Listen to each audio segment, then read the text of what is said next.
Chapter 95. In front of the castle's gate. Simon Dolly tugged on his heavy chainmail helmet and clenched the polished spear in his hand. He stood behind his master, his cousin who was 17 years older than him, the knight of Angor Dolui, adjusting his breathing. Beside him and behind him were countless knights and warriors. They stood behind the castle's gate. Everyone had different expressions. Some were trembling nervously, some had a determined look in their eyes, and some looked numb and unfocused. Many people were whispering to each other. Simon vaguely heard words like monster and annihilated. His cousin, Knight Angor, nodded at the middle-aged man in a purple robe beside him. The latter turned around and left. Simon recognized him. He was Wizard Shili from Soul Tower. He was the wizard consultant of Sword Lake City. But why did he leave? Simon thought doubtfully. Soul Tower has been destroyed. Where else can he go? Knight Angor rode on his horse and lifted his helmet. He looked at Simon worriedly. The latter tried his best to stand straighter. I'm a knight squire after all. Simon thought nervously. I can't embarrass myself in my first battle serving my cousin. Knight Angor did not look at his cousin anymore. Instead, he raised his head with a determined look. He turned his horse around and looked at the knights and soldiers. They are outside the gate. He shouted. Those shameful followers.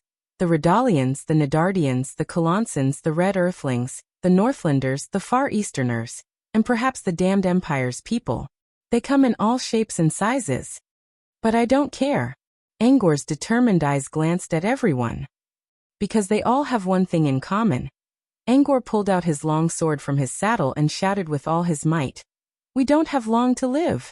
Almost all the knights and warriors raised their weapons, knocking them or raising them high. In the metallic sounds and the rain of blades, everybody followed their commander and instinctively roared. Woo-ah! Simon was among them. He roared at the top of his lungs. This gave him a lot of confidence when he first entered the battlefield. The victory of the Northlanders proved that they, those monsters, those calamities, are not invincible. Angor shouted. And what we are facing is just a broken army. Many people held their weapons tightly. We will crush them. Woo-ah! Open the city gates. Elder Leo ordered loudly. The soldiers at the top of the gate turned the winch, and the gate of the castle began to rise. Knight Angligo, the commander of the assault team, rode his horse to the front of the team. Simon quickly held his gun and followed. After you open the gate, no matter what you see, remember. Commander Angligo raised the iron-colored longsword he inherited from the Temple of Knights. His sonorous voice traveled into every warrior's ears. We are the sons and daughters of Thornland, the warriors of the Thorny Lands, the protectors of the Southwest. Woo-ah! We would rather bleed for freedom than succumb to fear. The light of the Republic once shone on our ancestors, and not even the Empire could erase it. Woo-ah! Dragons, elves, beastmen, and evil empires. None of them can make us bend our knees. The children of thorns are born to resist. Woo-ah! May Errol's light bless Sword Lake City forever. Children of thorns, advance. Woo-ah! The gate finally rose to the top. Simon stood beside his cousin and looked at the shield with the image of a thorny sword on his saddle. I am a member of the Dolly family. He clenched his spear tightly and looked outside the city gate. There was a murderous army there, but they could not hide their exhaustion and injuries. They were also fewer in number than them. These are the supporters and followers of those calamities? Simon shook his head and cleared his mind of distracting thoughts. We, the Dolly family, have protected Sword Lake City for generations. I am a child of thorns. I will never surrender. Knight Angligo put down his long sword and took the spear from Simon's hand. Follow the formation, Simon. Angligo frowned and whispered. If there is a secret passage under the south gate. Huh? Secret passage? Before Simon could react, Knight Angligo swung his spear fiercely. Supernatural power surged into his arm, and he urged his horse forward. What does cousin mean? Simon drew the sword from his waist. His body trembled uncontrollably as he followed the main force out of the gate. He saw them get into formation in an extremely short amount of time. The knights were in front, the infantrymen were at the side, and the archers were at the back. He saw his cousin roar and kick his horse's abdomen. The horse trotted and sped up, and the knights beside him followed fearlessly. He saw the infantry commander turn around and draw his longsword. He raised his shield and let them advance. He saw the archers fire 2 rounds of arrows, and exchange a rain of arrows with the enemy. He raised his shield with all his might, and felt the tremors on it. Many of the infantrymen fell under the rain of arrows. He saw the knights roar in unison. They leveled their spears and charged forward in a row. Different kinds of supernatural power appeared with the knights. He saw his cousin's hands also surge with the supernatural power taught in the Temple of Knights. He shook his spear and leveled it at the enemy. He saw himself raise his longsword and follow the infantry with a roar. Then, he saw his cousin right in front of him. Suddenly, one of them appeared. A young girl. His cousin raised his spear and stabbed at her without hesitation. Simon Corleone was shocked. He came to his senses. The vampire Marquis thoughts returned from the night squire from more than 600 years ago to the birch forest unique to the northern region of Constellation. He looked at the scene in front of him in fear. It was still that girl. The battle broke out without warning. "Do it," Katerina ordered coldly. "Die." 2 vampire warriors of the Sacred Blood Army appeared beside the strange girl one after the other. Another warrior appeared ferociously in midair and attacked from above. The girl raised her head and smiled. Simon extended his hand towards the Night Queen, Her Majesty Katerina, who had a grave expression on her face. He shouted loudly in fear. "No." Beside him, the 7 or 8-year-old boy, Thales said to the 2 people beside him in annoyance. Why did they start fighting? While speaking, the 3 warriors of the Saint Blood Army had already extended their sharp claws that were comparable to steel blades mercilessly. Katerina furrowed her brows tightly and stared at the young girl. However, the girl continued to smile. She didn't care about the danger in front of her, and didn't even resist. In the next moment, the pupils of everyone who was watching the battle, including Katerina and Thales, shrank. What was going on? Rip. The blood clansman in front pierced the girl's chest with his claws and dug out a bloody heart. Swoosh. The blood clansman at the back cut the unresponsive girl in half at the waist. Blood flowed all over the ground. Thud. The blood clansman above grabbed and twisted, pulling the girl's head out from her thin and weak neck. He took out a section of her spinal cord, and blood gushed out like a fountain from her artery. Under the bloody and cruel method, the girl's body was instantly broken into 3 parts. Blood splattered everywhere. Thales endured the nausea and furrowed his brows slightly. He saw that Serena still had a look of despair on her face, but Chris Corleone, who was beside her, had a deep frown on his face. The 3 Blood Clan warriors killed the enemy in an instant. Their extraordinary ease made them look at each other in confusion. However, they still respectfully returned to the queen's side, and meticulously handed over the girl's head. Looking at the girl's head and her smiling face before she died, Katerina let out a low roar. That's it? Isn't it too simple? These are Serena's reinforcements? Only Serena, who was surrounded, chuckled strangely with lifeless eyes. Everyone felt that something was strange.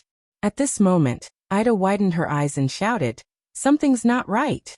Those who had long been suspicious looked at the girl's corpse on the ground at the first instance. However, nothing had changed on the 2 parts of the headless corpse. In the next moment, the situation in the field changed abruptly. Ah! A few tragic howls suddenly rang. The ones who screamed were the 3 Blood Clan warriors who attacked and killed the girl. The 3 of them clutched their chests and abdomens tightly and bowed deeply. One of them even fell to the ground in pain. "Your Majesty!" He scratched his chest and abdomen. His face was contorted, as though he was enduring the most terrifying torture in the world. Katerina looked at the tragic state of her 3 subordinates in shock and anger. "Is it poison?" Thales raised his head.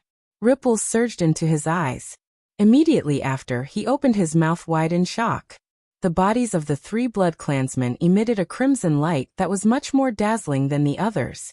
Katerina was about to carefully examine her subordinate's condition, but a figure that surpassed the speed of sound appeared beside the queen in a flash. Before Katerina could react, the figure dragged her backwards. "No, Your Majesty." Simon, who had transformed into his true form, firmly dragged the furious Katerina, and shook his head agitatedly. We must retreat. Ah. No. It's so hot. There's something. The tragic howls of the 3 Blood Clan warriors became more and more frightening. 2 anxious comrades appeared beside them and anxiously examined them. Through the special vision brought about by the strange ripples, Thales looked at the field in shock. He said anxiously to Ida and Ralph, "No matter what that thing is, I think we should all leave first." But before he could finish speaking, boom. Thales subconsciously closed his eyes and covered his ears. A huge explosion and roar suddenly rang out violently. Everyone stared at the field in bewilderment. The 3 elite Sacred Blood Army warriors exploded like balloons. They exploded into countless broken limbs and bodies of various sizes. Thousands of crimson drops of blood splattered in all directions. The 2 comrades who were nearby and were affected by the explosion fell powerlessly on the ground. After twitching for a while, they also started to howl in pain. Damn it! Katerina roared furiously and shook off Simon. But immediately after, something even stranger happened. The blood and broken limbs all over the ground seemed to have a life of their own. They moved on the ground and gathered in one spot. The blood all over the ground flowed happily and gathered into a blood-red sphere. Thales furrowed his brows. He swore that he saw the most disgusting scene in his life. A Blood Clan's broken hand relied on its fingers to pull on the ground and crawled agilely towards the blood-red sphere. With all its strength, it leaped into the sphere that seemed to be made of blood. It was not just the broken hand that could move on its own. There were also rolling calves, moving lips, shrinking and moving stomachs, thriving organs, and even lively eyeballs, a brain that rolled strenuously, and a spinal cord that slithered forward like a snake. All of them were like servants who were summoned by their master, happily fusing into the crimson sphere of blood. Boom. The 2 Blood Clansmen who were howling in pain on the ground immediately exploded into blood-stained limbs that scattered in all directions. Their blood and broken limbs also came alive, in an instant, and fused into the large sphere that had expanded to the height of a human. Katerina looked at everything in front of her in astonishment. This was beyond her understanding of the world. The Blood Clansmen looked at each other for help in fear. Simon stared at the sphere and recalled the most unbearable and terrifying memory. T-Sich. What did you do? The Queen roared at Serena in a frenzy. However, Serena only laughed miserably. As long as we all die here, we will be freed from his curse. Chris sighed at the side. Thales, who had a strong urge to vomit, covered his mouth. What the hell is that? Thales said incoherently as he pointed at the sphere and the broken limbs that were jumping happily around it. He looked at the strange scene before him in disbelief. I don't know. Ida looked at it in a daze, as though she was scared silly. But I don't want to die in that way. Ralph, on the other hand, had a horrified expression as he gestured frantically. Terrifying. At this moment, the sphere finally stopped expanding. The crimson sphere slowly shrunk. At the same time, a hand suddenly stretched out from the ball-shaped blood. It was a person. Everyone was dumbfounded as they watched the strange, smiling girl walk out of the sphere naked with her head and body covered in crimson blood. I told you. The girl closed her eyes and smiled. It will hurt. What on earth are you? Katerina gritted her teeth and shouted angrily. The girl raised her head and wiped away the area around her blood-filled eyes, revealing her skin and eyes. She looked at Katerina. Aren't you His Majesty? The girl laughed and said, Why? Did they not tell you when you ascended the throne? Katerina had a puzzled look on her face. Ah, I suppose you did not ascend the throne normally? The girl smiled gently, but immediately shook her head. Her smile was strange.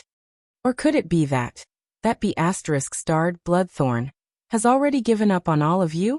At that moment, shock and fear erupted from Katerina's eyes. Thales furrowed his brows. Bloodthorn. It's that title again. And this girl. I hope she is not what I think she is. Thales gritted his teeth. He decided to ignore what was happening here and run away first. At this moment, the girl took a step forward. Everyone's nerves tightened, and they subconsciously wanted to retreat. Only one person, under the watchful eyes of the crowd, walked forward step by step, mournfully. It was Serena. Behind her, Chris's gaze showed hesitation and reluctance. According to the agreement. I brought you the Dark Knight Black Coffin. Thales watched in bewilderment. Serena lowered her head with a pale face and trembled as she knelt down. Lady Blood Mystic. At that instant, the surroundings were deathly silent. Thales opened his mouth wide and covered his face with his hands. Guess what comes? He turned to Ralph. Is that your former boss? Thales furrowed his brows tightly. However, the latter's face was also ashen. He gestured. I have never seen him before. Thales gestured back with an unpleasant expression. All right. Run. Ralph tightened his grip on the steel prosthetic leg under his feet and carried Thales without batting an eyelid. Yes. The Blood Mystic flashed a charming smile. You're late for the promise of 200 years. I'm very sorry, sir, Serena said bitterly. When I attacked. The Blood Mystic clearly did not intend to listen to her explanation. She only smiled and looked at the black coffin in the distance. So how do we open it? Katerina's expression changed. But Serena did not look at her younger sister. She closed her eyes and said without any reluctance to leave. With my blood. Very well. The Blood Mystic repeated with a smile. With your blood.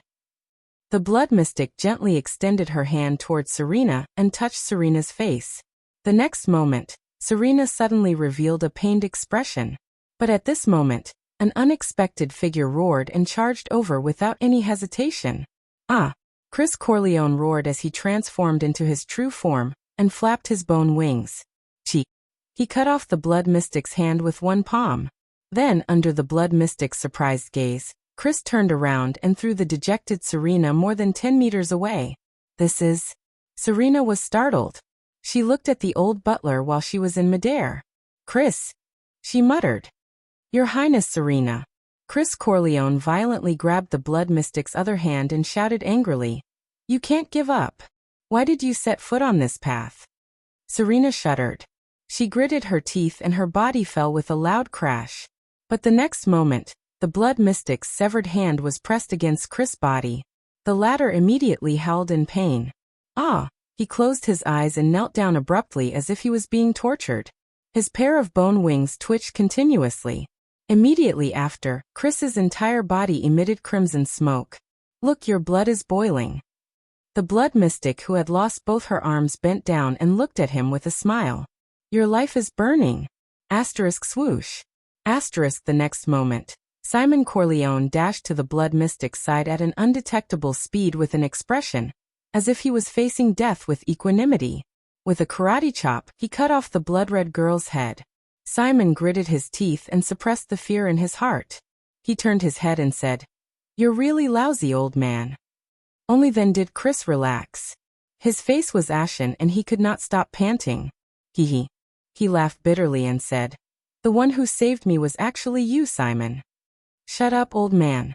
Simon's gaze, which was mixed with fear and hatred, shifted from the Blood Mystic's body to Chris.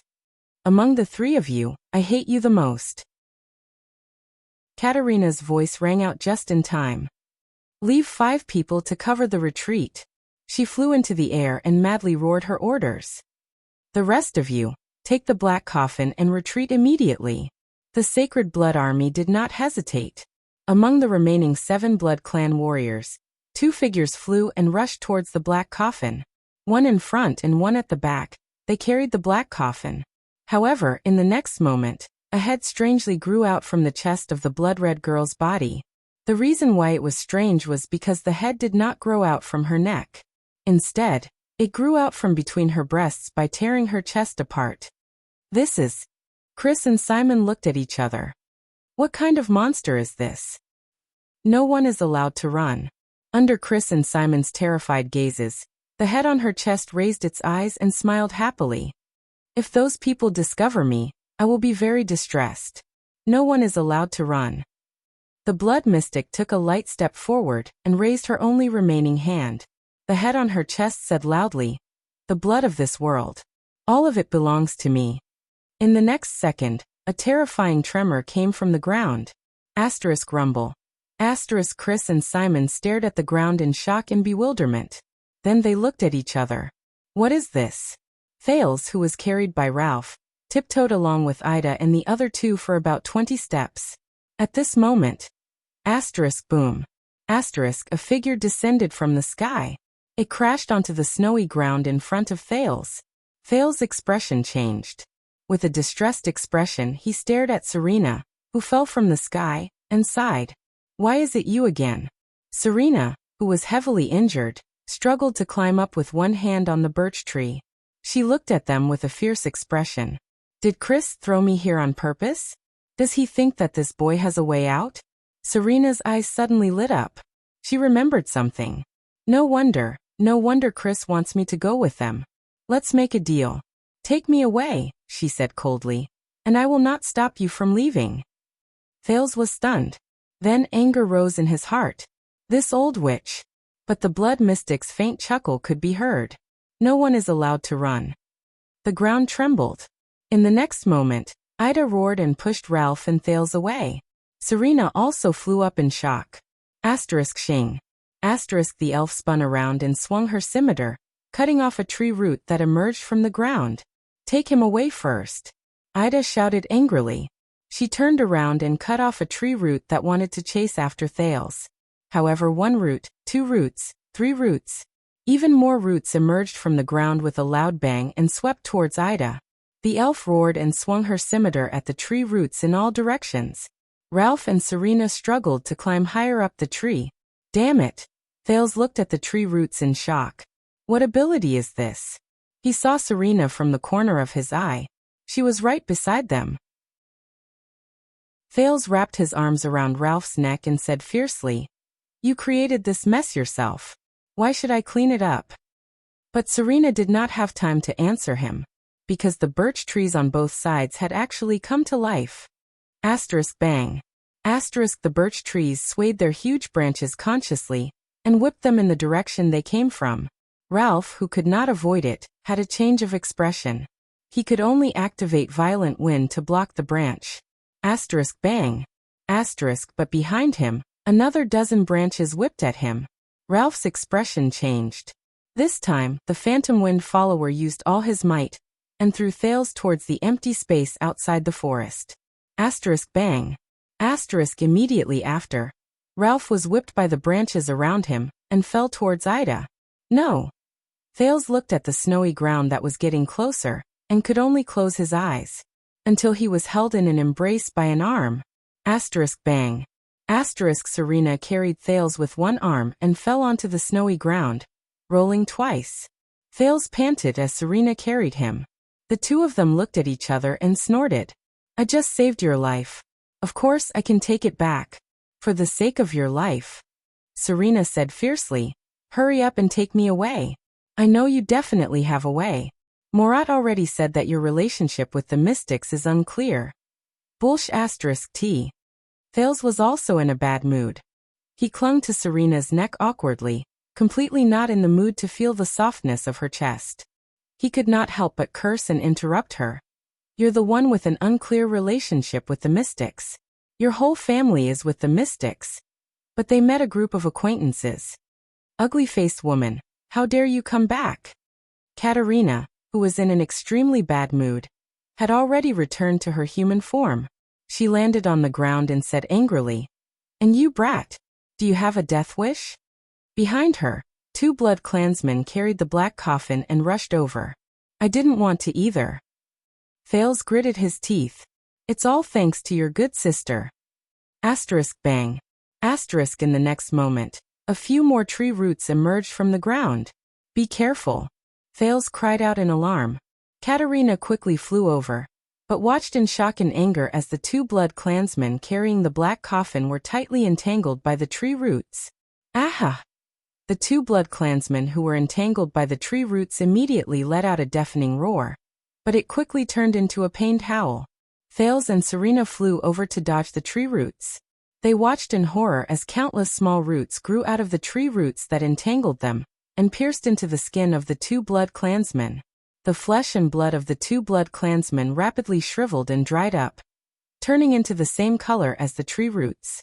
They then merged with the tree roots and drilled into the ground. Are you sure that she is the blood mystic? Thales furrowed his brows and shouted, "Not the tree mystic."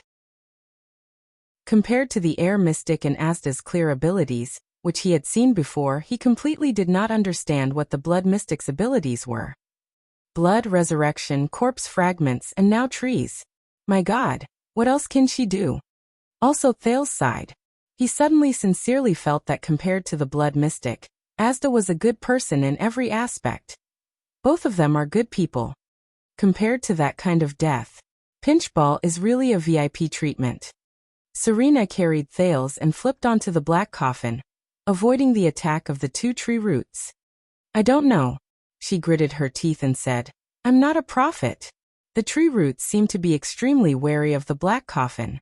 They did not dare to enter the vicinity of the black coffin. They only paced back and forth, as if they were consciously waiting. Katerina also flew onto the black coffin. The two sisters' gazes met. Hatred and disgust surged into their hearts at the same time. Both of them roared. Crybaby.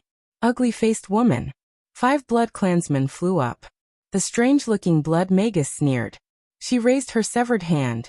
Before the 5 blood clansmen could get close to her, their bodies trembled and they fell to the ground, convulsing beside the mystic. In the next moment, all of them moaned in pain. Monster! Chris pounced forward with a furious roar. His corrosive, strong, acidic blood spread out and instantly corroded half of the blood mystic's body. You're using blood to deal with me? The blood mystic smiled. The strong, acidic blood that filled the air trembled, and all of it flowed into her body. Chris watched in bewilderment as the blood mystic absorbed his blood. As if she had inhaled the best drug, the blood mystic opened her mouth and praised in an exaggerated manner. Then, without a care, she plucked off her crooked head. She pieced it back onto her own neck. Monster? The blood mystic shook her head, feeling the connection between her neck and head. She exhaled and looked at the 5 blood clansmen moaning in pain. She smiled slightly. Don't say that. She chuckled and said, Aren't all of you about to become monsters as well? Simon flew behind the blood mystic. He was about to attack when he saw the scene in front of him in horror. The 5 moaning blood clansmen suddenly started to howl. One of the blood clansmen watched in horror as a bloody mist burst out of his chest. A blood-red hand suddenly grew out of the exploded hole, and kept twisting. It looked like the color of a newborn baby. No. This warrior was originally the most determined of the soldiers. At that moment, when he saw the strange arm that kept twisting in front of his chest, he started to cry and scream. Save me. A strange eye suddenly opened on the back of the hand. Then, as if it had a mind of its own, the hand grabbed the warrior's head. Bang. It tore his head off while he was still alive. Blood splattered everywhere. Chris and Simon stared at this scene in a daze. The other 4 warriors met a similar fate. A strange tentacle grew out of one's eye and dug out her heart. Another person's spinal cord was pierced by hair that suddenly grew out of nowhere, and was torn into a dozen pieces. Another person's shoulder actually grew another head that looked exactly the same. It laughed at him until the warrior chopped off the head on his shoulder out of fear, and died mysteriously. There was one person who was the most terrifying. 2 mouths with fangs grew out of his palms and pounced on the warrior's body, and started to eat him alive. What is this? No. Let me go. Monster. Die. Don't. Boom. Simon could not take it anymore and attacked decisively. He tore the blood mystic's body into 2 again. Then he turned around and freed the warrior who was being eaten by his own hand. But Simon did not come out of it unscathed. The sharp claw he used to tear the mystic apart instantly started to twitch and expand. Rip. Simon frowned and cut off his own arm without hesitation. I thought you were too afraid to make a move. Chris sighed and stood up shakily. Yes, of course I'm afraid. Simon looked at his severed arm that had fallen to the ground and started to move around. He also looked at his entire body, which was trembling almost uncontrollably. But Simon clenched his remaining claw tightly. He closed his eyes and said through gritted teeth, But there's still hatred. Cousin. And the entire Sword Lake City was destroyed by such a monster. Haha. Chris laughed bitterly. He looked at the blood-red ball that rose again and spread his wings. Looks like my ability is useless against her. Nonsense, she can't be killed at all. Simon clenched his teeth and panted. He moved his claws. If you're afraid, you should run for your life. Leave her to me. Chris snorted coldly. You mean leave you to her? The two of them looked at each other, and suddenly smiled at the same time. I really miss the old days, Simon said softly, feeling much less nervous and trembling. Only the three of you, Chris said quietly. Chris silently said, expelling the huge shadow of darkness that had haunted the four of them in the past from the bottom of his heart. Guess how long we can stall for? Simon clenched his fists. 3 minutes. Chris frowned deeply as he watched the blood-red girl walk out of the blood ball again. It was the blood mystic. I haven't exercised my muscles for a long time, she said with a chuckle. My pets too. The expressions of the two blood clansmen froze. Asterisk boom. Asterisk a loud sound rang. Under their terrified gazes, a monster that looked like a large, blood-red octopus emerged from the snow and rose from the ground. It was as tall as a few men and formed by countless severed limbs. It flung out a large tentacle and lifted the blood mystic. Asterisk roar.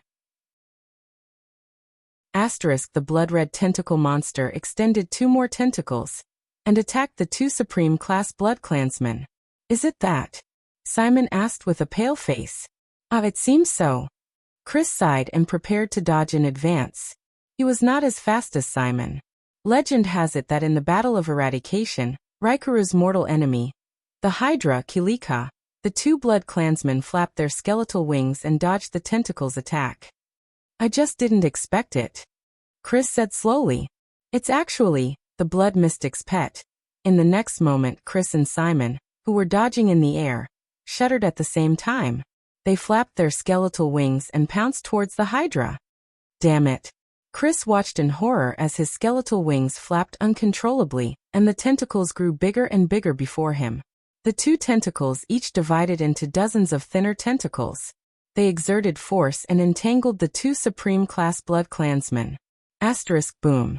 Asterisk Thales stared blankly at the giant octopus with blood-red tentacles that crawled out of the ground. Fortunately, he did not go closer to take a look, or else he would probably vomit at the sight of the wriggling limbs inside. However, the other 2 silver-haired blood clansmen only glared at each other. This is the disaster you brought. Katerina formed sharp claws and her gaze was fierce. I brought it. No. Although Serena was heavily injured, she did not want to be outdone and formed her only claw. I am your disaster, am I not? Betraying our family to the mystic. Is your brain not working properly? Katerina bared her sharp fangs. At least I won't be caught by you idiots. Serena bent down and prepared to attack. Stop.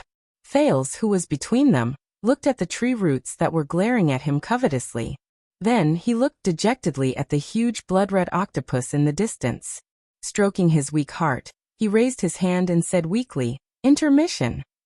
Once we're out of danger, you guys can find a place to chop them into pieces, okay? The sisters snorted coldly and turned their heads away. Asterisk bang.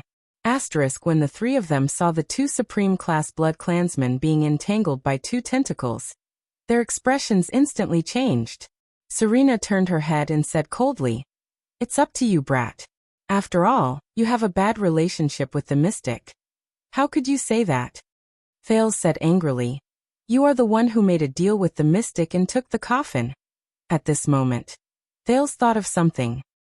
He turned towards the black coffin under his feet, then looked around at the tree roots that kept twisting but did not dare to approach him. Hey.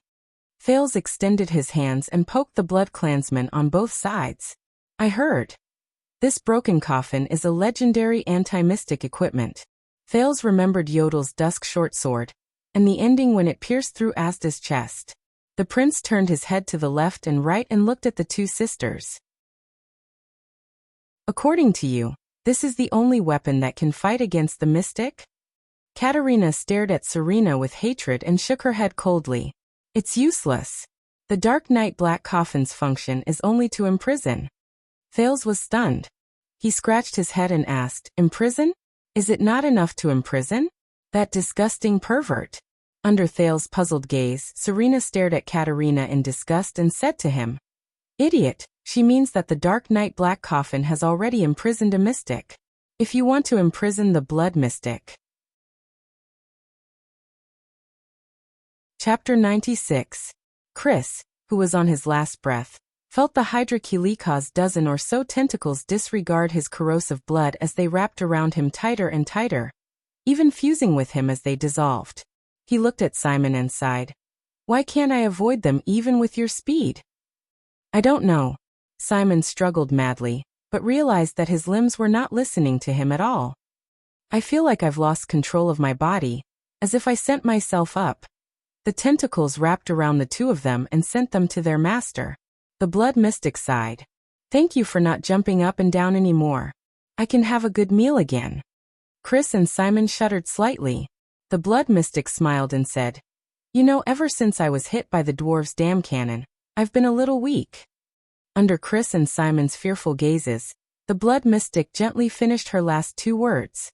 "Need supplies."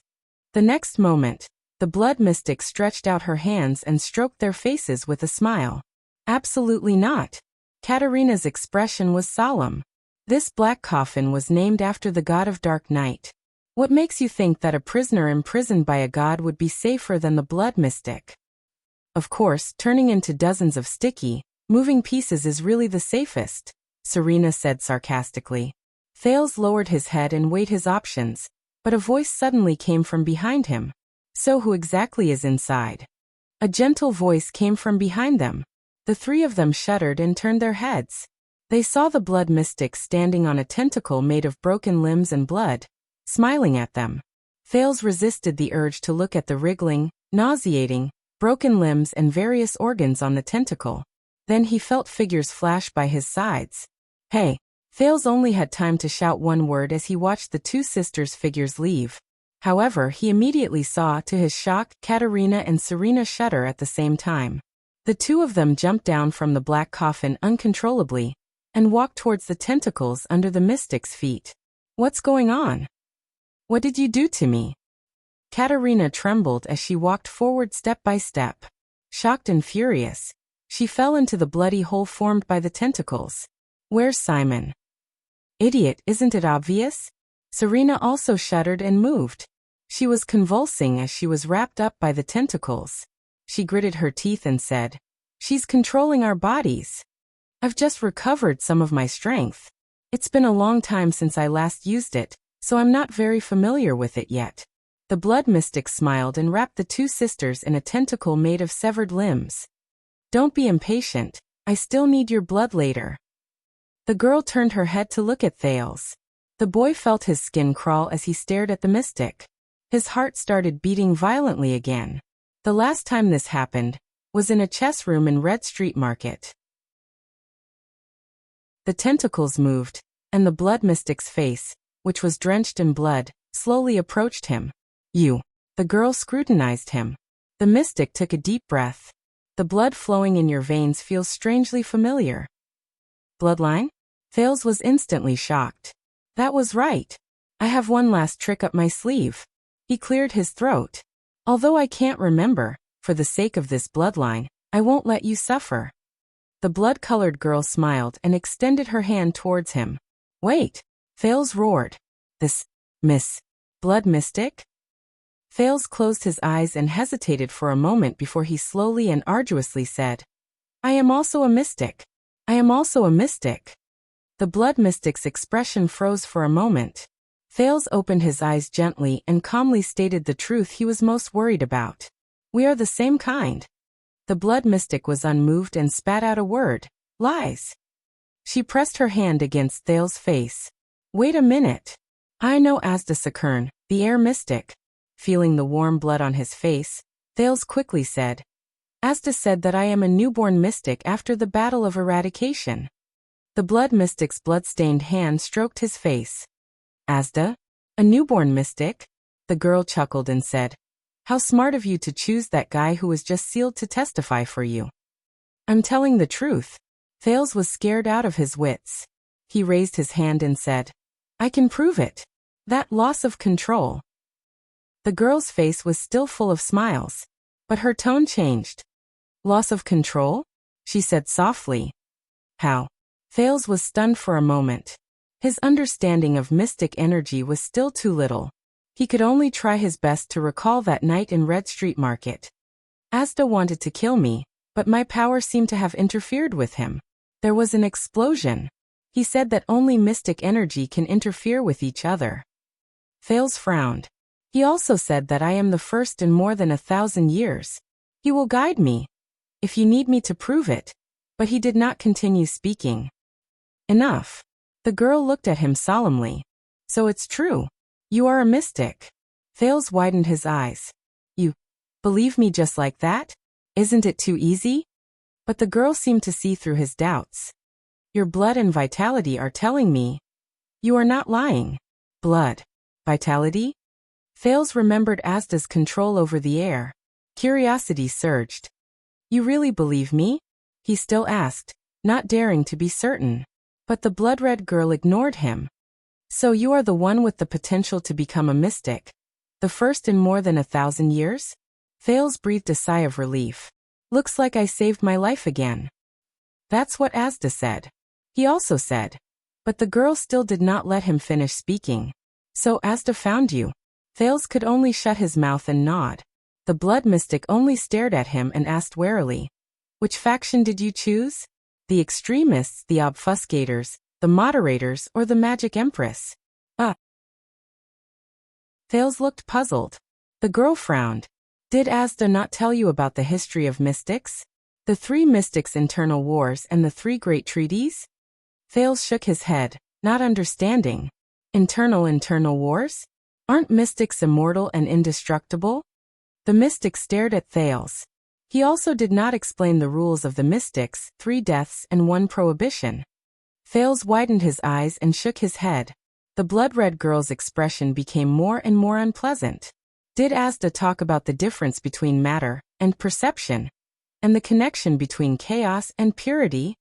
Thales sighed and shook his head helplessly.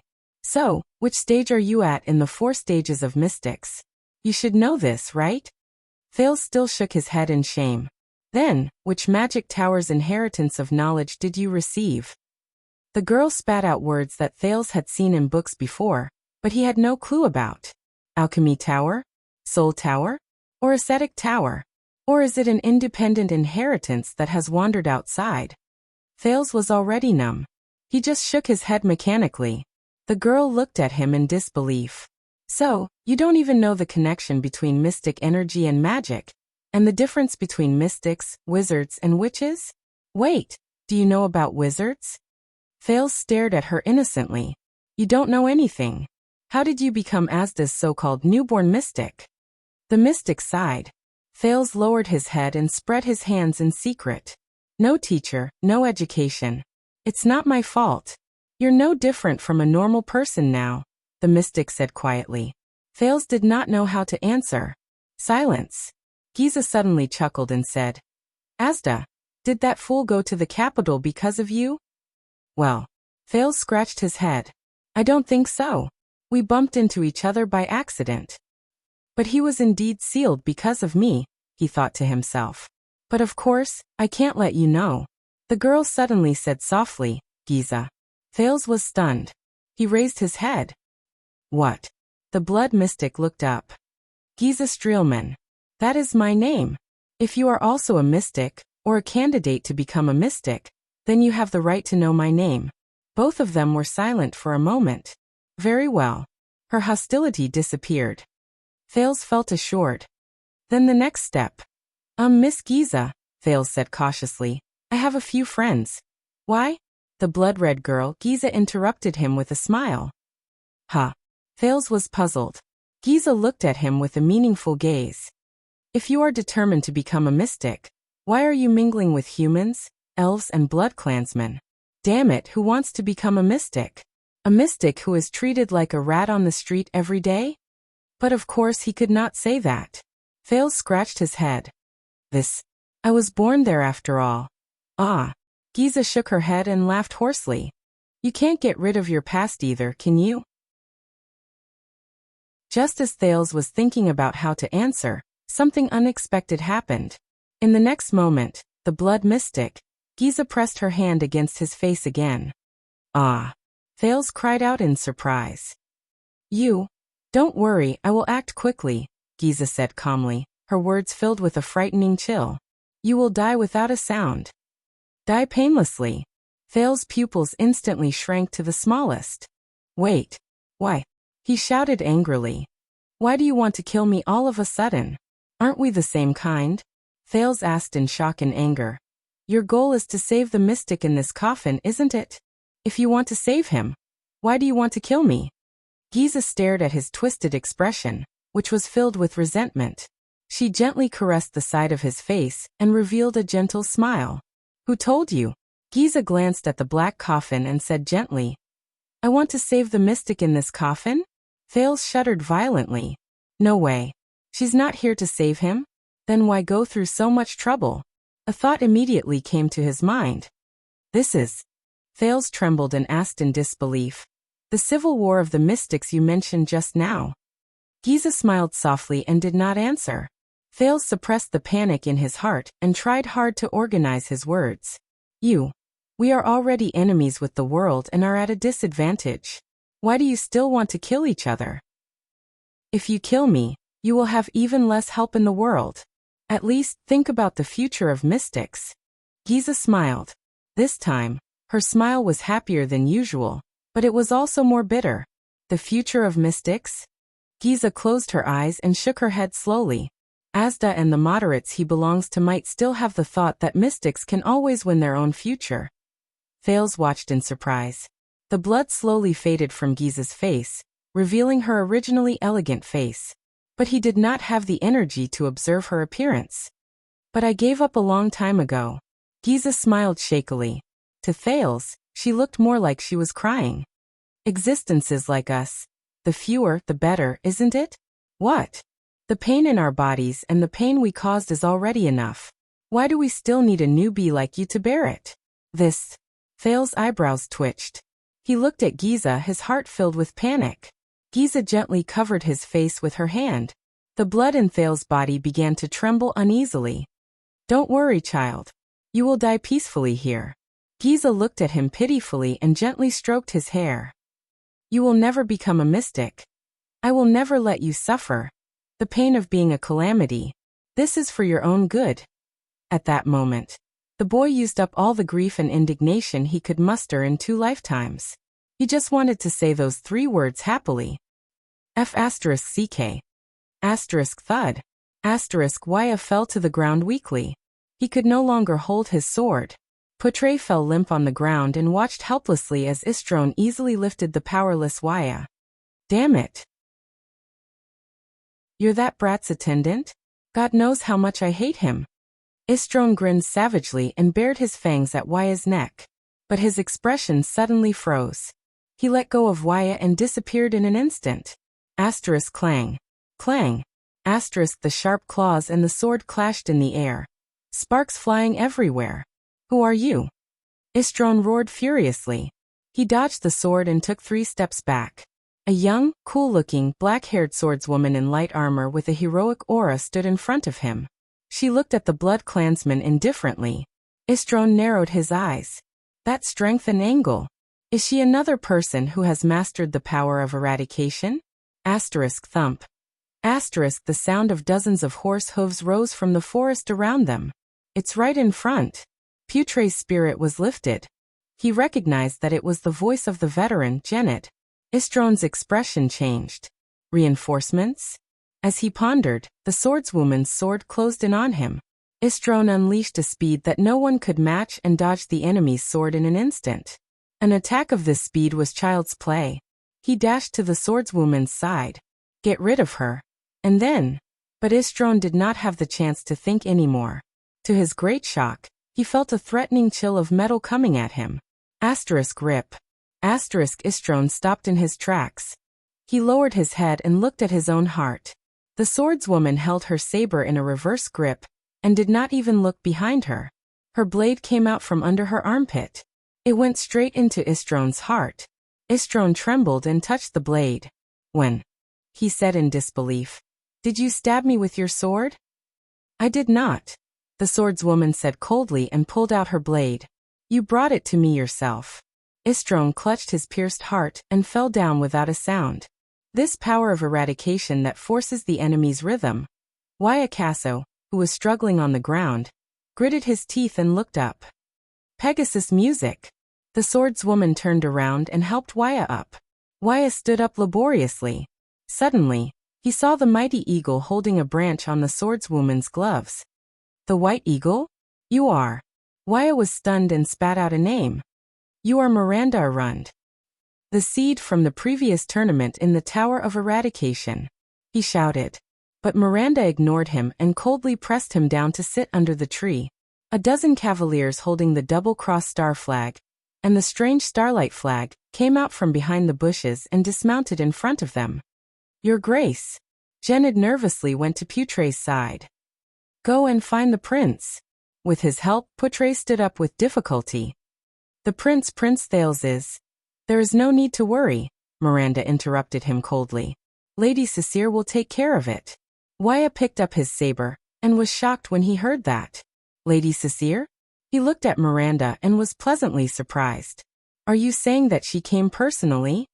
Her Excellency, the Fortress Flower? Today's experience made Thales once again confirm that the most suitable term for mystics was lunatics. A bunch of King lunatics. The prince shouted in his heart. But his body could not move. The blood in his body seemed to be boiling. Thales could only resign himself to fate and close his eyes. At this moment, Giza's hand froze. She straightened her back and looked behind her. Whoosh. An extreme whistling sound came from the direction she was looking at.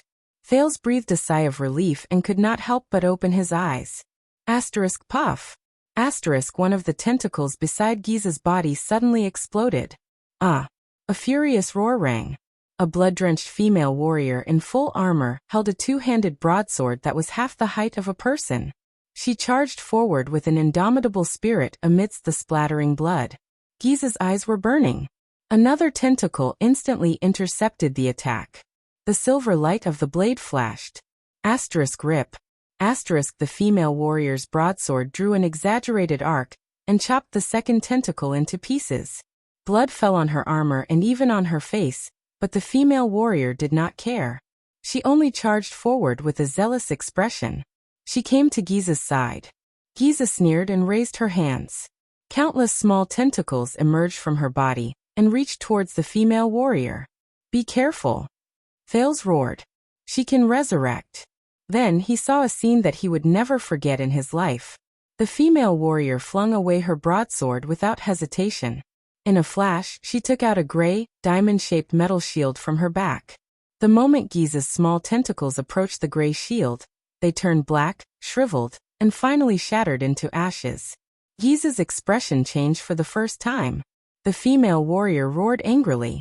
She grabbed the handle of the shield and swung it fiercely. Bang. Giza fell to the ground. Then, the female warrior nimbly grabbed both sides of the shield and smashed it down. She used the shield to suppress Giza, who had an unpleasant expression on her face. Thales stared at the scene before him, dumbfounded. This is America. No. Thales saw the double-cross star pattern on the female warrior's armor. Captain of Constellation? I am Sonia Cecile. The female warrior's face was full of fighting spirit. I have brought a gift for you, Your Grace. The blood mystic, Giza's expression was extremely unpleasant under the shield. The flesh on her face looked as if it was scalded by steam. It bubbled, shriveled, and turned into ashes. Giza stared at the shield and spat out a few words indignantly. No. This is. Yes. The female warrior pressed her left hand on the shield and grinned heroically. Allow me to introduce the legendary anti-mystic equipment. Sonia Cecile smiled and raised her right fist. She slowly clenched it. The Supreme Shield. Once she finished speaking, under Giza's incredulous gaze, she punched the center of the gray shield. Bang. Star. Chapter 97. Thales jumped down from the black coffin and stared at everything in front of him in a daze. The flying ashes turned to ash, and no flesh remained. The severed limbs on the ground gradually withered and turned to ash, blending into the snow under the moonlight. It's over?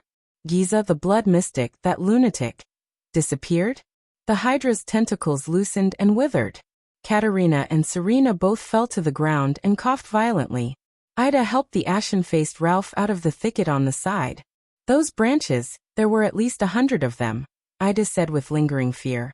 Why did they suddenly wither? But Ida was immediately stunned. She pointed at the female warrior and shouted in an exaggerated manner, "Ah! Strange woman, you're here." The female warrior put the shield back on her back and laughed. It's been many years, forgetful Ida. Aida's expression immediately darkened. The female warrior pulled out the two-handed broadsword and swung it twice as if it was light with one hand to shake off the blood on it. Her expression was indifferent, but her gaze was sharp. She immediately turned around and looked at Thales. Thales also looked curiously at the person who suddenly appeared and saved his life. There's no doubt that she's a soldier, Thales told himself. Her armor was covered in bloodstains left behind by mystics, but she had a steady and determined aura. She did not appear disheveled at all. Instead, she gave others the impression that she had been through hundreds of battles. She had short, neat brownish-yellow hair, but there was no need to describe her heroic appearance. Because when she appeared, her aura, which was filled with an iron-blooded fighting spirit, made one only notice her warrior side and forget her pure appearance. They stared at each other for a few seconds. The female warrior suddenly grinned. She boldly stuck the two-handed broadsword on the ground and knelt on one knee. So you are Thales, child? My prince. Yes, I am Thales Jadestar.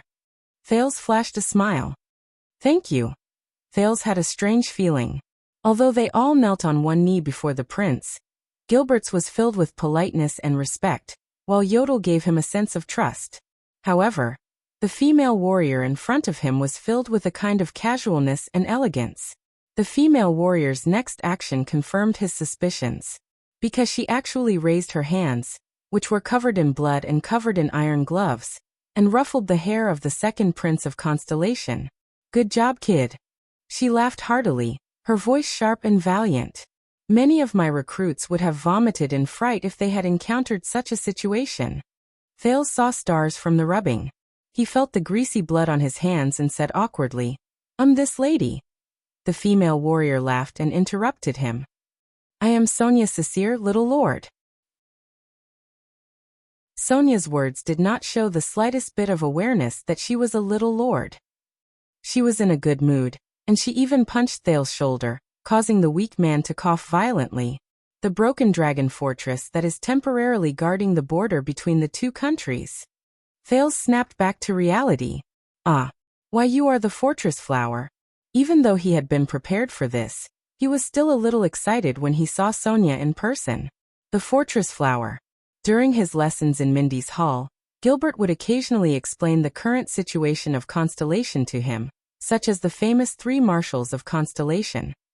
Although Constellation suffered heavy losses during the disaster of the Bloody Year, it also gained many talents in many aspects such as government affairs, diplomacy, military affairs, and war.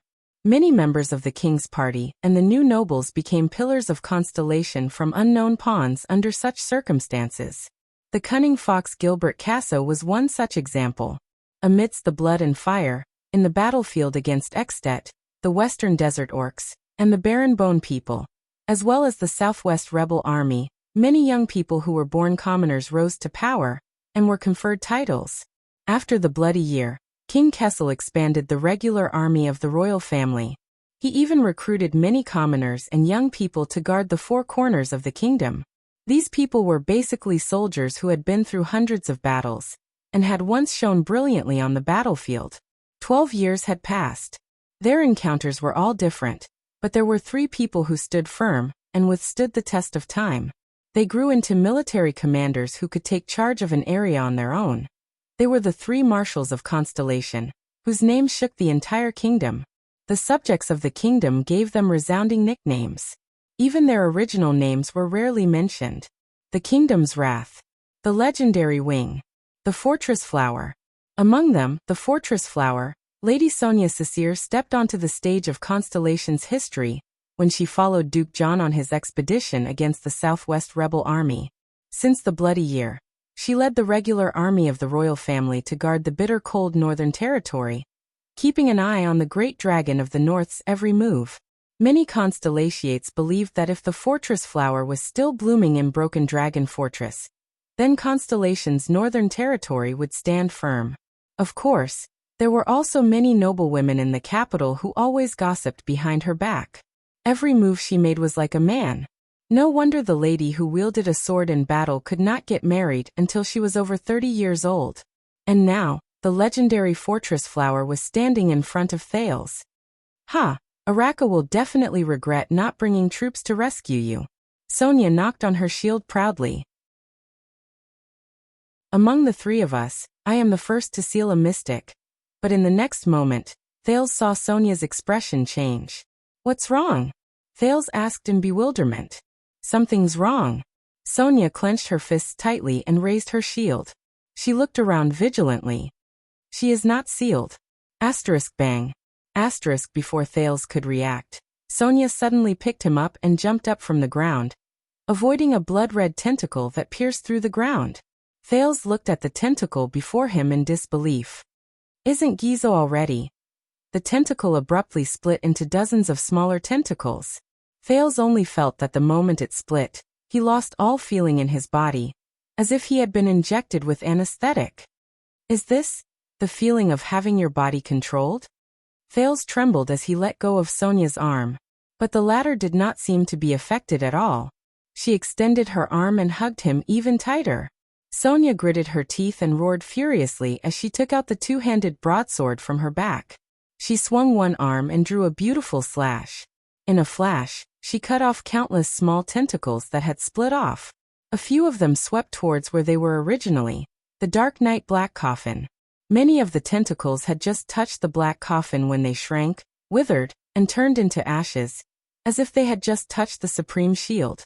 But even more tentacles coiled around the black coffin, as if they were unafraid of death. As they withered and reconnected, they actually withstood the corrosion of the legendary anti-mystic equipment and lifted the black coffin. Black coffin! In the distance, Katerina saw this scene. The queen roared anxiously. Don't let her take it. Sonia was as calm as ever. She moved swiftly and swiftly. With her left hand holding Thales, she threw the broadsword far away like a boomerang with her right hand. Asterisk crack. Asterisk she forcefully cut off the tentacles that coiled around the black coffin. Asterisk thud. Asterisk the black coffin fell to the ground again. Sonia stepped forward and quickly leaped onto the black coffin.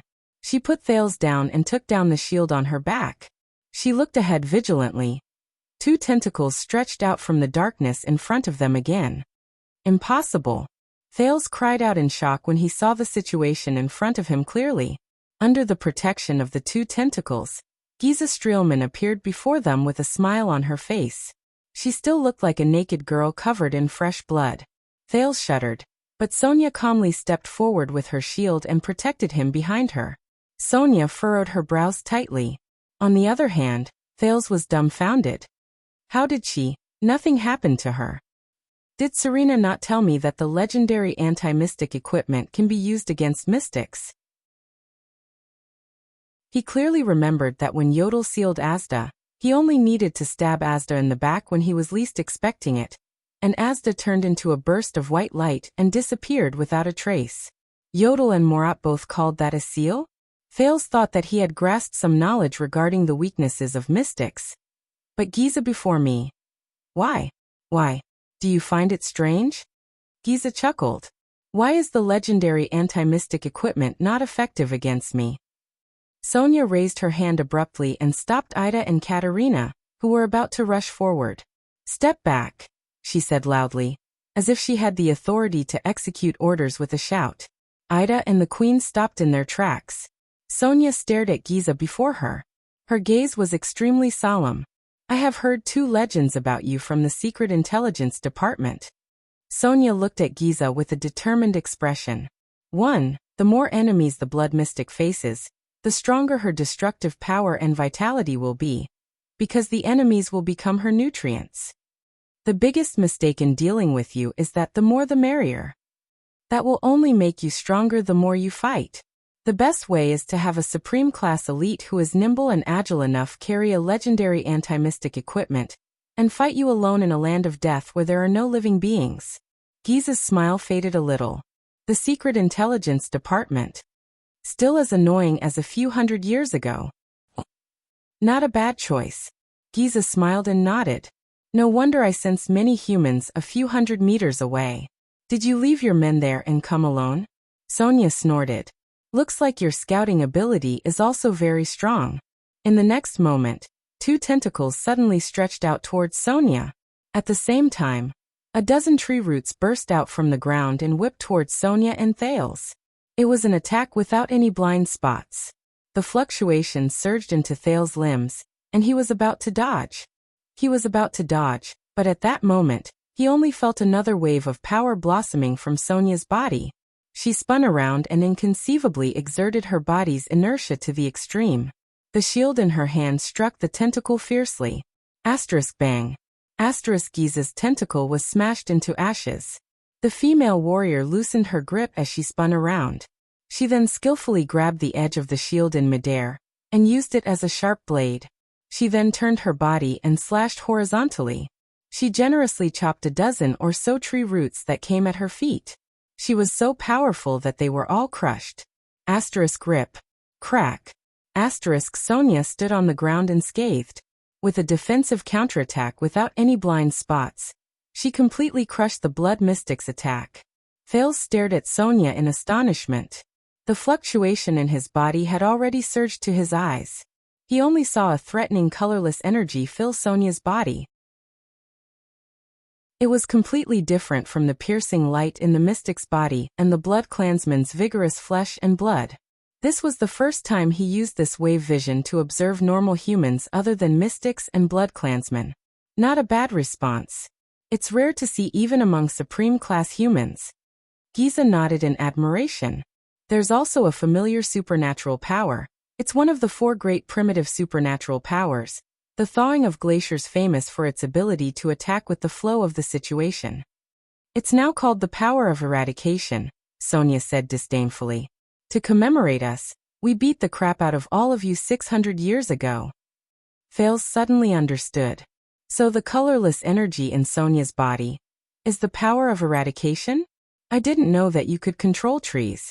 Sonia exhaled and observed her surroundings vigilantly. You sure give me a lot of surprises. Why? In your understanding, only the red liquid in an animal's body can be called blood? Giza chuckled softly. The second legend about you is a little unbelievable. Sonia carefully exercised her wrist. Until today. Amidst Giza's smile, she spat out the legend word by word. The legendary anti-mystic equipment could not seal the Blood Mystic? Thales stared at the Blood Mystic in shock. Could not be sealed? Then, does that mean that no one can control her? How was the Battle of Eradication won? Impossible. Katerina cried out in surprise. The legendary anti-mystic equipment is the bane of the calamities. That's what the insiders were taught. There was a moment of silence. Giza first flashed a smile, then sighed. The legendary anti-mystic equipment is the end of the mystics, the bane of the calamities. With just a light touch, we will be doomed eternally. Is that so? Giza said with an indifferent expression. Lebla, Eric, and even the Truth Brothers are terrified of that weapon. From then on, they never let anyone near them. That's how Lebla was sealed. But in the next moment, Giza chuckled softly with a deep chill. But I am the only exception. A mystic who relies on her physical form to fight. Thales shuddered. He felt that these terms, which he temporarily did not understand, were knowledge that he would have to learn in the future. Even if it was not for the sake of becoming a mystic, even if it was for his own sake. Giza continued to smile and said, I am also one of the only two mystics who are not afraid of the legendary anti-mystic equipment in close-quarters combat. Even when it comes to close-quarters injuries, I do not reject them. Those who approach me are often approaching their own deaths. Thales frowned slightly. Only two mystics who are not afraid of close-quarters combat? Then who is the other one? So, there's such a big difference between mystics? Curiosity and fear towards mystics tormented Thales at the same time, making him extremely hesitant. Giza smiled faintly and said, "Even if the legendary anti-mystic equipment hits my physical form, it will only hurt insignificant flesh and blood. It is impossible to seal me." Thales frowned. "No. Something's wrong." He was puzzled until Sonia raised her eyebrows and snorted confidently. "Is that so?" She took a step forward, as if she had found the enemy's weakness, and raised the supreme shield at the mystic. "Then why did you run just now? Or should I say, what were you hiding when you disappeared?" Giza's expression changed. Thales also realized what was going on. Yes, the shield was effective against Giza's flesh and blood. After she turned into ashes for the first time, it lasted for a while before she reappeared. During that period of time, whether she was healing, recovering, escaping, or hiding, it all meant, "She is definitely not without weaknesses." Sonia said calmly, "The reason why legendary anti-mystic equipment is so rare and precious, and why countries fight for it, is not only because it can seal mystics, but also because every legendary anti-mystic equipment has its own unique and powerful ability, which allows its user to be reborn in battle." Thales sucked in a breath. Legendary anti-mystic equipment. Unique and powerful ability? He looked at the dark night black coffin beneath his feet. He then thought of Yodel's gray short sword. What ability does that sword have? Thales suddenly realized that the color of that short sword and the gray shield in Sonia's hands were actually so similar. Giza pursed her lips, and the tentacles beneath her trembled uneasily. Sonia knocked on the supreme shield. "You probably haven't seen it before.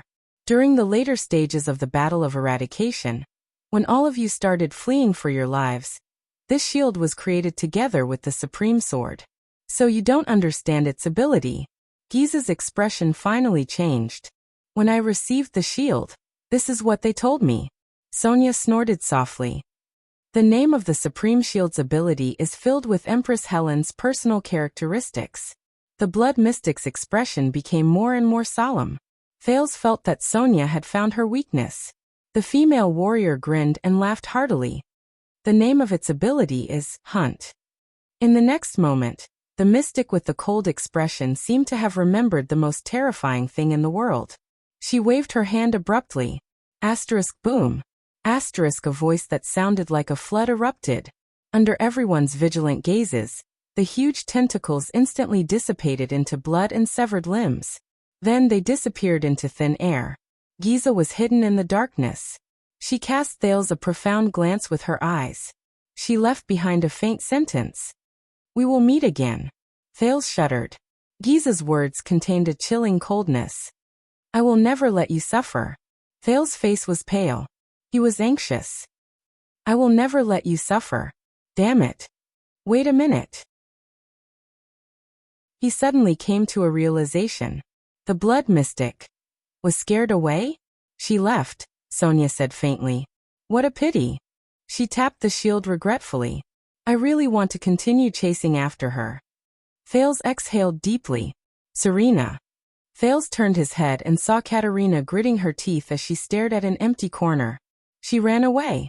The sound of hooves could be heard. Putre, Waya, and Genid were escorted by a group of cavaliers and arrived before them. When Thales saw them, he felt slightly at ease. However, there did not seem to be many Jadestar private soldiers left. That night, it ended again. The cavaliers arrived before them and bowed to Sonia one after another. The leader was a female swordsman with a cold expression. When her gaze swept past Thales, the latter only felt a chill. "Did I offend her?" Thales scratched his head, baffled. At this moment, a call filled with complicated emotions rose. "Captain." Sonia shuddered. She turned her head to look at the person who spoke. Thales was stunned. Could it be that she who uses a shield is really the captain of Constellation? Under everyone's astonished gazes, the 30-year-old veteran Genid dismounted from his horse. He cowered slightly and walked slowly to the female warrior. He looked at Sonia with an excited but anxious and ashamed expression. "Captain." His lips trembled, but he could not say a word. Genid lowered his head and gritted his teeth. Sonia stared at the veteran with a complicated expression. Janet. But the female warrior exhaled deeply. She raised her eyes, and her gaze was filled with an imposing manner. Look at me, soldier! Sonia shouted loudly. The veteran shuddered and instantly stood up straight. He took a deep breath and looked straight at Sonia.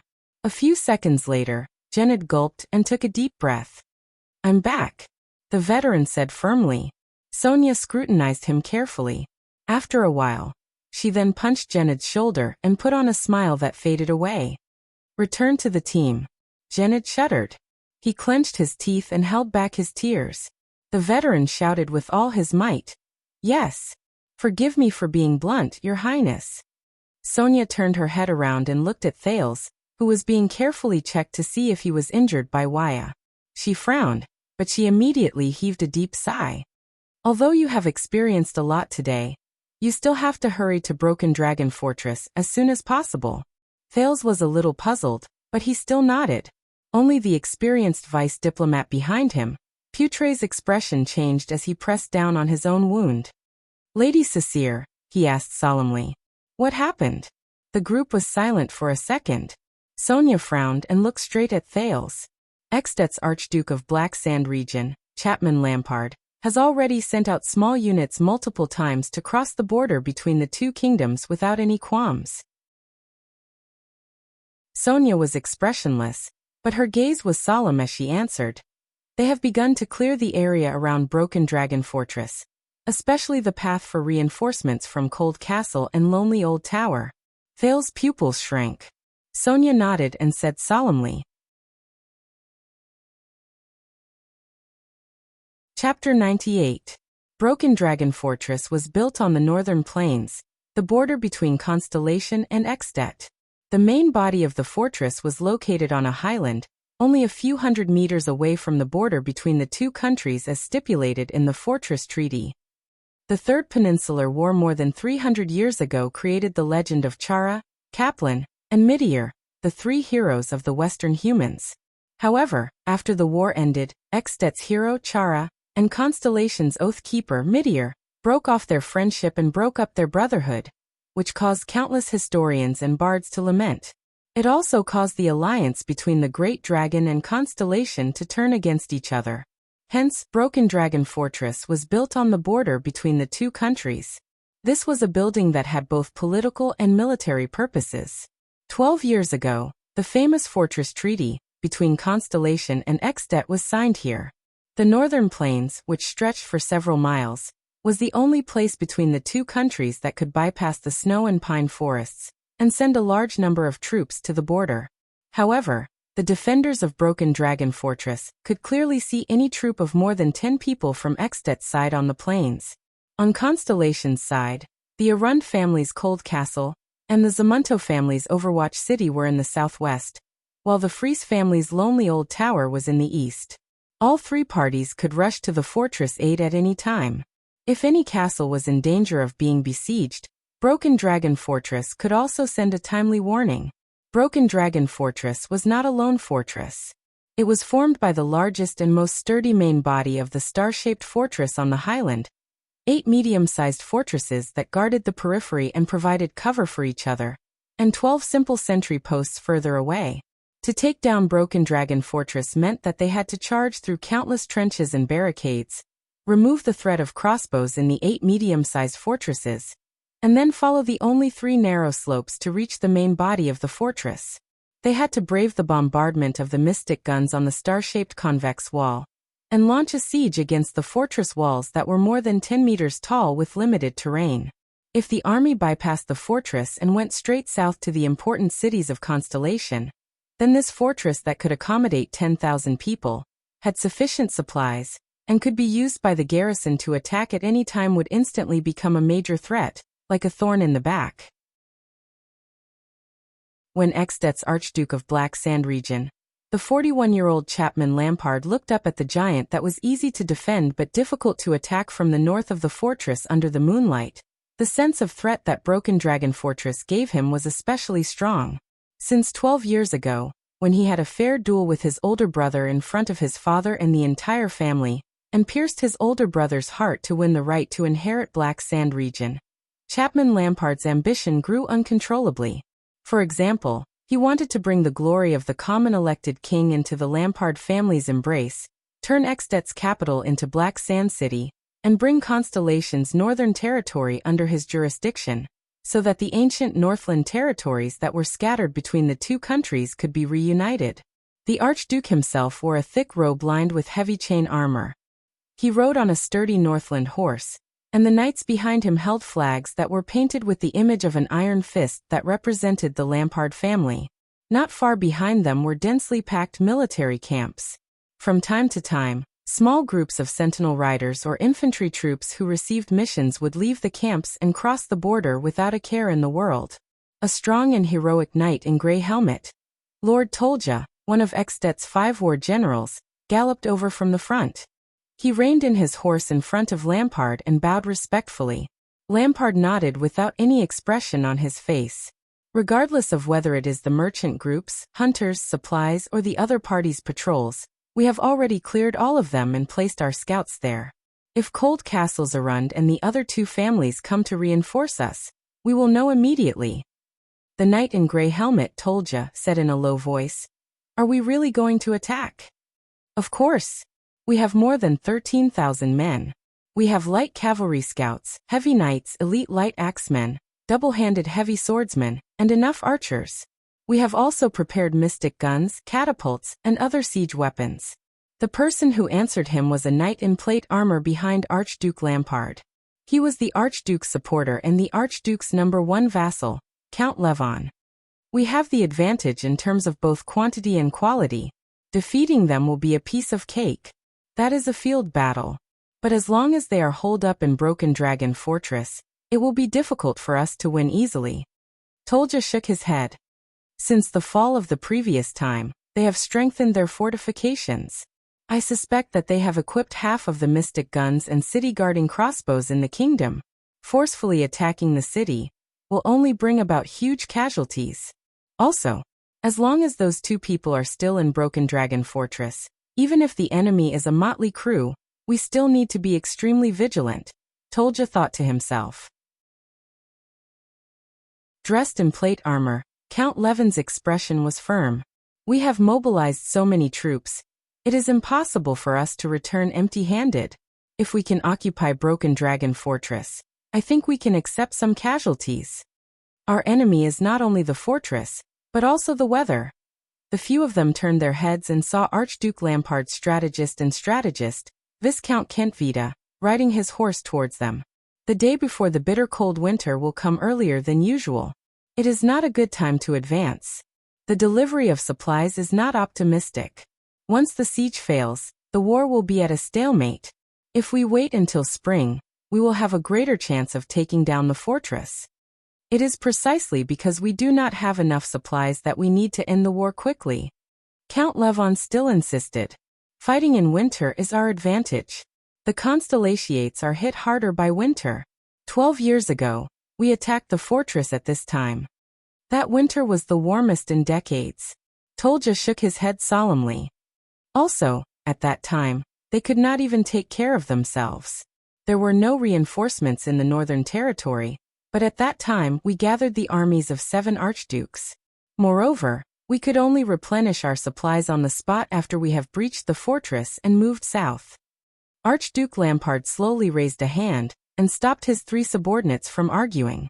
"What happened after that?" The Archduke's voice was dull and hoarse.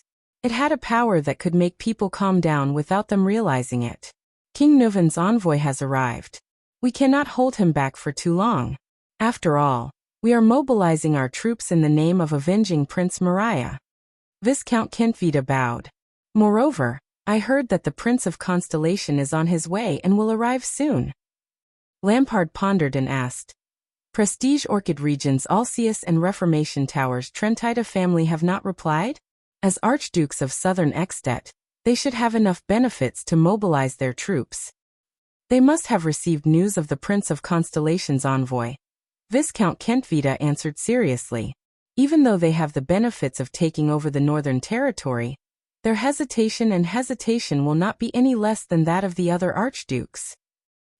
I am afraid we have to rely on ourselves. After a while, Archduke Lampard exhaled and looked at the broken dragon fortress opposite him. He sighed. Rely on ourselves? Cecile, that woman only has around 800 men, but there are at least 300 elite veterans from the Starlight Brigade among them. They are experts at galloping on horseback and fierce soldiers at attacking and defending the city. All of you have fought against her, so you know better than anyone else. Murch has just arrived with more than 2,000 men. Although most of them are garrison soldiers who have never seen blood, that man is too terrifying. As long as there are 500 loyal and unafraid of sacrificing swords and shields, he can cause great trouble on the battlefield. There are also thousands of vassal troops who have rushed over from the Northern Territory. Although they are at odds with the fortress because of Arun's imprisonment, and most of them have already withdrawn, Arun's only daughter is still in the fortress. According to the scouts' investigation, at least 500 of them are still there. Without the other Archduke's military forces, it will be very difficult for us to take down the Broken Dragon fortress. Archduke Lampard's words made the three of them fall silent for a while. 3,000 people squeezed into one fortress. Count Levon frowned and said, with the pitiful level of supplies in the Northern Territory, how long can they last? That fortress was built according to the standard of 10,000 people. It has enough supplies to last until the day before the bitter cold winter. Viscount Kent Vita shook his head. With all due respect, as the party besieging the fortress, our supply pressure is much greater than theirs. 12 years ago, all of Ekstedt was behind us, but now, because that damned prince is coming to apologize, we are isolated and helpless, just like the Northern Territory. In less than 2 weeks, the day before the bitter cold winter will arrive. Tolja also nodded and agreed with the wise general's words. In a situation where we can't wait for a good opportunity, I don't recommend attacking forcefully. When that prince arrives, all the more we can't send out our troops. Count Levon said indignantly. In another 10 years, Constellation will slowly recover from its weakened state, and the other countries will also be free from their own troubles. Also, he paused for a moment. If Nuvan VII can't live until then, Ekstedt might have to choose a king. Are we going to give up on this opportunity? Count Levon said hatefully. The three of them did not speak. No. Chapman Lampard exhaled softly and stared at the fortress in front of him. We are Northlanders. Lampard thought of his elder brother. He thought of his elder brother's gaze as he gripped his sword with his blood-stained hands and laughed boldly as he died. Northlanders never wait for opportunities, nor do they give up on opportunities. Archduke Lampard turned his head. His unsmiling face revealed a coldness that was colder than the weather. We create opportunities. The moon had already set in the west. Broken Dragon Fortress was in front of them. Its magnificent star-shaped outline could already be vaguely seen under the moonlight. Thales looked at Sonia and Ida, who were watching vigilantly from afar. He then turned towards Katerina, who was surrounded by the elite warriors of Broken Dragon Fortress, and the two Blood Clan warriors who were only found after the battle behind her. Are you sure you want to leave now? Thales furrowed his brows as he looked at Katerina. Perhaps the blood mystic is waiting on the way back. Katerina still had that indifferent expression on her face as she shook her head. Now is the best time to leave. At least the blood mystic will not dare to stay too close. It's too risky, Thales said seriously. You know, the blood mystic came for the black coffin. Believe me, since the blood mystic has already appeared and brought such great trouble, there will be people who will take care of her whereabouts and goals, such as your secret intelligence department, Katerina said coldly. Although mystics are terrifying, there are still powers in the world that can restrain them. You are talking about the legendary anti-mystic equipment? Thales pondered and said, but after all, they are rare and there are only a few of them. You are still young, there are still many secrets that you do not know. Katerina's words made Thales scratch his head. You only need to know that every time a mystic appears in public, it is a risk. After that, there will be a long period of silence and hiding. What threatens them is not only the legendary anti-mystic equipment. The two of them stared at each other for a second. All right, since you insist. Thales sighed. You must know that the supreme class beside you has died in battle. Serena may still be hiding in the dark, eyeing you covetously. Besides, you are escorting the legendary anti-mystic equipment after all. Thinking of Hestad and Simon, Katerina's gaze dimmed, but she immediately raised her head. I long for Serena to appear. The Night Queen revealed a hateful gaze. As for the Dark Knight Black Coffin, perhaps many forces hope to obtain a legendary anti-mystic equipment. But rest assured, among those who understand its value and origin, no one would have the guts to covet the Dark Knight Black Coffin, except for the terrifying mystics. No, Katerina secretly said in her heart. Perhaps those relatives in Grand Banquet Hill are the exceptions. After all, guarding the Dark Knight Black Coffin can be said to be the oath of all blood clansmen. Thales rolled his eyes. Another secret that I do not know? He nodded. Even though our misfortune today can be considered to be due to each other, including the debt of blood, hatred and favors, I still hope that we do not become enemies. Of course, it is best that we do not meet again in the future. Katerina stared at him fixedly for a few seconds. It was so long that Thales raised his eyebrows. Do you know, Katerina said quietly, perhaps we can really become allies. Thales widened his eyes. I heard Serena's words, the Night Queen said flatly. The structure of the continent has changed. You are in contact with the Mainz Knight dynasty, and Extet is on good terms with Hanbol. Since Constellation is destined to be enemies with Hanbol, then we have a common enemy. Thales furrowed his brows. I almost forgot. This is a queen. After we form an alliance, we will rope in the Mist Island's merfolk leader. That way, it is not impossible to chase away Hanbol and the Trade Federation's whaling ships, and turn the Southern Sea of Eradication into our inland sea. Think about the eternal oil that Hanbol and the Trade Federation have embezzled together. Please, because of your dear sister. Thales exhaled and shook his head with lingering fear. Right now, I really have a deep fear of the word ally. For your own good and for my own good, can we talk about this when I grow up a little? Katerina, who was inexplicably interrupted, was stunned for a moment. She could not close her parted lips in time. When he saw those lips, for some reason, Thales remembered how they tasted. Ahem. Thales patted his head and chased the messy thoughts out of his mind. He had enough troubles, and he could not even take care of himself. The Night Queen, who had always been unsmiling, suddenly curled up the corners of her lips slightly. Thales was a little surprised. It was the first time he saw the unsmiling Katerina reveal a smile. I am sorry. Thales raised his brows. What did you say? Katerina could be heard saying slowly. When you stretched your neck over. My original plan was to suck all of your blood dry. Thales quivered. What? After all, we have already formed a grudge in the previous battle. Katerina returned to her ice-cold expression, and continued to speak. Thales felt a chill run down his spine as he watched the queen narrate how she wanted to suck him dry. As long as I get rid of Serena, then go back and annihilate the rest of your subordinates and clean up the traces, no one will know the reason for the Prince of Constellation's death except for Covendier. Thales revealed a look of disbelief.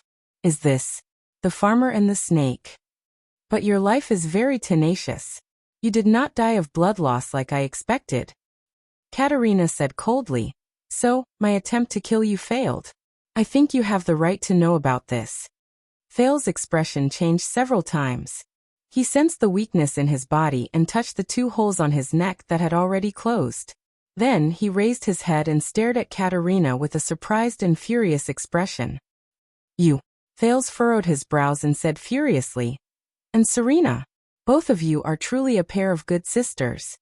However, Katerina only stared at him quietly. Her gaze was complicated. No, please take my honesty as the sincerity of an alliance. I did not hide anything from you. And I do not intend to hide anything from you. This is something that Serena, who has been acting all her life, could never do.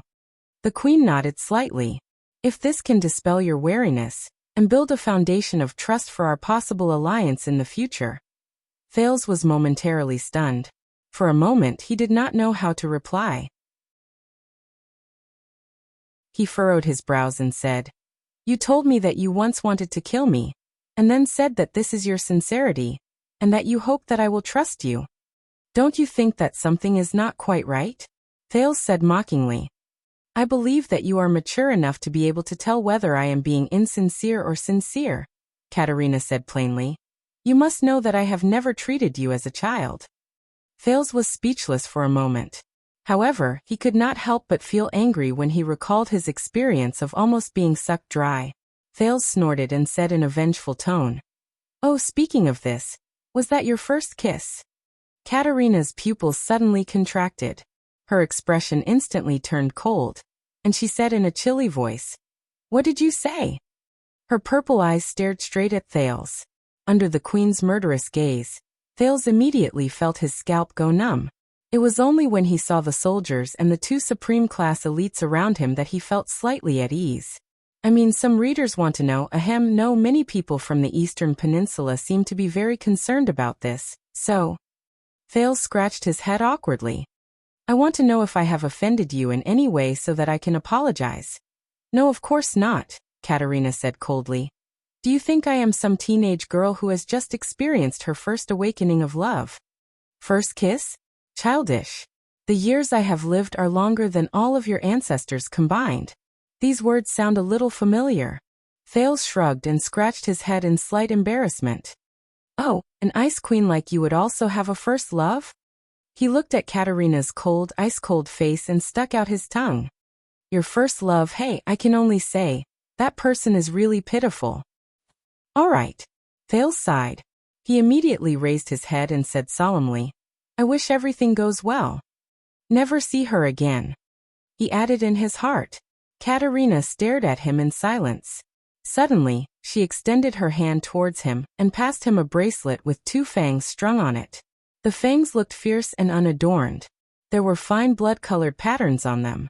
They looked like a souvenir from a previous life. Thales widened his eyes and looked at her in puzzlement. This is the Corleone family's keepsake, the blood fangs. Her Majesty Katerina said with a stern expression. If you come around one day, bring it to me. However, it is not a good reputation among the humans to form an alliance with a long-lived race. Before you make up your mind, please keep this a secret from the others. I suggest that you personally keep this keepsake. Thales furrowed his brows. In the end, he still sighed and casually grabbed the fang's bracelet. I'll throw it away when I get back. Thales thought to himself. Be careful on your way back, he said in his heart. Take care, little Prince Thales. Katerina nodded expressionlessly. She turned around and walked towards her subordinates and the black coffin. Do not forget that this is the inland sea that belongs to us. Thales rolled his eyes behind her back. In the next moment, the Night Queen and her subordinates disappeared from his sight along with the black coffin. Thales sighed emotionally for a second before he turned around and left. At this moment, the Blood Clan's unique secret voice transmission faintly flew into his ears. But that was indeed my first kiss with a member of the opposite sex. Thales shuddered and staggered. Didn't we agree that this is not the world of the little white literature? He sighed and looked into the darkness where Katerina left. Chapter 99. Eternal Star City, Lower City District, Blackstreet Brotherhood's headquarters. Are you talking about Rhoda and Reverse Machete? One of the 6 powerhouses of Blackstreet Brotherhood.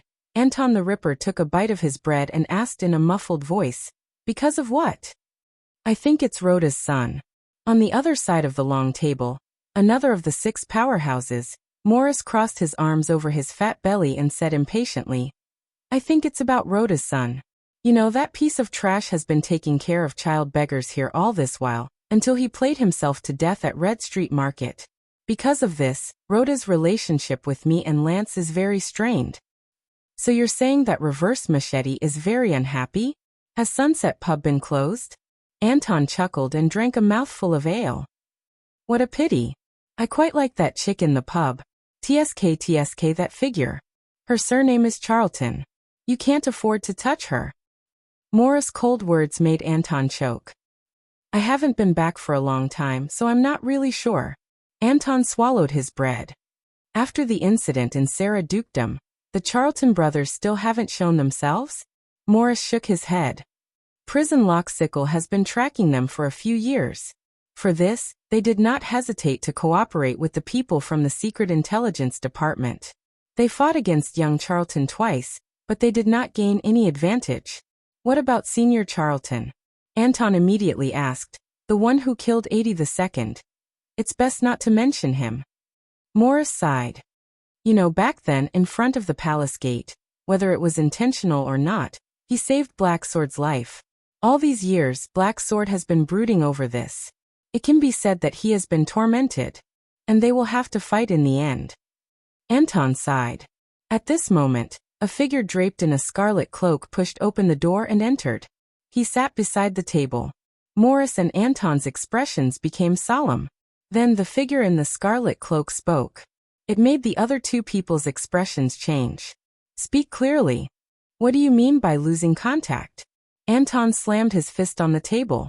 With a surprised expression, he looked at Lance, the sleepless eye, and asked in bewilderment. Lance pinched his scarlet cloak and furrowed his brows. What I mean is. He pinched his scarlet cloak and furrowed his brows. Since 7 days ago, we have not received any messages from Ramon. The last time he sent a message, he was at the eastern border of Constellation and Extet. There is only one explanation. He has met the enemy. Morris crossed his arms and muttered. His mission is only to divert the Secret Intelligence Department's attention with the news of the reappearance of wizards, so that we can safely obtain the equipment. When the Black Prophet finds out that he's not a wizard, he'll naturally give up on hunting him, right? The plump man shook his head and looked puzzled. He's just an ordinary gang doctor. Neither the secret room, nor the Secret Intelligence Department have any reason to arrest him. No, of course they don't have a reason. Unless this is a move by our opponents against the Brotherhood, or even the sponsor behind us. Many people are suspecting our backer, Lance said darkly. No, of course they don't have a reason. Unless this is a move by our opponents against the Brotherhood, or the sponsor behind us. Many people are suspicious of our backer. Against us and the sponsor? Anton was shocked. If they are against us, are you talking about Blood Bottle Gang? Although the Air Mystic does not usually appear. After the incident at Red Street Market, they have indeed become quieter than before. Catherine and Nikolai are abroad. Lance shook his head. I have news that they have found the Blood Mystic. I am afraid that their counterattack against us will begin soon. I am worried that they may have discovered Ramon's importance to us. He tapped the table lightly. If the Blood Mystic is the one who takes action. Sigh. The key is our sponsor. Morris pondered solemnly.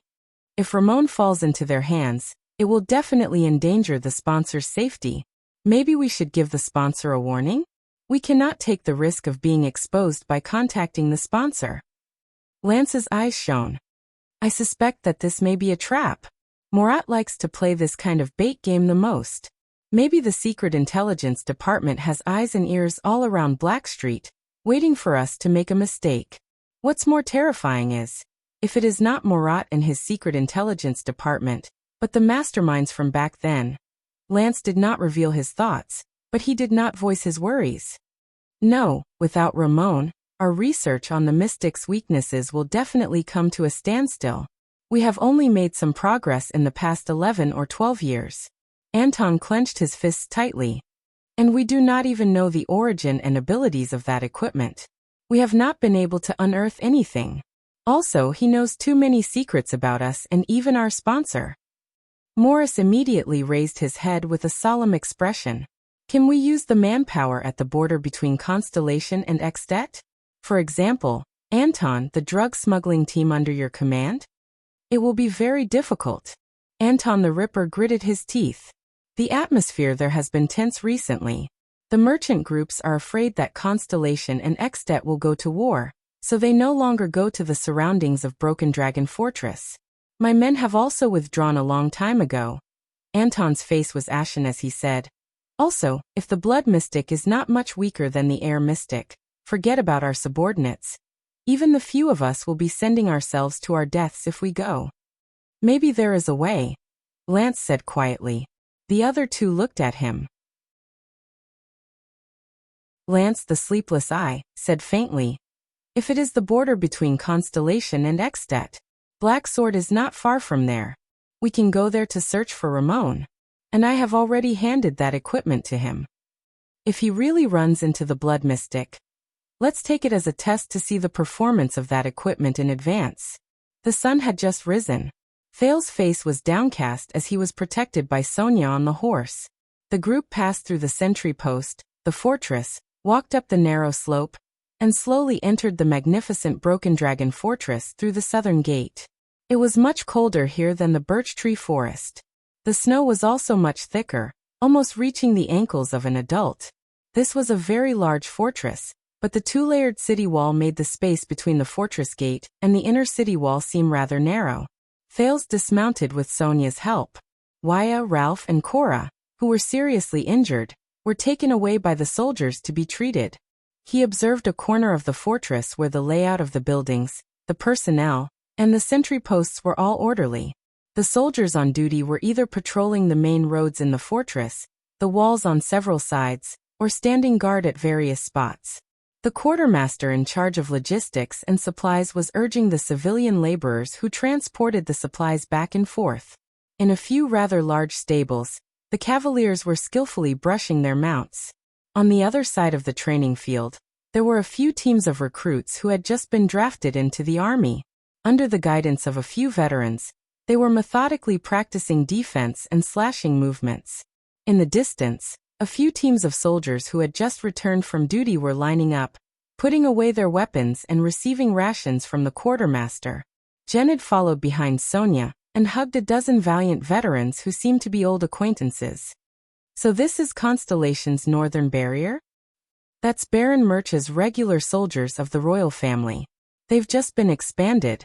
At this moment, Putre dragged his injured body behind him while leaning on a tree branch. He looked at the group of recruits who were training and said, "They haven't really fought in battles." Thales nodded. "I thought you would at least leave her, that important queen, in Broken Dragon Fortress. You know, our strength is already stronger than hers," Putre said quietly, and regardless of whether she was deceived or not, she still attacked the diplomat group's convoy and committed a heavy debt of blood. And then? Capture her and spank her? Thales shook his head. She is an important political figure in the Eastern Peninsula. We would need a lot of legitimate reasons to keep her, and there would be a lot of trouble in terms of diplomacy. It also involves mystics. It involves my secret. The less trouble, the better. Putre raised his eyebrows. Thales sighed. Believe me, the real culprit is still out there at large. Letting Katerina go is also creating trouble for him. Zayn's face appeared before his eyes. No matter why you want to kill me, I will not sit still and wait for death. Also, Thales thought, I might have found the key. The key is in the conversation on the day of the journey. Something must have touched Zayn's nerves.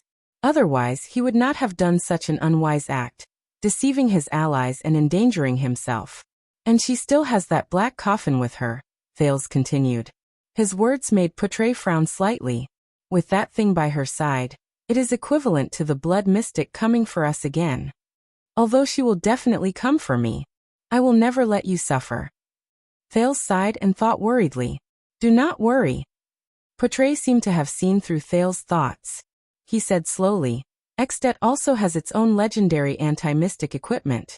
They even have more than Constellation. It is the country with the most legendary anti-mystic equipment in the world.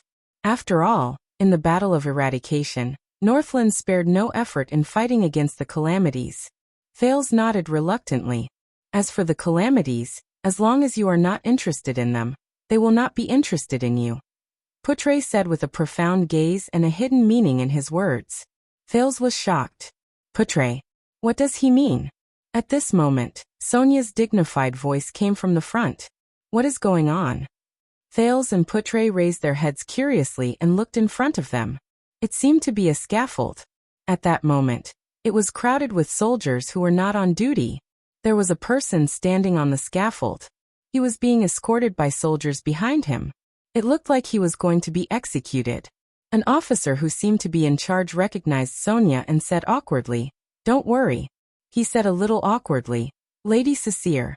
This person is a deserter. Sonia frowned and looked at the person on the scaffold. It was a young man with black hair, brown eyes, and slightly dark skin.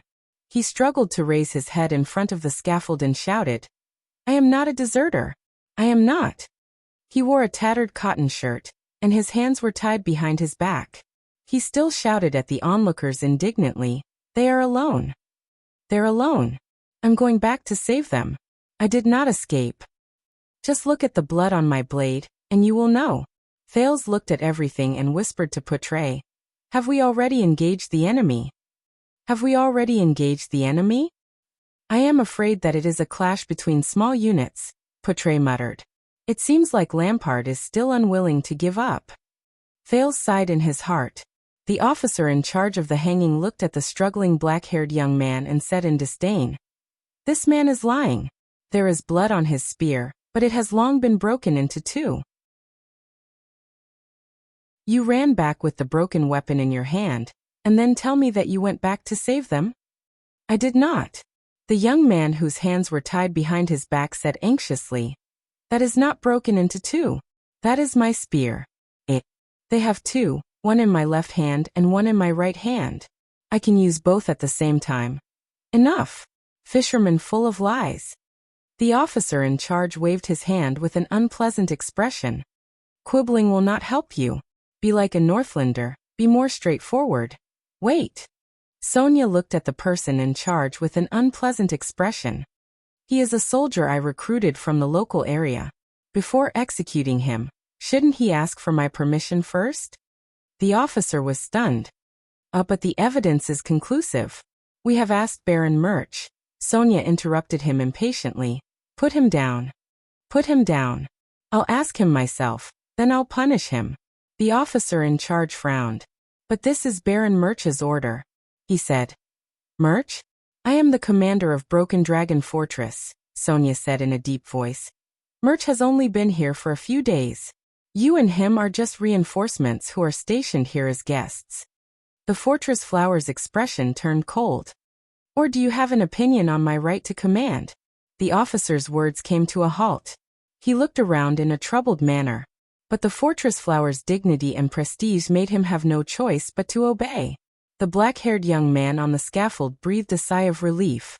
He was immediately brought down and pressed down in front of Sonia. Sonia came before him and said coldly, Soldier, report your name and where you belong. The young man shuddered. Willow, my name is Willow, Your Excellency, Fortress Flower. The young man looked at Sonia gratefully and panted. He panted and said, Willow can. I am a pikeman recruited from Zalaton County, and I am really not a deserter. At this moment, the crowd burst into an uproar. A bright but impatient man's deep voice traveled from afar. Cecile. Sonia's brows furrowed deeply. She raised her head and looked in the direction of the voice. I heard that you are openly looking for trouble with me again? Thales looked curiously at the source of the uproar. He saw that the soldiers had parted to the sides. It was a man of medium height but muscular build. He wore a simple breastplate and a green wrist guard. He had short, chestnut-colored hair. His nose bridge was high, and his facial features were distinct. His light green eyes were full of fierceness. He carried a conspicuous silver and black metal bow on his back. He strode out of the crowd. Behind him were more than 10 expressionless sword and shield soldiers. Wow. It's him. Behind Thales, Ida, who had covered her head and face again, seemed to have found something fun. She whispered, They're going to fight, they're going to fight. The soldiers on both sides whispered to each other. Many of them looked at the approaching man with excited and nervous expressions. Thales was stunned. Who is he? This man seemed to have an aggressive aura. Wherever his gaze landed, it sent chills down people's spines. It gave Thales a dangerous feeling, just like the silver and black bow on his back. It was in a critical state, as if it could be fired at any time. Sonia looked at the man with a solemn expression. She said slowly, Araka Murch. Once again, you interfered with my troops when I was away. Araka Murch? It sounds a little familiar. Thales scratched his head. Behind him, Portray sighed deeply and said in a low voice, Your Highness, I wonder how good you are at mediating conflicts? Thales glanced at Putre baffled. What does he mean? Your troops? The aggressive Araka did not show any weakness.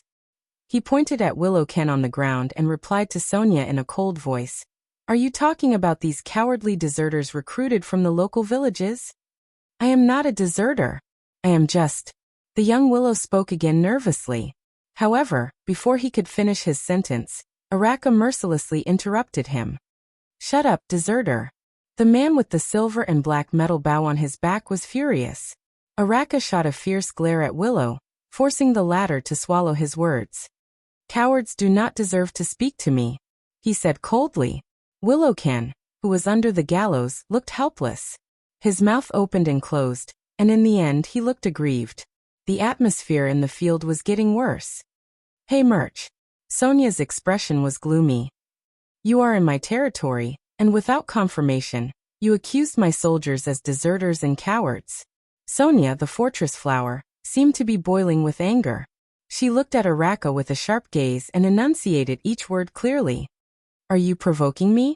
Thales only felt that the atmosphere in front of him was getting more and more tense. The soldiers around him did not even dare to breathe loudly. Araka suddenly grinned and laughed out loud. If you say so, then so be it. Under Sonia's increasingly terrifying gaze, Araka stopped smiling. With an uncomfortable gaze, he swept a glance at Thales. So you brought the prince back? Araka smiled and shook his head. Thales flashed him a smile and nodded.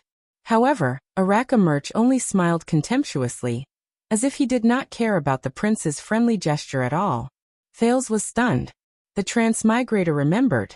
This was the baron who led the army, Araka Murch, when King Kessel replied to the ex-dead envoy, saying that Baron Murch has brought 2,000 regular soldiers of the royal family to Broken Dragon Fortress.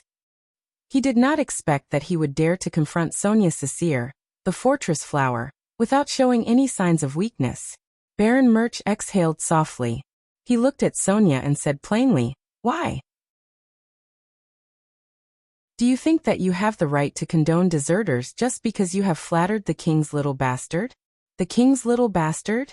The surrounding soldiers burst into an uproar again. Many gazes swept towards Thales. Thales' expression also became unpleasant. He said that he is not a deserter. Sonia's expression was unpleasant. He should have a chance to defend himself. Starlight Brigade never treats lives lightly. Thales thought of something. Starlight Brigade. On the ground, Willow's expression became joyful. He nodded vigorously, but when he saw Murch's expression, he still chose not to speak. Never treats lives lightly? As expected of the personal guard captain of the Starlight Brigade, Araka said with a smile. You carry out your duke's beliefs meticulously. Thales remembered that Sonia was once 82's younger brother, a member of the Starlight Brigade under John Jadestar. It seemed that her status was not low. She was the personal guard captain. All right, how did the duke die? Araka twisted his head and stared at Sonia. The fortress flower's expression changed abruptly. He, who was kind and cherished life, was betrayed by those he never treated lightly. As Sonia's face trembled, Araka spoke in a mocking tone. He died in the hands of his most trusted personal guard. What was that traitor's name again? Norfolk? Sonia clenched her fists tightly. The expression on her face was unreadable. Yes, it was the Duke's personal guards of the Starlight Brigade, who were personally trained by Sonia Cecere. Thales opened his mouth wide in shock. Araka's words had obviously stirred up a lot of people's nerves. Because Thales could feel that the temperature around Sonia instantly dropped the moment she finished speaking. The expressions of the dozen or so brave soldiers behind her, including Janet, changed at the same time. The dozen or so burly men with fierce expressions walked forward together and stood behind Sonia. Behind Araka, the expressionless sword and shield soldiers also had unpleasant expressions. They surrounded Baron Murch in unison, pressed their hands on the hilts of their swords, and stared coldly at the people opposite them. The people from both sides were at each other's throats. Sonia's pupils shrank slightly. She slowly walked forward with a cold and stern expression. She stared straight at Araka, who was the same height as her. Araka also stared back at her coldly. Bah! Sonia spat at Araka's feet in an unceremonious manner. One could even say that she was very rude. You are a wild dog barking furiously, Araka. Araka only chuckled and did not speak. Of course I remember now. The bloody year. The fortress flower looked up at the chestnut-haired man and said coldly, Prince Horus died on the battlefield, but you came back alive. Thales thought of something. Prince Horus? The sword of reversing light. This time it was Araka's expression that changed drastically. His eyes were filled with hatred and anger. Who knows? Was it you? Sonia's tone was filled with ridicule. She chuckled and said, stabbed him in the back? Thales no longer had to doubt what the word contradiction meant by Putre's words just now, because in the next moment, Araka's fist and Sonia's palm collided violently. Filled with anger, they collided violently in the air. At the eastern border of Constellation and Extet, around the lonely old tower. No, I can't smell the scent of the Brotherhood's doctor. I can't go any deeper. In front of us is the road to Broken Dragon Fortress. I heard that the two countries are in a standoff. I don't want to get involved in the war. The leader of the 8 psionic warriors of Blood Bottle Gang, Red Viper, Nikolai clenched his fists in anger. He waved his subordinates away and looked at the blonde woman beside him. Also, can't you ask Lady Giza for help? Damn it. This woman. Why was she the first to find the blood mystic? One of the psionic warriors of Blood Bottle Gang, Illusory Blade Catherine, who was second only to Nikolai, turned around and showed a bright but inexplicably chilling smile. Oh, looks like we lost him again. As for Lady Giza, Catherine chuckled, which made Nikolai even angrier. I said that she suddenly had an urgent matter, and went west temporarily. Catherine looked at Nikolai coldly. The blood mystic trusts me more, and she will only trust me. Even if the air mystic disappeared and chaotic divine soldier Song died, Blood Bottle Gang cannot be taken over by an idiot like you. However, she was also extremely anxious in her heart. A day ago, they finally managed to persuade the blood mystic to come here with them to track down the Brotherhood's strange doctor. However, Giza seemed to have suddenly sensed something. She hurriedly said, I'm going to the west to take a look. Then, the mystic disappeared before their eyes. My God, the west is the road to Broken Dragon Fortress. Countless armies from both countries are there. The atmosphere is tense, and there's even an existence like the fortress flower. No matter how strong a mystic is, she can't fight against an entire army, can she? It's better for us to solve the problem here as soon as possible, Nikolai said in an unpleasant tone. Blood Bottle Gang has lost a lot of business. Many of our partners are. The women in Sarah Dukedom are very dissatisfied with our population shortage. The barren bone people in the desert have started to contact the Brotherhood. The Forerunners have even directly closed their trade with us. And that group of rude swordsmen even questioned us about Groudon's death. We are pressed for time. I know. Catherine shook her head. They are even more aggressive, asking us to provide more orphans. It's time for us to regain our prestige. So, that Dr. Ramon better be as important as you say. Nikolai looked at his colleague and competitor with a displeased expression. Of course, this was leaked to us by the Cullen family from the Kingdom's Secret Intelligence Department. Catherine chopped off a branch in front of her, and continued to walk forward. The news said that if we capture Ramon, we will know many of the Brotherhood's secrets. The Cullen family? Nikolai frowned. And you should stop fantasizing about the Covendier family, Catherine said sarcastically. They don't treat us as humans at all. Will the Cullen family be any better? Nikolai retorted subconsciously. Maybe the news this time is just the Kingdom's Secret Intelligence Department wanting us to cause some trouble for the Blackstreet Brotherhood. That's right, Catherine said nonchalantly. Nikolai was stunned. He did not expect that this woman would actually agree with his words. The Brotherhood has expanded too quickly, especially after that night at Red Street Market. Almost all the underground forces in Eternal Star City have surrendered to Blackstreet. So, there are people who dislike them and want to cause trouble. Catherine stopped walking and frowned as she pondered. There are also people who want to catch the mastermind behind them. I'm afraid that the Kingdom's Secret Intelligence Department and the Cullen family have the same goal. Supporting us is the most direct way. Nikolai smiled disdainfully. So we lost the battle at Red Street Market, and it was actually a good thing? That was a heavy lesson. It reminded us that the mystics are not omnipotent. Catherine concealed the disgust in her eyes and tried her best to speak sincerely. In the past, we did things our own way and even fought against each other. But on that night, we lost our most capable subordinates and manpower.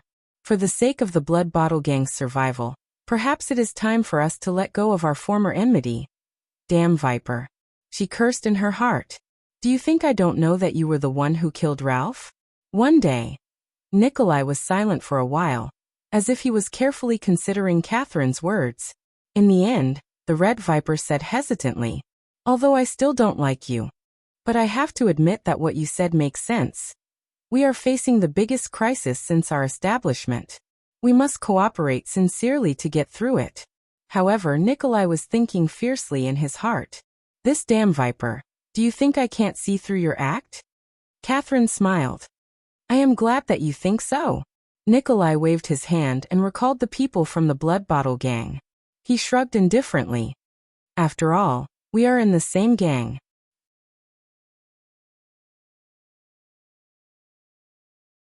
Chapter 100. The fist and palm collided. Araka and Sonia trembled slightly. Thud. It was a low thud, like the sound of a sandbag falling to the ground. But Thales's heart trembled, as if a blunt and heavy hammer had struck his heart. This is a battle between supreme class elites? It was quiet and simple. There was no waste of energy, no unnecessary movements. Thales saw the crowd whispering.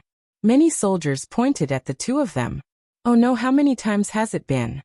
Must they tear each other apart before the attack from the north? The two commanders faced each other with equal harshness. They stood where they were and blocked each other's fists and palms without backing down. Sonia's eyes were cold, while Araka's face was fierce. The soldiers behind the two of them finally reacted. Clang. The old soldiers behind Sonia drew their swords in unison and surrounded the commander in an orderly manner. Thud. The sword and shield soldiers around Araka had solemn expressions. They took a step forward in unison and formed a wall with their swords and shields to protect Araka's flanks. The two groups of people were murderous as they glared at each other angrily with swords drawn. The chaos in the crowd deepened. My God, the Starlight Guards and the Fury Guards are here at the same time. Didn't the officers who arranged the shifts deliberately stagger their duty times? Are people going to die this time?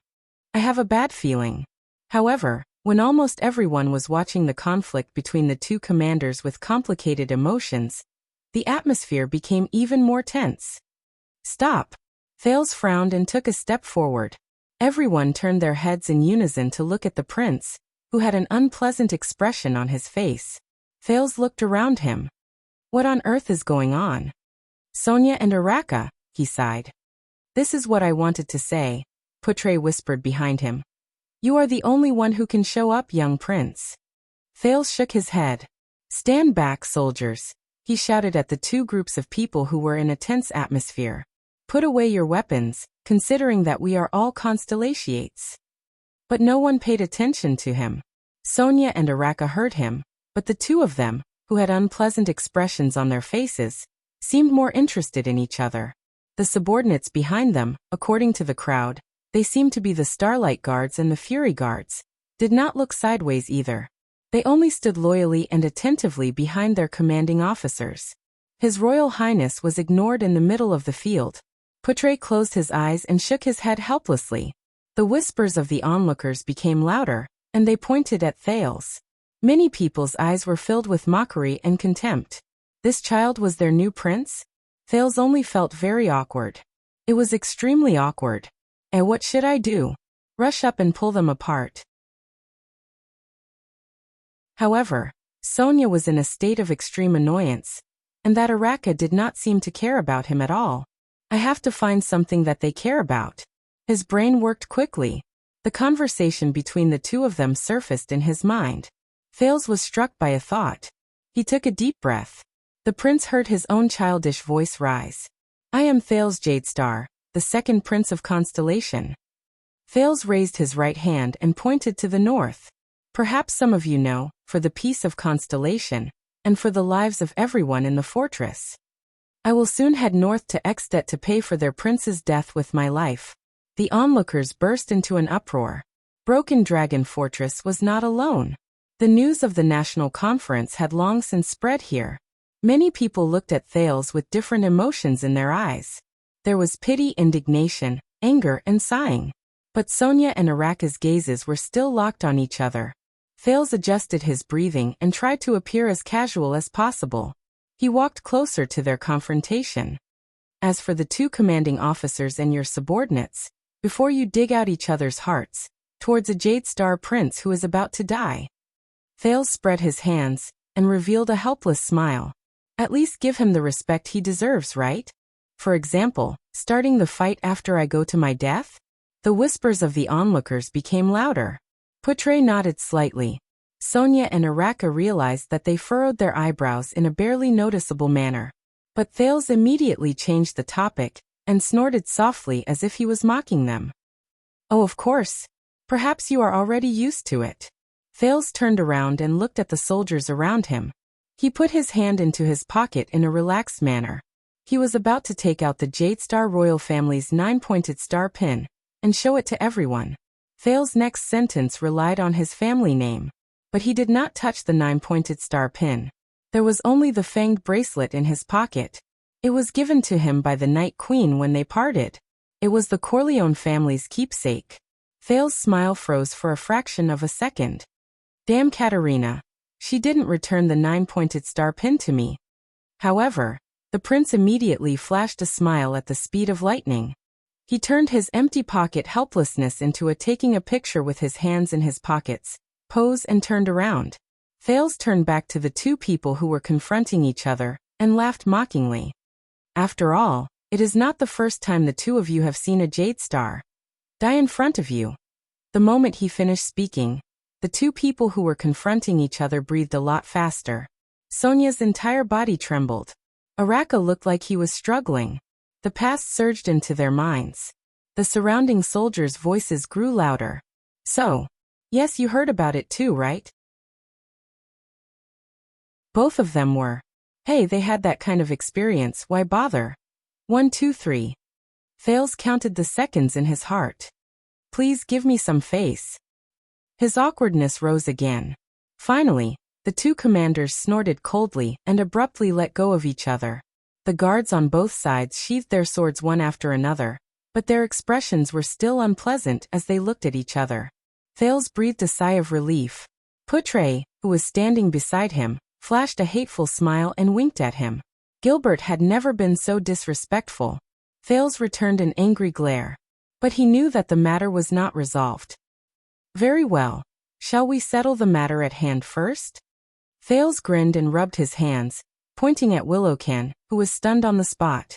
Araka snorted impatiently. Do you want to judge him personally, young prince? Why, do you have a problem with that? Sonia snorted. With his highness status, he is the most suitable person here. Thales sighed. No, this is not just a trial. It might also be the friction and discord between the two commanders. And he looked at Willow, who had a pleading look on his face. This concerns a person's life and death. He raised his head and looked at the officer in charge of the hanging. Can anyone prove what he said? The person he saved? The officer in charge seemed to have never spoken to anyone from the royal family before. He took a step back in a flattered manner, then shook his head. None, so we all suspect that he is lying. Thales furrowed his brows. This is bad. If you want to confirm whether he is a deserter, please bring him his weapon. The officer nodded nervously. Soon, under everyone's gaze, a wooden stick that was much shorter than a long spear was brought up. This pair of damaged wooden sticks still had dried blood stains on them. Only the iron-wrapped tip could barely be seen on one side. On the surface, it did indeed look like a broken long spear. However, Thales looked at the black-haired young man. You can use dual spears? Willow nodded vigorously. I can. Another lie. The officer shook his head and said, no soldier has ever received such training, much less a fisherman. Thales exhaled deeply. He looked at the soldiers around him with burning gazes. He looked at Sonia's hopeful gaze, Araka's aggressive gaze, and Putre's complicated expression. Thales pondered and said, if he can use dual spears proficiently. But Araka snorted softly at this moment and interrupted him.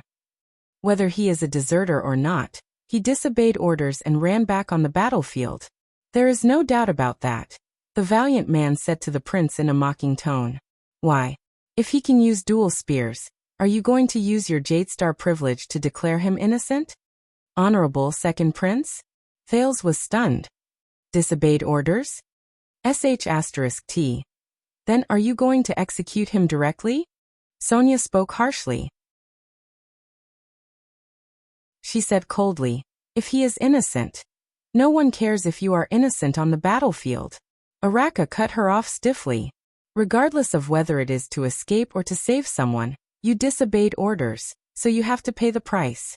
Sonia's words immediately froze. She could only turn her head and look at Thales hesitantly. I respect your decision, Your Highness. Continue. Araka looked at Thales and said in disdain. Pardon him, and see if he will still disobey orders next time. Perhaps by then he will not only cause his own death. Willow's face immediately turned ashen. Drenched in sweat, his gaze kept moving back and forth between Araka and Thales. Thales furrowed his brows. This is troublesome. Araka, Sonia, Putre, and the soldiers around them, including Willow, all fixed their gazes on him. What should I do? Hang him. What will Sonia and the soldiers around them think? Forgive him. What about Araka, military orders and military rules? Or should I just change to another punishment? No, it's not appropriate. Damn it. Gilbert never taught me this. Wait. Gilbert? Thales muttered to himself. He made a decision. Willow can.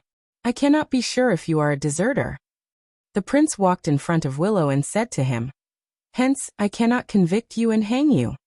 Willow breathed a sigh of relief. See, this is where you start losing the war. As expected, Araka snorted softly. Unsurprisingly, he also received Sonia's angry glare.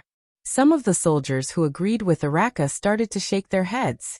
However, Thales' next sentence made Willow nervous again. Thales shook his head and said, but if you really disobeyed orders, then I cannot convict you. I cannot pass a sentence. Everyone was silent for a moment. Then there was an uproar. Sonia furrowed her brows tightly. What does this mean? Ha, guilty and not guilty? Araka sneered. So, what are you going to do, my prince? Why don't you shorten the rope by half? Thales was expressionless. He raised his hand gently and clenched his fist. Everyone fell silent. But you said it, Willow, Thales said softly. You retreated to save your comrades. Willow lifted his gaze and looked at the second prince with trembling eyes. Whether you really did it or not, this spirit is very noble. Thales' voice echoed in the narrow crowd. So I can't hang you. Willow shuddered and looked at the prince in disbelief. Thales continued to say, yes. It's not because of whether your actions are innocent or not. It's because I cannot let others hesitate to save their comrades just because they are afraid of what will happen to you. This is not something that they should hesitate about. Thales said faintly. The way everyone looked at Thales changed. Sonia's face lit up, while Araka frowned deeply. Only Putre's gaze was complicated and profound. But Thales' expression turned solemn and he said sternly, this does not mean that you are not guilty, and you do not have to pay the price for disobeying orders. Willow can. Willow's breathing started to quicken. In the future battles, you must save the lives of more than 10 comrades, Thales said sternly. As the price for not being hanged today, this is the only way you can be absolved of your crime of disobeying orders, and wash away the suspicion of you being a deserter. 10. Under everyone's gaze, Thales pulled out JC's dagger and walked behind Willow expressionlessly. He aimed the blade at the rope that bound Willow's hands. Thales took a deep breath and used force to cut. 1, 2, 3, ha? Thales awkwardly realized that his strength was a little weak. Based on this speed, it might take more than 10 seconds to cut the rope. He felt the gazes of the people around him. This is ruining the atmosphere. At this moment, a familiar fluctuation surged into Thale's hands. It was as if his blood had instantly sped up. The muscles on his right hand trembled, and a force that was much stronger than usual erupted. Rip. The rope on Willow's hands was instantly cut. Thales withdrew his dagger, and forced himself not to look at the bloody wound on the back of Willow's hand that he had accidentally made. Ahem. So, I used your future actions in exchange for your life and freedom at this moment. Do you understand? Willow can? He looked solemnly at Willow, who had regained his freedom. Willow panted as he knelt on the ground and looked at Thales. He parted his trembling lips. Yes, Your Highness, he said excitedly. Save 10 people. I will remember this. I have another request, Thales said calmly. Willow was stunned. Thales suddenly flashed a smile that he had not shown for a long time and said, Go and change your dual pistols. They are so worn out that they can't even kill fish in the river. Willowken took 3 breaths. Then, he flashed a smile as if he had escaped a disaster. He nodded vigorously. Yes, I will obey your orders. Thales turned his head and looked around. Sonia laughed and looked at him with a gratified expression. Very appropriate, Your Highness. The fortress flower walked over unceremoniously and carried Thales while he had an unpleasant expression on his face. No one knew who started it, but the soldiers around them started applauding. Clap clap clap. Some even started cheering. There were even people shouting, Our prince! Sonia laughed and put the ashen-faced Thales on her shoulder. She rubbed his head hard. A qualified jade star. Cunning brat. Araka looked at Thales coldly. He mumbled and waved his hand. Amidst the applause from the crowd, he left with his subordinates. Only Ida asked Putre, who was deep in thought, with a puzzled expression. What did he do just now? When the already weak Thales was put down after Sonia swung him around twice, and making him even more dizzy, he could only pull at Putre's robe weakly and retch. Under the guidance of a few soldiers, Putre followed him to the barracks that had been prepared for the prince. Behind him was Ida, whose face was once again pale from the cold weather. Thales sighed. I thought that the trouble would only come after we reach Ekstet. But Putre did not reply to him. Your Highness, Putre said quietly, not noticing that he used honorifics. How did you think of that method? Thales was stunned. Not killing that soldier for now, but letting him contribute himself in the future? Putre said as he walked. This idea. Thales rubbed his frozen red hands and exhaled a breath of hot air. In fact, Gilbert told me about it. It has something to do with my uncle, Meteor Jadestar. Putre's expression changed and he furrowed his brows. Gilbert said that he once messed up a diplomatic mission because he did not cooperate well with his colleagues. Thales recalled and did not notice Putre's expression. But Prince Meteor did not punish him. Instead, he made him owe a debt to Constellation, and in the future, he had to make up for it with several times the merit. Putre furrowed his brows tightly, while Thales raised his eyebrows. The Far Easterners also have the saying of using merits to make up for sins, but that is only limited to important people. Low-ranking soldiers like Willow cannot say this directly, so they have to use the reason of saving their comrades to convince others. But this is still not a good idea. Thales spread his hands.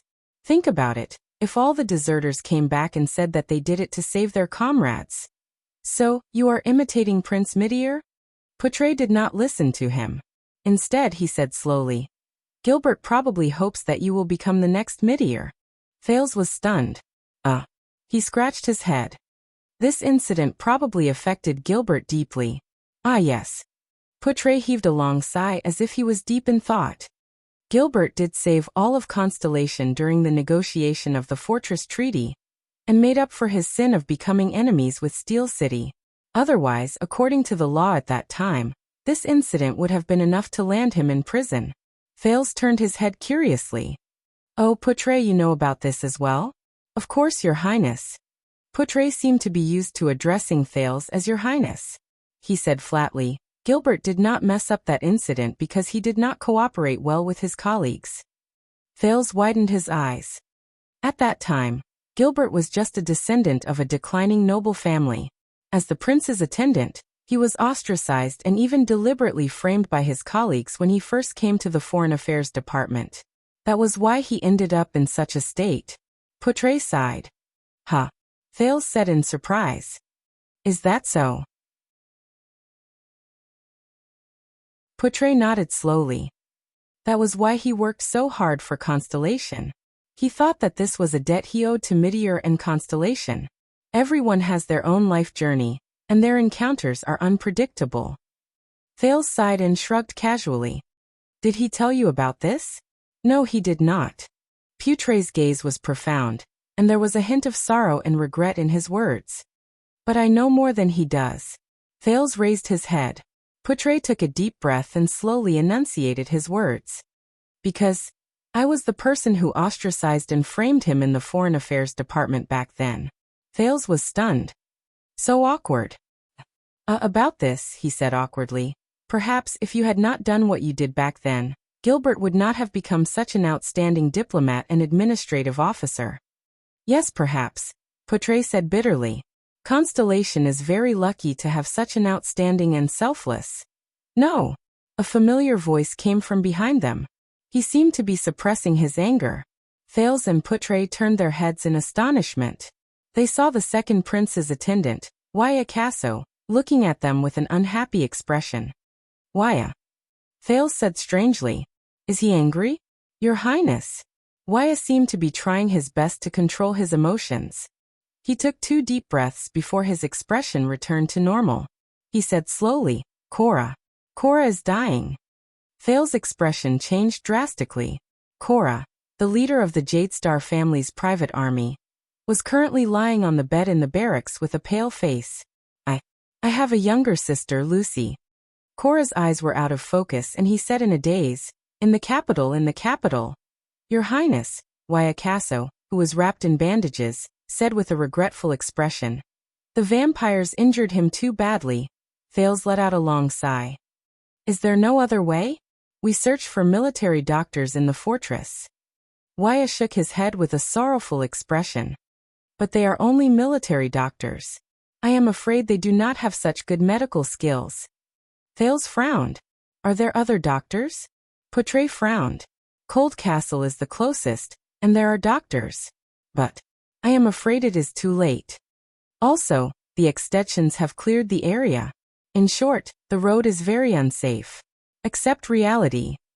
Ida sighed under the cloak. At least let him leave with peace of mind, and not have any regrets on his way to Hell's River. Thales looked at Cora on the bed, and remembered the first time he made him laugh in Mindy's hall, and the time he led the swordsmen to fight against the mercenaries. Together with his colleagues, they stood between him and Serena, and the fight against the Blood Clan in the Birch Tree Forest. He closed his eyes sadly. Damn it. Prince Thales. Everyone turned their heads. They saw a young man with black hair and brown eyes standing at the entrance of the barracks. It was Willowcan, the deserter, who was almost hanged.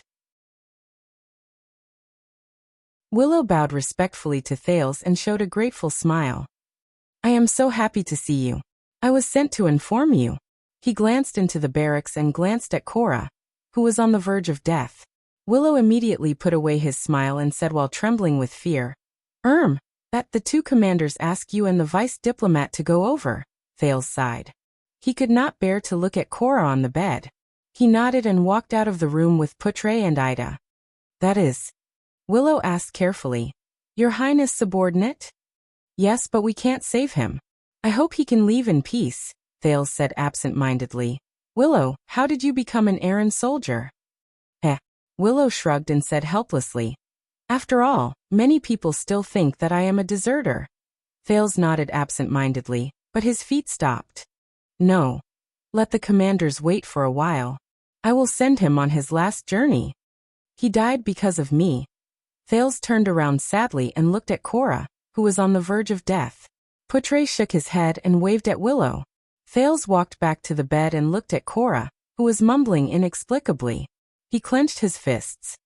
If Cora and the other Jadestar private soldiers who sacrificed themselves in the Birch Tree Forest did not follow me. Sigh. At this moment, Your Highness, that Willow could not help but speak. Poutre and the others looked at him in dissatisfaction. Please do not rush him, Waya said unhappily. Please give death some dignity, even if you are the ferryman of Hell's River. No. Willow waved his hand and said anxiously, I was treated as a deserter yesterday and thrown into the dungeon. That dungeon. Now is not the time to thank him, right? Poutre said with a frown. Oh no. Willow shook his head and panted. I met someone in the dungeon, a person who was locked up as a suspicious person. The young soldier said loudly. That person said, he is a doctor. Thales and the others were shocked and looked at Willow. Yes, he also said his name is Ramon. Willow finally said what he wanted to say. He scratched his head and revealed a hearty smile. And he is a doctor from the capital. According to him, his medical skills are superb.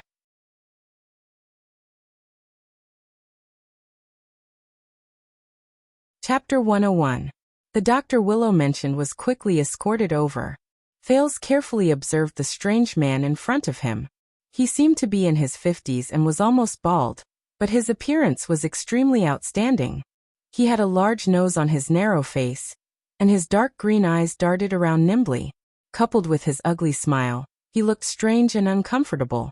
You must be the new prince, Your Highness. The strange-looking old man was dressed in a yellow leather coat. It was a little dirty from being rubbed in the dungeon, and there was a strange smell of medicine on his body. He laughed inexplicably and bowed slightly. My name is Ramon. I am a doctor. Thales frowned. He waved his hand and gestured for Waya to close the door of the barracks that was left behind after the soldiers left. You know who I am? Ramon stretched his head forward strangely and nodded from time to time. Coupled with the smile that seemed to have frozen on his face, he looked like an entertainer performing a magic trick. Hee, news always travels fast, faster than you think. Especially when the soldiers around us are talking about your name. Poutre took a step forward and slowly said, Very well, there is a person here who needs medical attention. If you are a doctor, he looked at Cora. Ramon laughed strangely and craned his head to look in Cora's direction. I can try, but I cannot guarantee anything. He walked towards Cora, but suddenly turned his head around. His eyes bulged and he stared at Thales strangely. I heard that Your Highness is going north to Ekstedt. Waya and Ralph frowned. Thales nodded. This old man. A little strange. And a little strange. But he is a doctor after all. Ramon walked slowly to Cora's side, as if he was deep in thought. Not a bad journey. Ekstedt. The strange doctor carefully observed Cora, who was trembling slightly and whose face was pale. Ah, a brave warrior, and a super-class swordsman with the power of eradication. Ramon lifted Cora's weak arm and his eyes sparkled. He has a bad habit when he swings his sword. He prefers slashing and face-to-face swordsmanship. His right upper arm and back muscles will probably start to ache after he is 60 years old. Under Waya and Ralph's astonished gazes, he slowly removed Cora's bandages. Cuts and lacerations on his chest and back. He didn't treat his injuries immediately. I wonder if it was because the situation was urgent or because he didn't realize it. To think that he endured for so long. With this kind of wound, I can recognize it as a vampire's claw even with my eyes closed. Thales' expression froze. This doctor. It seemed to have some tricks up its sleeve. Moderate blood loss, weak body. The key is that the two wounds were improperly treated. There's quite a lot of ulceration. If we don't deal with it immediately, I guess he can still hold on for another day? One night. Ramon turned his head and clicked his tongue. He looked at Thales and smiled without saying a word. What is it? Poutre asked slowly. Can you save him? Ramon stared at Thales with a contemplative gaze. Most doctors are probably at a loss right now. Thales' expression darkened. They can only wait for the swordsman to recover or die by himself. He let out a breath of hot air, and said slowly. Everyone frowned slightly. Wait, Poutre said quietly. You said most of them? Ramon just chuckled. Thales raised his hand, and gestured for Poutre to ask him the question. The second prince looked at Ramon seriously and asked, You mean you can save him? Ramon blinked his right eye and sniffed with his strange nose. I did not say that. But I can try. With some medicine, I can treat the wounds, cut off the rotten flesh. As for the chance of successfully saving him, Poutre frowned beside Thales. Ramon flashed a strange smile again. It depends on the reward. You know the reward. Thales raised his eyebrows. You will get the reward you deserve. Without changing his expression, Thales added, sufficient reward. I guarantee it with the royal family's reputation. Anyway, it's not my money. Haha, you have misunderstood. Ramon put down the dying Cora. His eyes shone. I only ask for one thing. He narrowed his eyes and scrutinized Thales carefully. I've had enough of this dungeon. He tried his best to put on a friendly smile and said, when the prince heads north to Extet, please bring me along. The barracks was silent for a moment. Thales looked at the ashen-faced Cora on the bed and clenched his fists lightly. Bring him along? You know that I have no right to let you go. Thales suppressed the discomfort in his heart. I am not the commander here. Ramon revealed his upper teeth and sneered cunningly.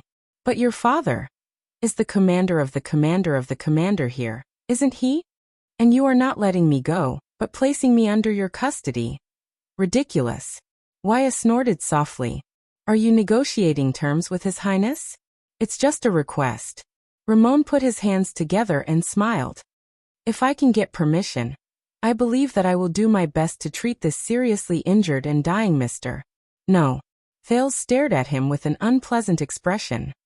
Not only do you want to negotiate terms, you are also threatening me. Also, not saving a dying man. Are you really a doctor? How dare I? Ramon spread his hands and revealed his mottled yellow teeth. What I mean is, even if I am a doctor, I can only try my best to save him. If I fail, His Highness can throw me back into the dungeon or even cause me some trouble.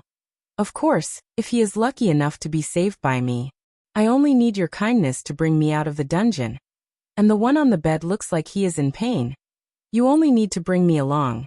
You have a lot of conditions. Wyatt took a step forward and said coldly. I am only making a suggestion. Ramon smiled. Whether you accept it or not is entirely up to His Highness. What if I say no?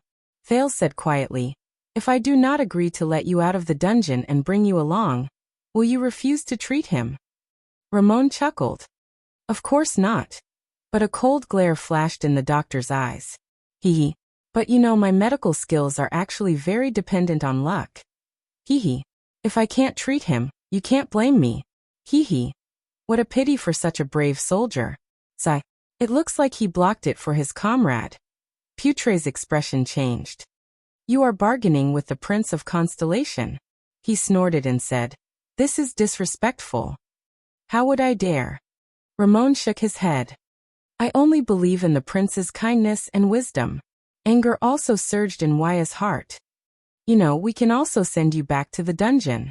The ferryman can also send him across Hell's River.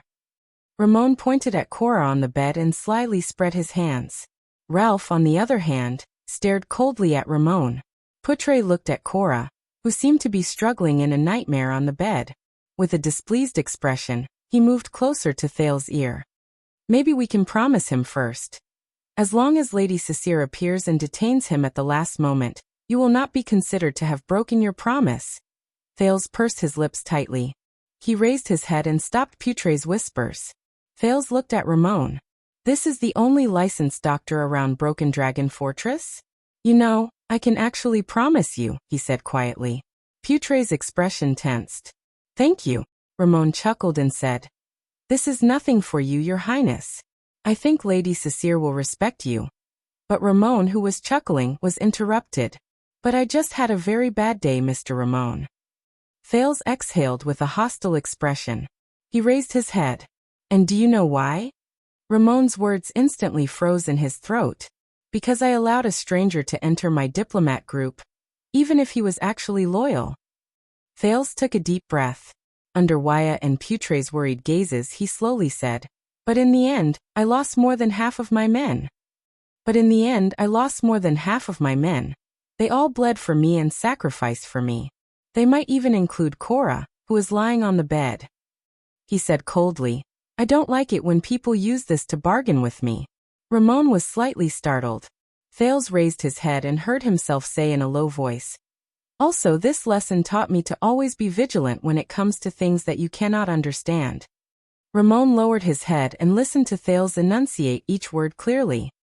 For example, at the border of the conflict between the two kingdoms, a doctor who was locked up in the fortress dungeon for no reason asked to join my group with a body full of peculiarities and suspicions.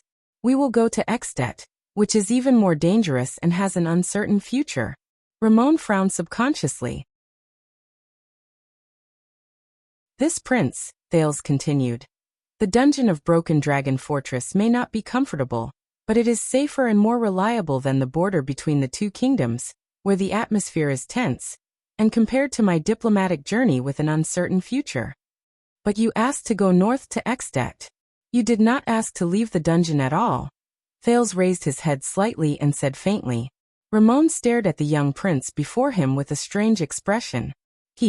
Thales sat on the chair and crossed his arms. You are willing to sacrifice your own safety and interests to provide medical services for the prince's group, and then continue on a dangerous journey with him. You must be a saint, Dr. Ramon. Thales shook his head and said slowly, if not, then you must have some ulterior motive. Ramon frowned. T. It looks like this young prince is not as easy to fool as I thought. I just need to leave this place.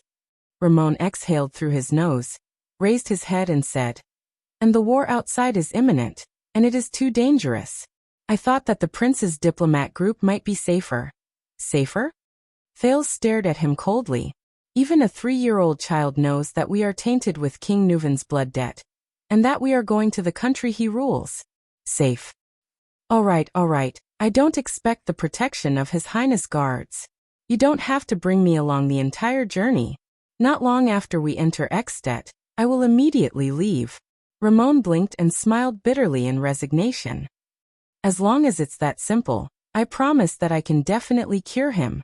Ramon adjusted his breathing and turned to Wyatt and Ralph. Also, I can help you with something else. For example, this young gentleman's injury. I guess it was also caused by a vampire? And you, the guy with the silver mask, your arm is fractured. This cannot wait. Wyatt exhaled. Ralph's expression was unfriendly. You can definitely cure him? Thales said loudly. His tone was strange. Oh, that is not what you said just now. Ramon was stunned. He stuttered. I am very confident in myself. Just now, it was to ensure that I could leave the dungeon and avoid the disaster of war. But Thales did not buy it. The prince interrupted him again. Your Highness, I will give you one more chance to answer my question. What is your goal? Ramon stared at him in a daze. Damn brat. A second later, Ramon suddenly laughed. All right. He spread his hands and shrugged indifferently. Since His Highness does not believe me, then I will return to the dungeon. But he could not finish his sentence. You have used up your chance, Dr. Ramon. Thales suddenly smiled. You force me to do this. Ramon's pupil shrank. What? What is he going to do to me? Arbitrary torture is the privilege of a tyrant. Ramon grinned and said slowly. And you are still young, aren't you? If this gets out. Poutre stared at Thales, puzzled. The boy slowly leaned back and looked at Ramon, who had a puzzled expression on his face.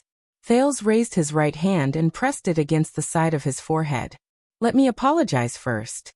Thales chuckled and said slowly. I also did not want to treat you like this. That forbidden ability. What? At the side, Poutre, Waya, Ralph, and even Ida, who had been absent-minded, were all stunned. Ability?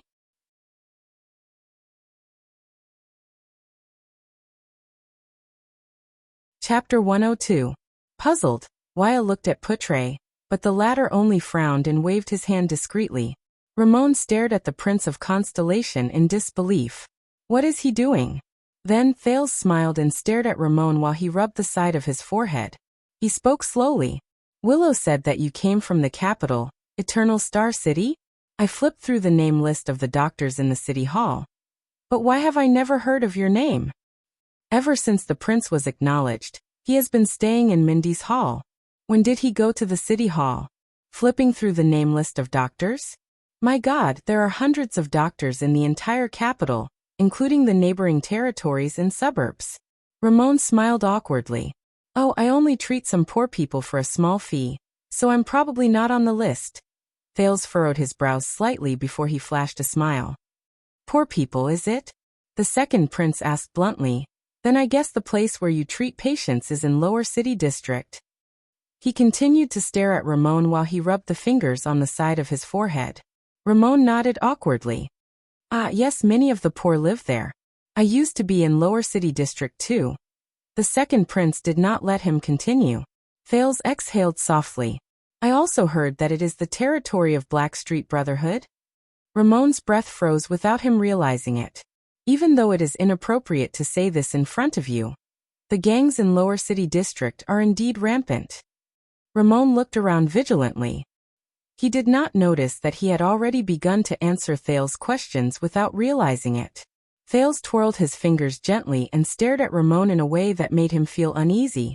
Then, do you think that if the people from Blackstreet Brotherhood are injured or sick, will they also come to you, my dear Dr. Ramon, for treatment? Once he finished speaking, Thales revealed an innocent smile that a 7-year-old boy should have and stared straight at Ramon. How is it possible? We do not dare to deal with those gangsters. Ramon awkwardly changed the topic. Your Highness, forgive me for being blunt, but the man on the bed is not in good condition. Why don't we? Ah, is that so? Thales suddenly revealed a cheerful smile. But that is not what you think in your heart.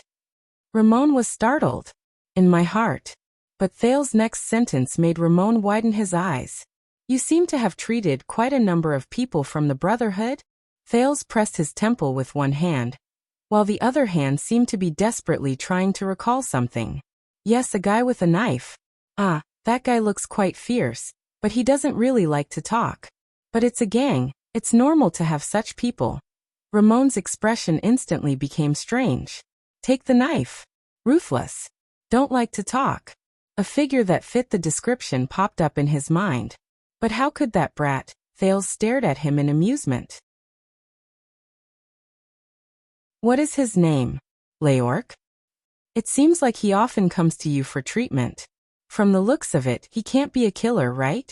Ramon's expression changed drastically. Killer Leork. The Brotherhood's 13 great generals. The silent killer who was as ruthless to his enemies as he was to himself.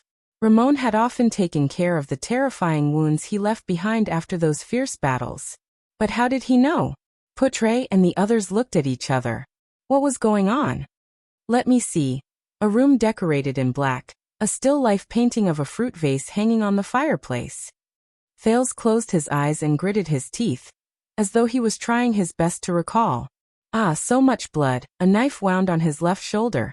Oh God, he was in so much pain that he almost bit through his teeth. He grabbed your collar tightly and muttered something about poisonous stinger and scorpion whip. Who is the crying woman next to him? She is quite pretty. Her name is Felicia? Ramon gritted his teeth. Isn't he a prince who lives like a prince? How did he know that I treated Leork's wound a year ago? Leork went to assassinate his target, but he was ambushed by Blood Bottle Gang. Is it information from the Secret Intelligence Department? No, impossible. Ramon's face was ashen as he thought bitterly. Because even the details of Leork's room in Blackstreet's headquarters. He knows it so clearly. Even I can't remember it all. And the crying Felicia next to him. Don't stop, doctor. Thales rubbed the side of his forehead, opened his eyes and smiled. Hurry up and think. Which Brotherhood member did you treat? Were there any people of a higher rank? Hurry up and remember. Ah, that's right. The Brotherhood. Higher rank. Ramon realized that he began to tremble slightly. A fat man. What did you call him? Morris? Why did he always like to meet you at the back door of a bar? In the beginning, he even had an ugly dog with him. He was always smiling. Was he very close to you? Ramon instantly felt as though he had fallen into an ice cave. Morris, one of the 6 powerhouses? Regarding that matter, his direct contact person was indeed Morris. The secret meeting place was at the back alley of Sunset Bar. But how is this possible? Morris would always confirm the safety of that place. Unless he did not want to think about that possibility. Ramon tried his best to clear his mind, but Thale's words always made him recall the scenes in his memories. Let's look at some interesting memories. Memories? Huh, this is a big guy? Thales grinned and said slowly. He has a fierce look on his face.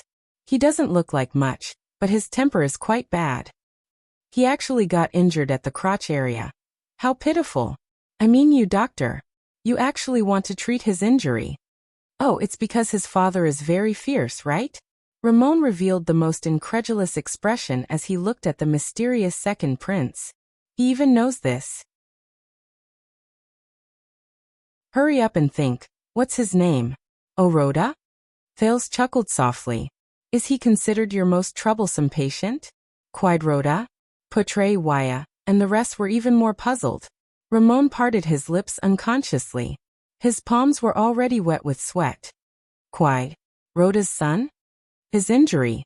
It's true that I was the one who examined and treated him. But this is something only the higher-ups in the Brotherhood know. It can't be any more secretive. How does a prince know?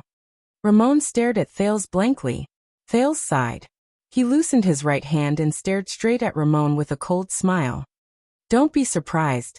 This is my psionic ability. Yes, Dr. Ramon. The next moment, Thales smiled and uttered a simple but effective sentence to the dumbfounded Ramon. I know how to read minds. Ramon stared at Thales blankly. His mind was blank. Thales continued to smile brightly. All your thoughts and thoughts are mine. Mind reading. Putre, Waya, and Ralph all had their mouths wide open as they stared at the second prince in a daze. On the other hand, Ida furrowed her brows tightly as she stared at the back of Thales' head. Mind reading? Ramon struggled to change his expression. He revealed the most incredulous expression. No. Even in Soul Tower's notes, mind reading is the most untouchable domain. And he's only 7 or 8 years old, but he has this. No. The Brotherhood's strange doctor shook his head subconsciously.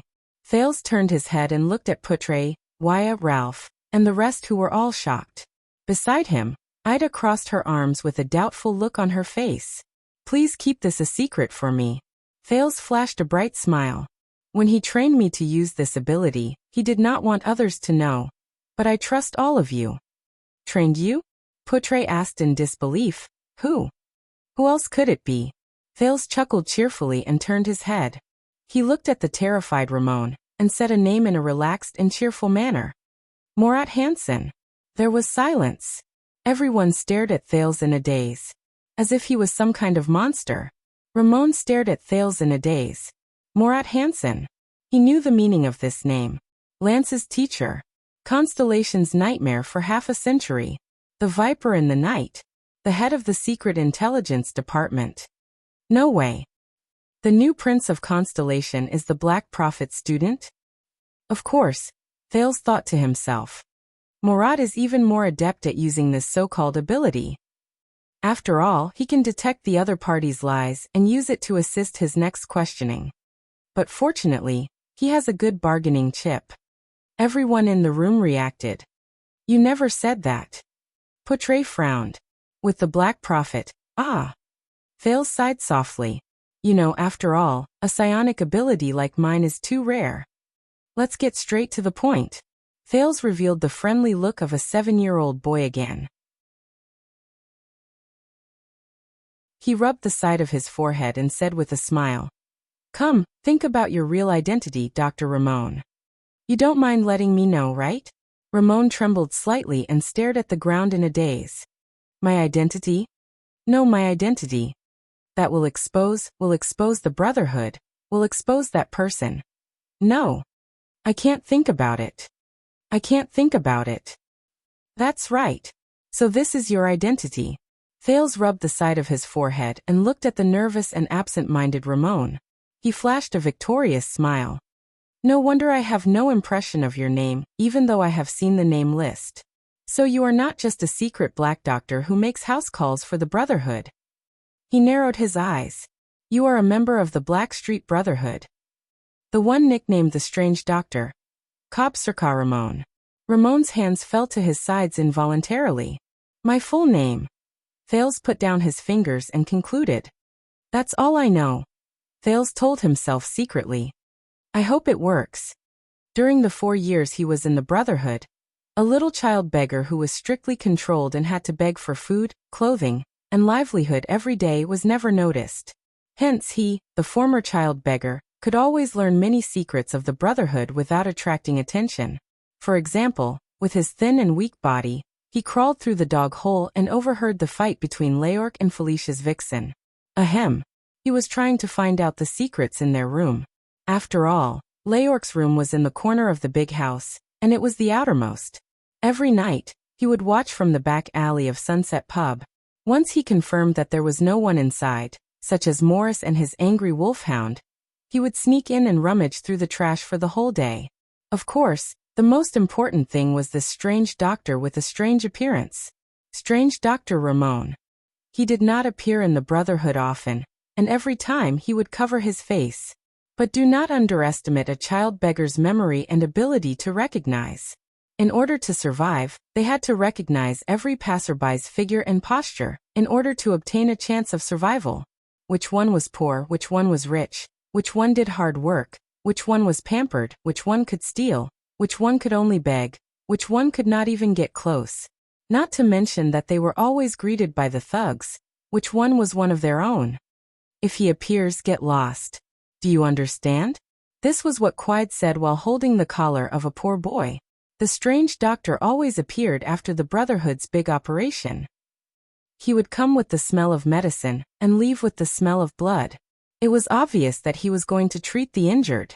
One day Thales, who had just finished digging the secret tunnel and returned late, secretly lay by the roadside. He saw Leorc being carried back and saw the terrifying wound on his shoulder. Then Ramon's figure appeared.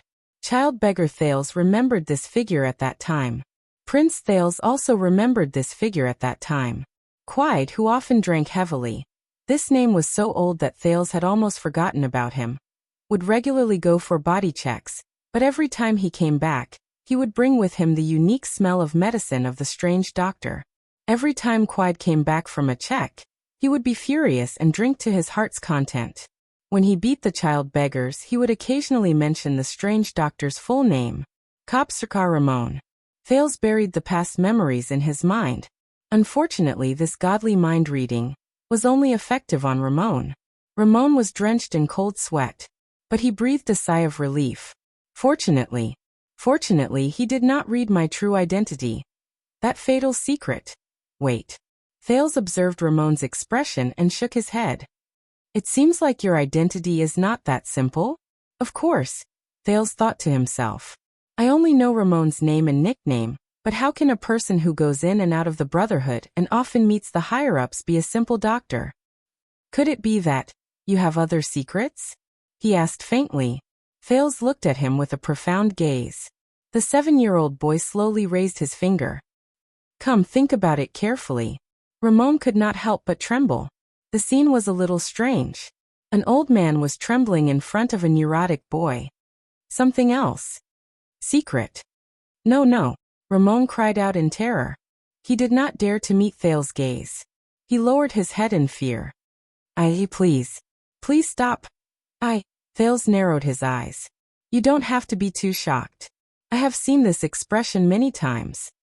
Thales stretched his body. Thales rotated his neck and said softly in satisfaction, from a criminal to a king. Ramon bit his lip in anguish. Tell me the truth. Thales stared at Ramon. I am the Prince of Constellation, the only heir to this country, and you are just a gangster. I am not interested in you at all. I don't want to care about your secrets either. But, when it comes to matters that involve me, he said faintly, so, before I tear apart your clumsy lies and dig out your dirty little secrets from that big head of yours, Dr. Ramon, tell me, why do you insist on following us to the north? So that I don't have to dig out some boring things from your head. Ramon was shocked. Yes. And those secrets. I understand, Your Highness, Ramon said bitterly. I will be honest about my motives. Thank you for your cooperation. After all, it is not easy to use this mind-reading ability. I can only maintain it for a short period of time. Thales sighed and put down his right hand. He smiled slyly and said, The next time I can use it, I will have to wait until tomorrow. Ramon trembled slightly again. Oh, also, you can start your treatment. Thales pointed at Cora with a smile. We have wasted a lot of time. Ramon lowered his head dejectedly. The others looked at their prince with different expressions. It was as if they were meeting him for the first time. Blood Bottle Gang? Nikolai and Catherine? Thales furrowed his brows. Ralph, who was behind him, could not help but tremble slightly. Catherine, big sister? Yes, I am hiding from them. Ramon's expression was profound and mysterious. He held some medicine, scissors, and strips of cloth as he tended to Cora's injuries. He glanced at Thales from time to time, and wariness flashed in his eyes. Of course, you have never heard of these people's names. Thales thought of something. The scene of Nikolai, the burly man in red, fighting with Istrone in Vine Manor appeared in his mind. I have been chased by them for 6 or 7 days. I just hid in the fortress. But it is only a matter of time before they discover my location. As long as they guard the perimeter, they will eventually catch me. And Extet and Constellation are about to go to war. If I appear alone in the wilderness and run into any army from either side, I will not end up any better than falling into the hands of the Blood Bottle Gang. So, when we came here and looked for a doctor, Thales muttered. You suddenly thought of using us as a cover to leave Broken Dragon Fortress? And to leave when you reach Extet? Ramon nodded bitterly. How suspicious. Thales thought to himself. Why would a secret doctor who makes a living in the capital come to the border between the two countries? A member was injured at the border, Ramon said quietly. He did not dare to look at Thales. I came over to treat him, but was discovered by the Blood Bottle Gang. That's not right. Thales thought to himself. A gang doctor who is only in charge of treating injuries is really so important that the Blood Bottle Gang would mobilize their men to chase him at the border for 6 or 7 days. There are some other secrets. Unfortunately, I told him just now that I can only use the mind-reading skill tomorrow. Otherwise, I can scare him again. Thales nodded and said, Continue with the treatment. Since you are so honest, maybe I will reconsider. Ramon nodded dejectedly. Thales exhaled. He jumped down from the chair, but suddenly felt a numbness under his legs. Thanks to Wyatt and Ralph's support, he did not fall. Oh no, for the sake of acting, I just sat for too long. Thales stood up strenuously.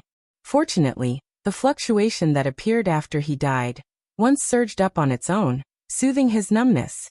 That's right. Thales hammered his leg worriedly. This fluctuation, this power, is also the source of the trouble. Although I feel that it can instantly strengthen my condition, the extent of it is a little small. It is only enough for me to cut the rope. And, Thales thought worriedly, what is it? But the vision that detects heat and radiation looks very dazzling. As Thales thought about this, he guided the fluctuation to the surroundings of his eyes. That magical vision appeared once again. He turned his head and saw that everyone's body was radiating light. Aida's was a piercing white light, Waya's was a sharp gray light, Putre's was filled with a gentle purple light, and Ralph's was a continuous stream of faint green light. Are these different powers? Vitality? Or is it an energy attribute? Thales tested his vision curiously. He turned towards the house. In the next moment, Thales was stunned. In the vision that the fluctuation gave him, he saw the most unbelievable scene. The light on Cora's body flickered, like a waning light that was about to be extinguished at any moment. But Ramon! There was no piercing light on Ramon's body. Instead, he seemed to be emitting a strange dark fluctuation that resonated with the world around him. But this was not what surprised Thales. He saw that Ramon was gently pressing on Cora's wound.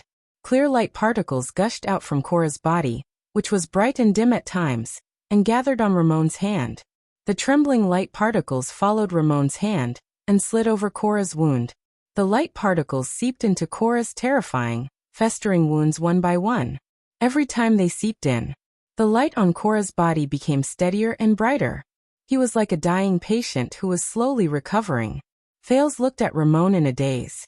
Others might not be able to see it clearly because of the light. But in the vision that the fluctuation gave Thales, he could see it clearly. He saw the strange doctor's lips trembling slightly in a dark corner. He seemed to be chanting something. As he chanted in a rhythmic manner, the light particles that seeped out from Cora's body passed through Ramon's hand rhythmically, then returned to Cora's body, completing a cycle. Thales frowned tightly.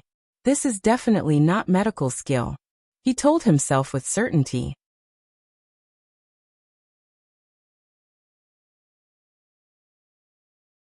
Chapter 103. 3 days after the second prince arrived at Broken Dragon Fortress, the emissary sent to Lampard's military camp has returned. Standing on the fortress wall, Commander Sonia Cecere stared solemnly at the front of the fortress. Chapman replied that he is waiting for your highness' arrival. I'm afraid you will have to leave for the north today. Thales was lying on his stomach in front of the observation window on the city wall, looking at the wide snow-colored plains in the north. He could vaguely see the continuous expanse of a vast military camp. The Iron Fist flag representing the Lampard family of Black Sand region was erected there. There were also quite a number of military camps hidden beyond his sight, with smoke rising from the chimneys in the distance. Waiting for my arrival, with thousands of people? Thales sighed. I didn't know I was so popular. The fortress flower turned her head and said to Thales, Chapman Lampard is the Archduke of Ekstedt, which borders Constellation. After the Ekstedt diplomat group was assassinated, he quickly mobilized the vassals of Black Sand region. Within a few days, he gathered an army of more than 10,000 people and approached the border. They have already been stationed there for 2 weeks. At first, they were just observing and deterring him. But in the last 3 days, Lampard began to send small troops to clear out the main roads around the area. He even plundered 2 villages and fought against our patrol troops a few times. We had no choice but to reduce the range of the mounted sentries and retreat to the perimeter of the fortress. Thales felt a bone-piercing chill. He rubbed his hands together and exhaled a breath of warm air into his palms. I have already arrived at the fortress, and the Jadestar family's 9-pointed star flag has also been raised. Why hasn't he withdrawn his troops? He obviously doesn't have an excuse to invade Constellation anymore. Behind Thales, Poitre raised his eyebrows. Based on Chapman Lampard's unique life, he is a standard gambler. One of the characteristics of a gambler is that he is unwilling to turn back even at the last moment when he loses and leaves the game.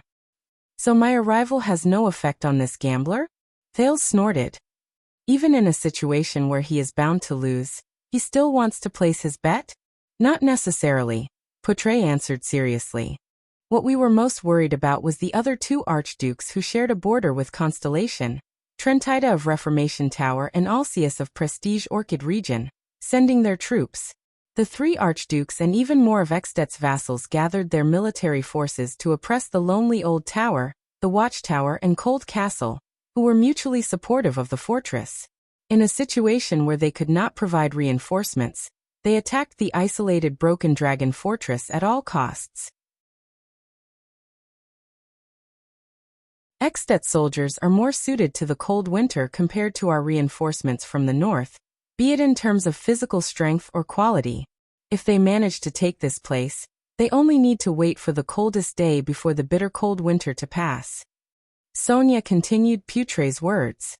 Then, at the beginning of next spring, they will use the fortress as their base of operations and march south en masse, just like they did 11 or 12 years ago. Poitre nodded. But after you left for the north as an envoy, the 2 archdukes have yet to appear. This means that we have completed half of our mission. In the coming day before the bitter cold winter, Archduke Lampard cannot rely on his own 10,000 men to take down the fortress before his supplies run out. He has already lost. Poitre said faintly. In that case, I am afraid that the other half of our mission, completely eliminating the war disaster between the 2 kingdoms, will have to be completed by me personally walking up to King Nuven, right? Thales shrugged in resignation. First, I have to pass through Archduke Lampard's military camp. There are more than 10,000 strong and energetic Northland men waiting for me there. They have nowhere to vent their energy.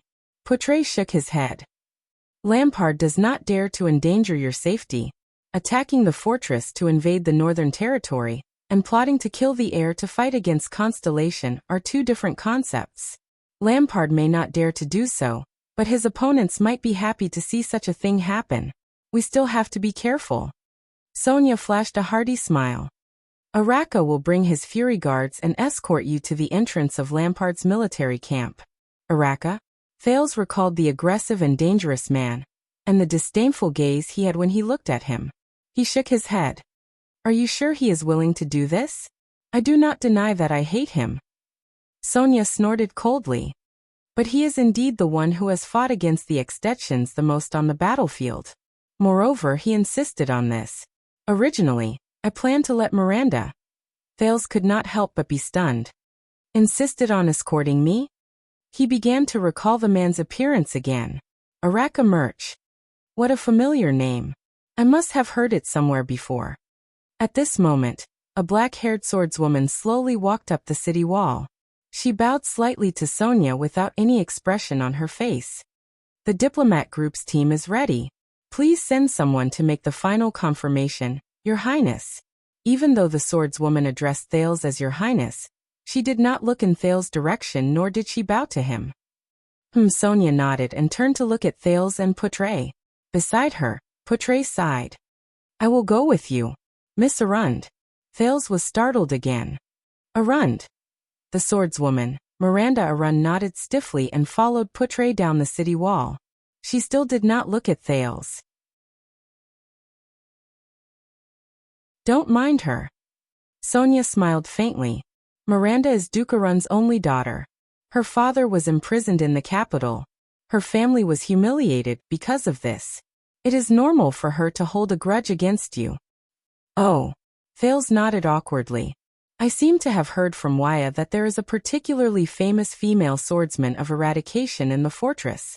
I heard that she is a seed of the Tower of Eradication. She is a seed.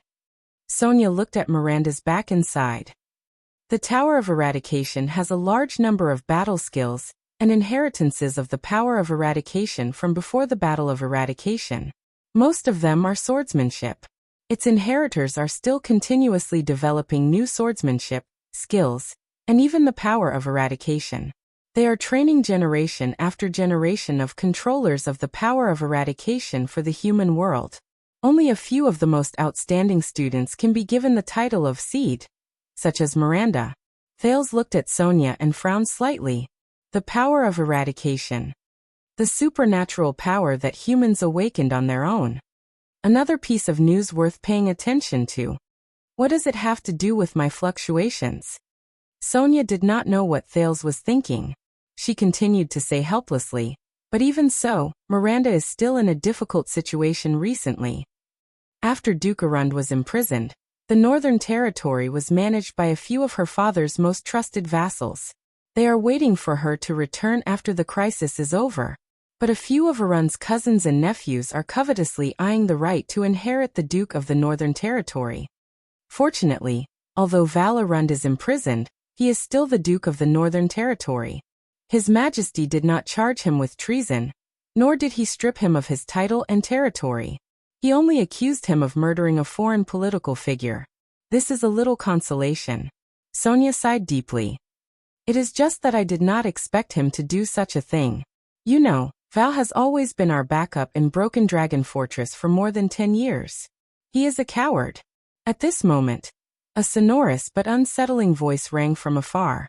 Compared to his heroic brothers, Val Arund is a complete coward. He is a disgrace to his blood-related brothers. They risked their lives to protect His Highness Horus, and did not take a single step back. Araka Murch's figure slowly walked up from the bottom of the city wall. His face was filled with impatience. In comparison, 12 years ago, that Duke Val was scared out of his wits by the Extettian bastards. He actually still believed in trash like Lampard.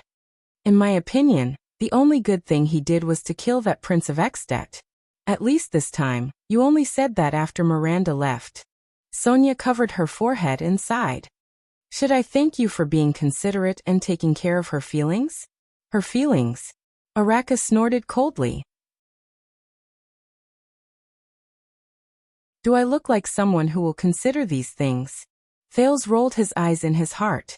Why does this guy always look like someone owes him money? Sonia snorted softly. What do you want this time? Araka gave her a disdainful look. I came to look for this brat. Araka's fierce gaze landed on Thales, making the latter slightly nervous. The 300 Fury Guards are ready. If you really want to go to Extet to die, at least don't make me wait too long. Thales could not help but ask. It seems like you are not very satisfied with my trip north, Baron Murch. Then, why are you still sending me to Lampard's military camp? Sonia heaved a sigh of relief. Araka fixed his gaze on Thales, making the latter a little anxious. Because I owe Jadestar a favor. After a while he slowly said, and you annoying dawdling brat, happen to have the surname Jadestar. After saying that, Araka turned around and left without looking back. We will depart in the afternoon. Stop dawdling. Thales and Sonia watched Araka's figure disappear into the distance. Do not misunderstand, Sonia said to Thales sarcastically. That is his unique way of saying hello. You know, Araka is a little shy. Shy?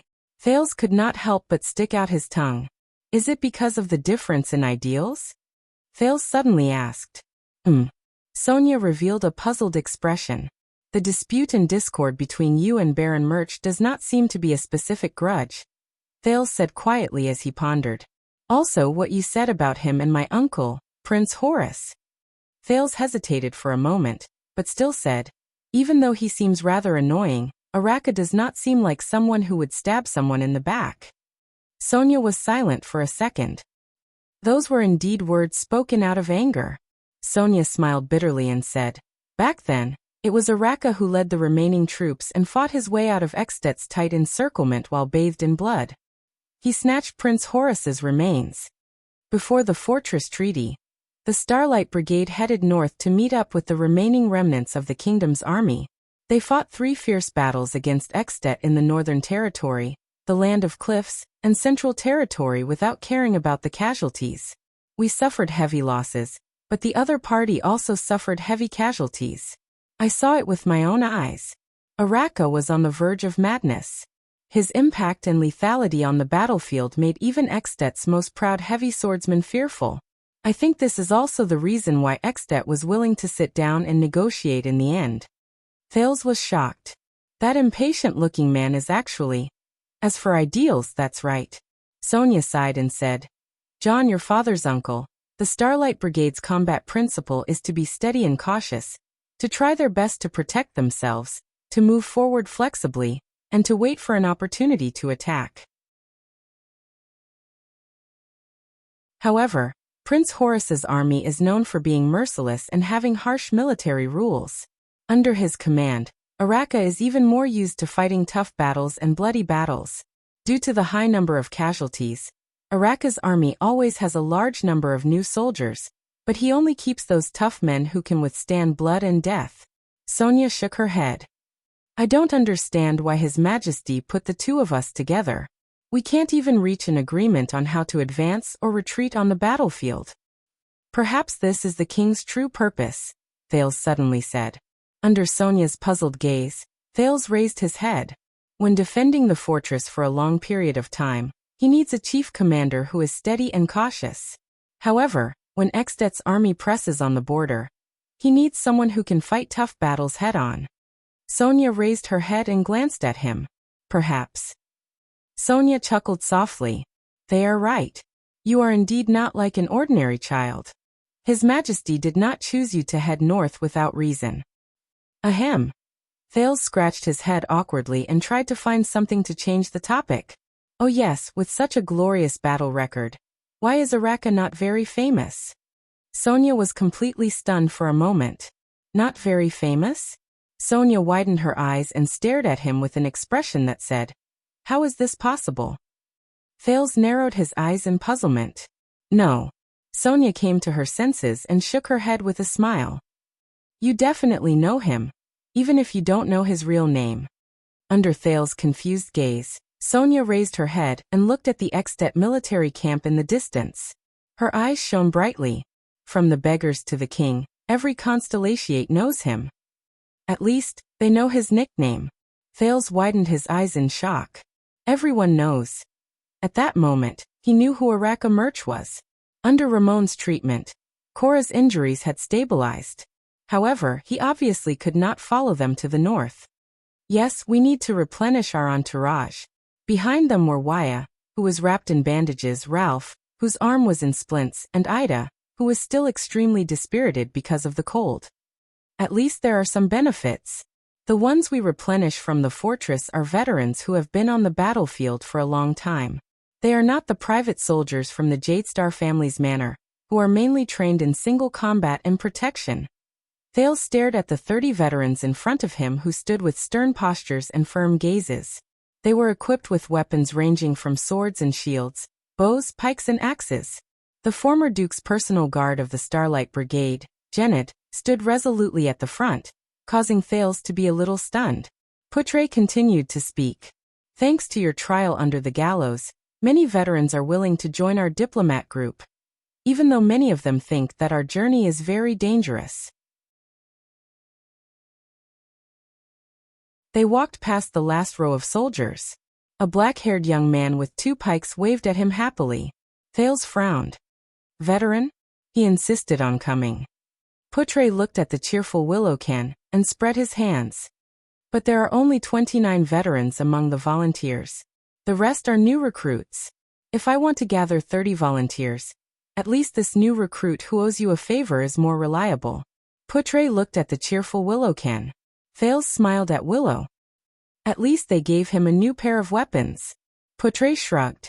There were many broken pikes in the warehouse. It was not difficult to cut a pair of short pikes, but that suspicious doctor. Do you really want to bring him along?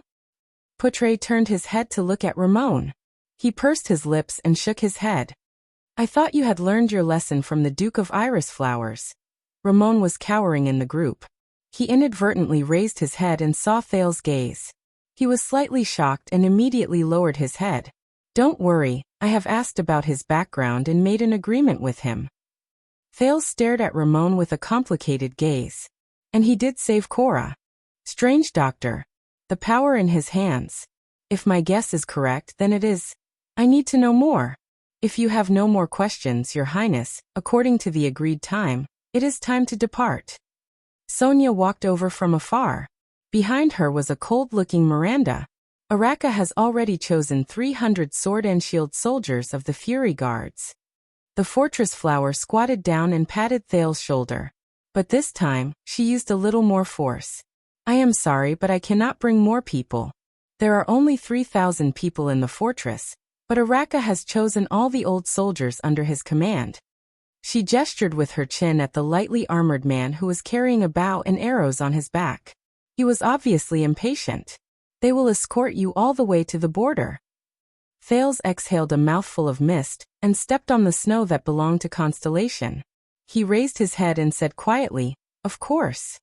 Sonia nodded at him. The second prince of Constellation flashed a relaxed smile at the group. Let us depart. Follow me to see the Dragon's Kingdom. Hence, the double cross-shaped star flag that represented Constellation and the 9-pointed star flag that represented the Jadestar family were erected at the same time. Waya mounted the Northland horse with broad hooves unique to the north and pulled Thales onto the saddle. I will hold the reins properly with my life, Your Highness, Waya said solemnly. Please do not worry about your safety. Thales nodded naturally. Then I will leave it to you, attendant. He was already used to Waya's attitude of using too much force. Putre and a few of the remaining Jadestar private soldiers who were trained to ride horses rode on the remaining horses. Ralph was obviously not suited to ride a horse. For some reason, Ida shook her head violently the moment she saw a horse. Araka rode the horse and walked to Thales' side. The sword and shield soldiers behind him followed with stern expressions. Don't be so scared that you wet your pants, brat, Araka said coldly. I heard from the people on duty that Extet has prepared a welcoming ceremony for us. Thales was startled. Before he could react, he heard Araka shout at the gate rope above his head. Open the gate. As the sound of metal rubbing against the hinges rang out, the north gate of Broken Dragon Fortress slowly rose. Thales took a deep breath.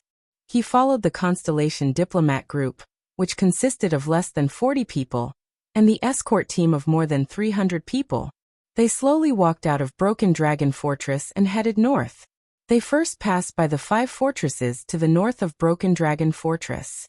The soldiers on the fortresses had their bows drawn and were ready for battle. However, Thales soon understood what Araka meant by the welcoming ceremony. Many people suddenly appeared on the vast expanse of white snow before their eyes. Or rather, Extet's army. There were 6 battalions of infantrymen. They formed in 8, on both sides of the road in front of them. Putre's pupils shrank. There were nearly 400 infantrymen in each battalion. In other words, there were more than 2,000 Extet infantrymen waiting for them to head north. The people in the diplomat group could not help but become nervous. Wyatt tightened his grip on the reins. "This is our welcoming ceremony?"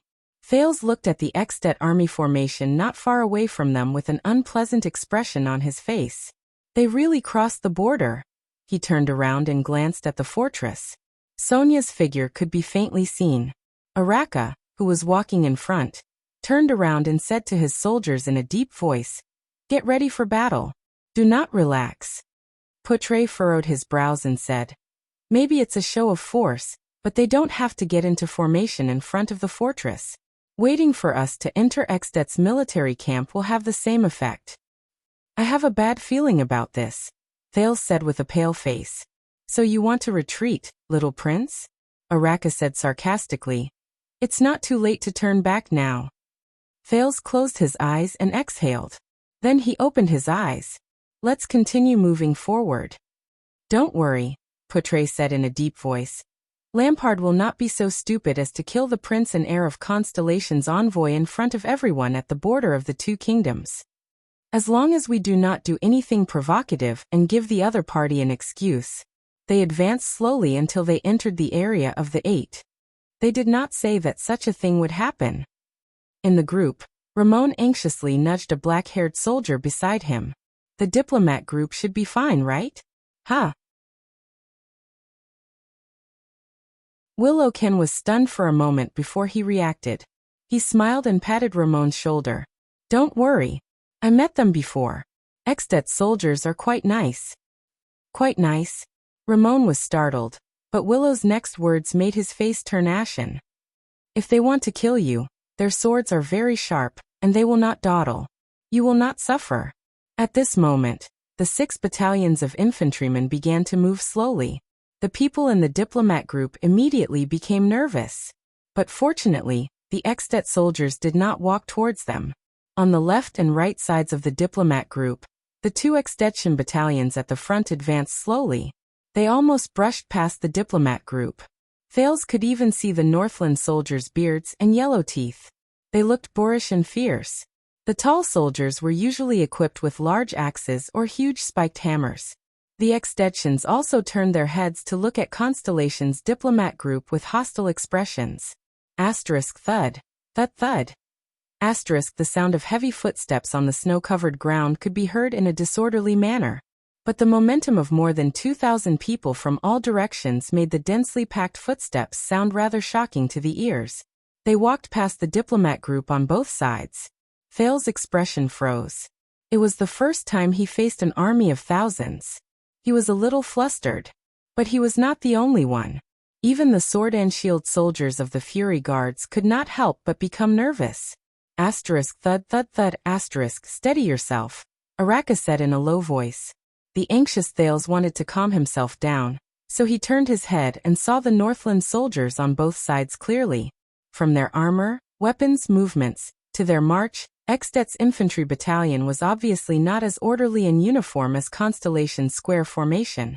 Some of them held axes and wore chain armor, some held one-handed swords and only wore breastplates, some held shields and spears, and there were even sword and shield soldiers who were similar to Constellation's sword and shield soldiers. But Thales could clearly feel that these infantrymen were different from Constellation's infantrymen. They all had one thing in common. Their gazes were unfriendly, their expressions were fierce, their auras were threatening, and their expressions were filled with contempt and disdain. These infantrymen raised the flag that represented the Lampard family with the pattern of an iron fist. But they occasionally rubbed, knocked, and swung their weapons as if they were demonstrating their strength. They were murderous, like wild beasts that would go berserk at any time. Asterisk thud thud thud. That's not right. Thales told himself in his heart. If this is a demonstration, they are all light infantrymen, at least according to Northland's standards. Eksted's famous two-handed heavy sword infantrymen, heavy armored axemen, and even Northland's heavy cavaliers are not here. Not even the light cavaliers are here. Poutre pondered deeply and said slowly, if it were those troops at the back, it would be too easy for them to kill us. If it's the light infantrymen, they should just be demonstrating their strength. Then, why don't they use the other powerful troops to demonstrate their strength? Thales furrowed his brows tightly and asked, a group of heavy infantrymen trampling on us with a shocking momentum. Wouldn't the effect be better? Poutre also furrowed his brows. It's really strange. Asterisk thud thud thud asterisk. Don't let your guard down. Araka Murch's voice rang. Even if there are more than 2,000 light infantrymen, if they were to swarm us, it would be enough to chop us into pieces in half an hour. Araka tightened the silver-black metal bow on his back. He turned his head and said coldly, in a battlefield with thousands of soldiers and horses, without support and protection, a supreme-class elite would not be able to last more than a quarter of an hour. However, in the next moment, the situation completely changed. The 6 Extension brigades moved slowly. After the first 2 brigades passed them, they suddenly changed direction at the command of their officers, and met up with the other 2 brigades. Asterisk thud thud thud. Asterisk the disorderly footsteps of 2,000 people could be heard continuously. Eksted's light infantrymen surrounded them and slowly formed the shape of an 8. They are surrounding us. Waya roared furiously. What is the meaning of this? Poutre stared at the extensions before him in shock. On the other hand, Thales looked into the distance in disbelief, trying to see what was in front of him clearly. Impossible. Stop! Araka roared furiously and stopped the entire diplomat group and the escort team. Form up on the spot. Even though they were nervous and apprehensive, the 300 soldiers of Constellation, especially the veterans, still stopped and turned around in an orderly manner. They formed a wall with their swords and shields, surrounding the prince and forming a circular formation. It is impossible to charge out now. Araka looked at the extensions around him in rage. These bastards. The Constellations stared at the murderous extension infantrymen around them in bewilderment and nervousness. What do we do now? Waya asked through gritted teeth. Do they have anyone they can communicate with?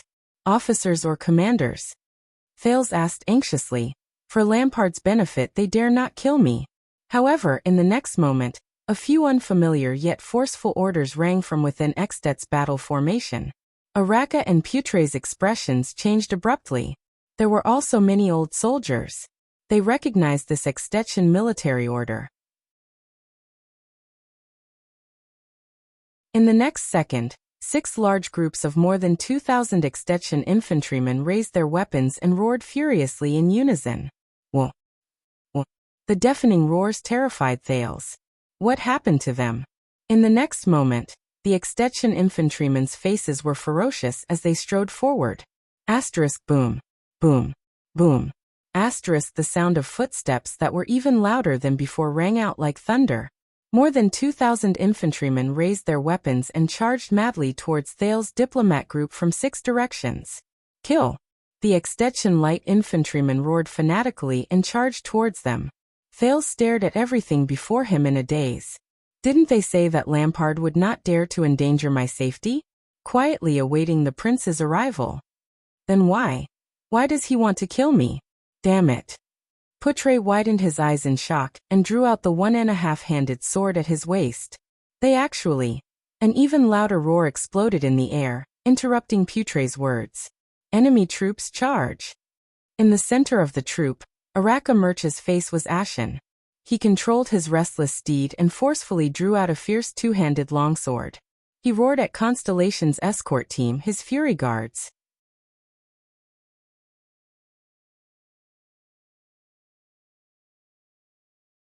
Chapter 104. A soul-stirring battle howl erupted from the throats of more than 2,000 extension men as they pounced towards the Constellations, who resembled a lone boat.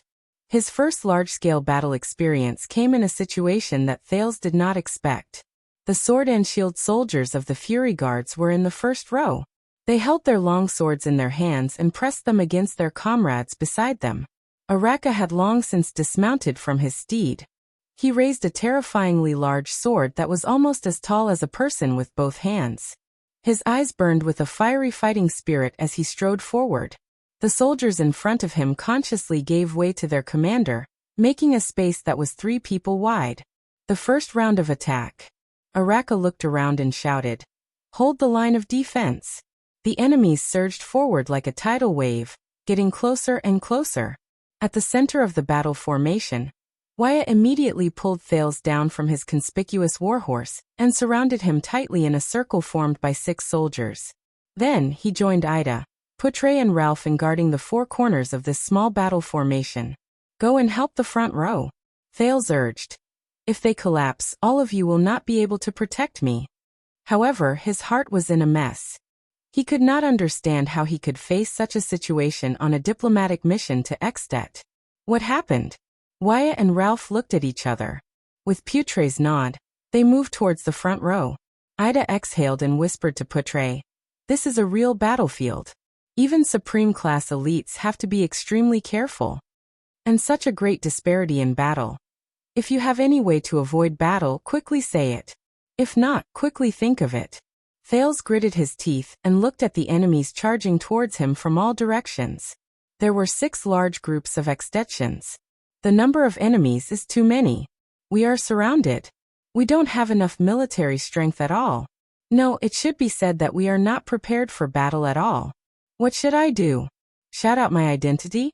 But the other side did not seem to care at all. Faced with the impending battle, many of the Constellatiate soldiers exhaled a breath of hot air. They gripped their weapons tightly and held their shields properly. They looked at the aggressive Ekstetians with solemn gazes.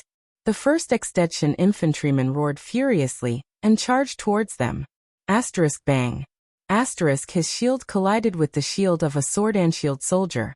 With the help of his comrades on both sides and behind him, Constellation's sword and shield soldier gritted his teeth and withstood the tall opponent's charge. He also swung his sword to block the opponent's axe that came swinging down from the air.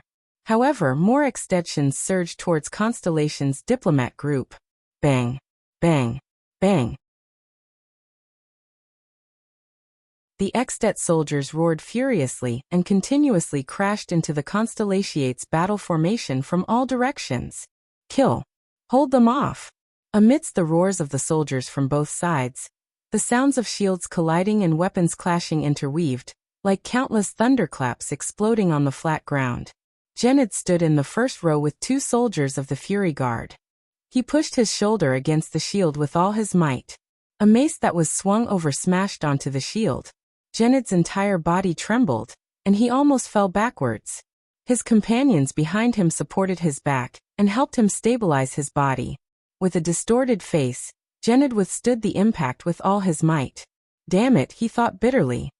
These Ekstetians, their strength and physique are much stronger than those rebels from the southwest. Genid dodged a sword that was aimed at his forearm and asked his comrade to deal with him. The veteran pushed away the mace and kicked its owner's knee, causing him to stagger. Then he stabbed his sword into his defenseless neck. Blood gushed out, and the opponent fell on his back while stammering. Fortunately, their movements are not very agile. Just as he thought of this, a long spear brushed past his ear and pierced through the abdomen of a soldier on Genid's left. The latter fell limply as he howled in pain. Genid roared furiously and replaced the position of the dead soldier. He broke the long spear and blocked a blade that wanted to charge in through the gap. A soldier behind him quickly filled in the empty spot Genid had left behind. Such scenes appeared at various places in the front row. Enraged roars and pained wails were still mixed with the sounds of metal clashing and weapons clashing. Ekstet's light infantrymen pounced forward again and again as if they did not care about their lives.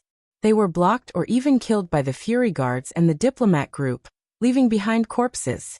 However, people from Constellation continued to fall, and blood gradually dyed the snow red. However, The veteran of the Fury Guards at the front row still relied on his rich experience and mature skills to maintain the line of defense and prevent it from being broken.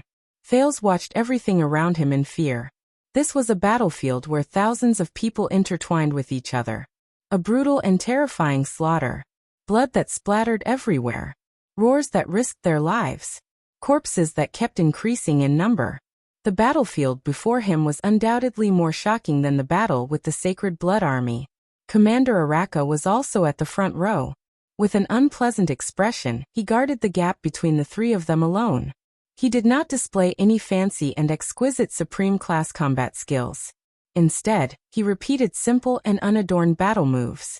However, no one could gain an advantage over him.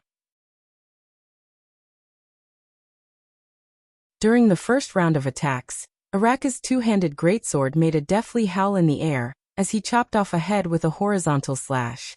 He then took the opportunity to slash open the shield, chest and abdomen of the second extension.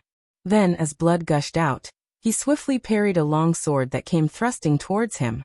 Before the other party could react, he pierced the greatsword into his chest. However, next to him, a soldier of the Fury Guards had his skull split open by an axe. He fell limply to the ground. Extet's bastards. Araka gritted his teeth and exhaled. His face was full of ferocity and savagery. He turned around and swung his sword hilt, causing the enemy to stagger. Observe the situation behind us and wait for an opportunity to break out of the encirclement and return to the fortress. Araka, whose face was covered in blood, lowered his head to avoid an axe as he shouted his orders. I am afraid that it will be very difficult. An officer of the Fury Guard struggled to push back a fierce extension and reported, more than half of the enemies are blocking our way behind us.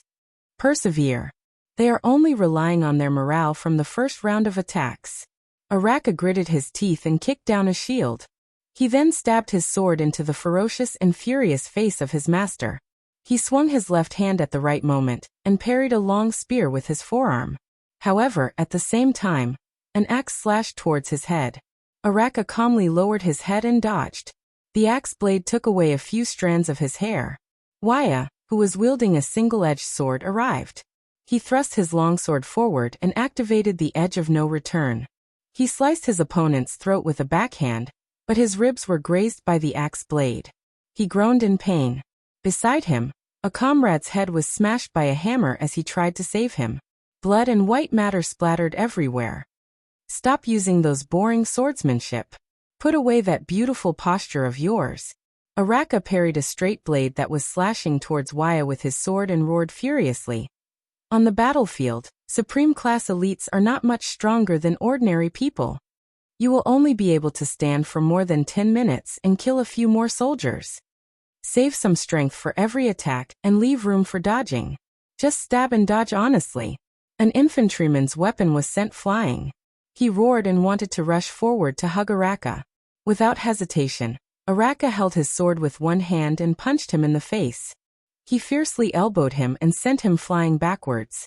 The sound of his ribs breaking could be vaguely heard. Otherwise, retreat to the back. Don't be a burden. Waya, who had yet to recover from his injuries, could only clench his teeth and retreat in shame. A strange gust of wind suddenly attacked them and blew up snowflakes. A few Extet infantrymen who came forward to replace them could not help but raise their hands to protect their eyes. Araka roared madly and swung his sword with both hands. He cut open a person's shield and chest at the right time, then suddenly stabbed into another person's abdomen. This psionic ability is not bad. Araka wiped the blood off his face and frowned as he looked at Ralph's one-handed hidden blade.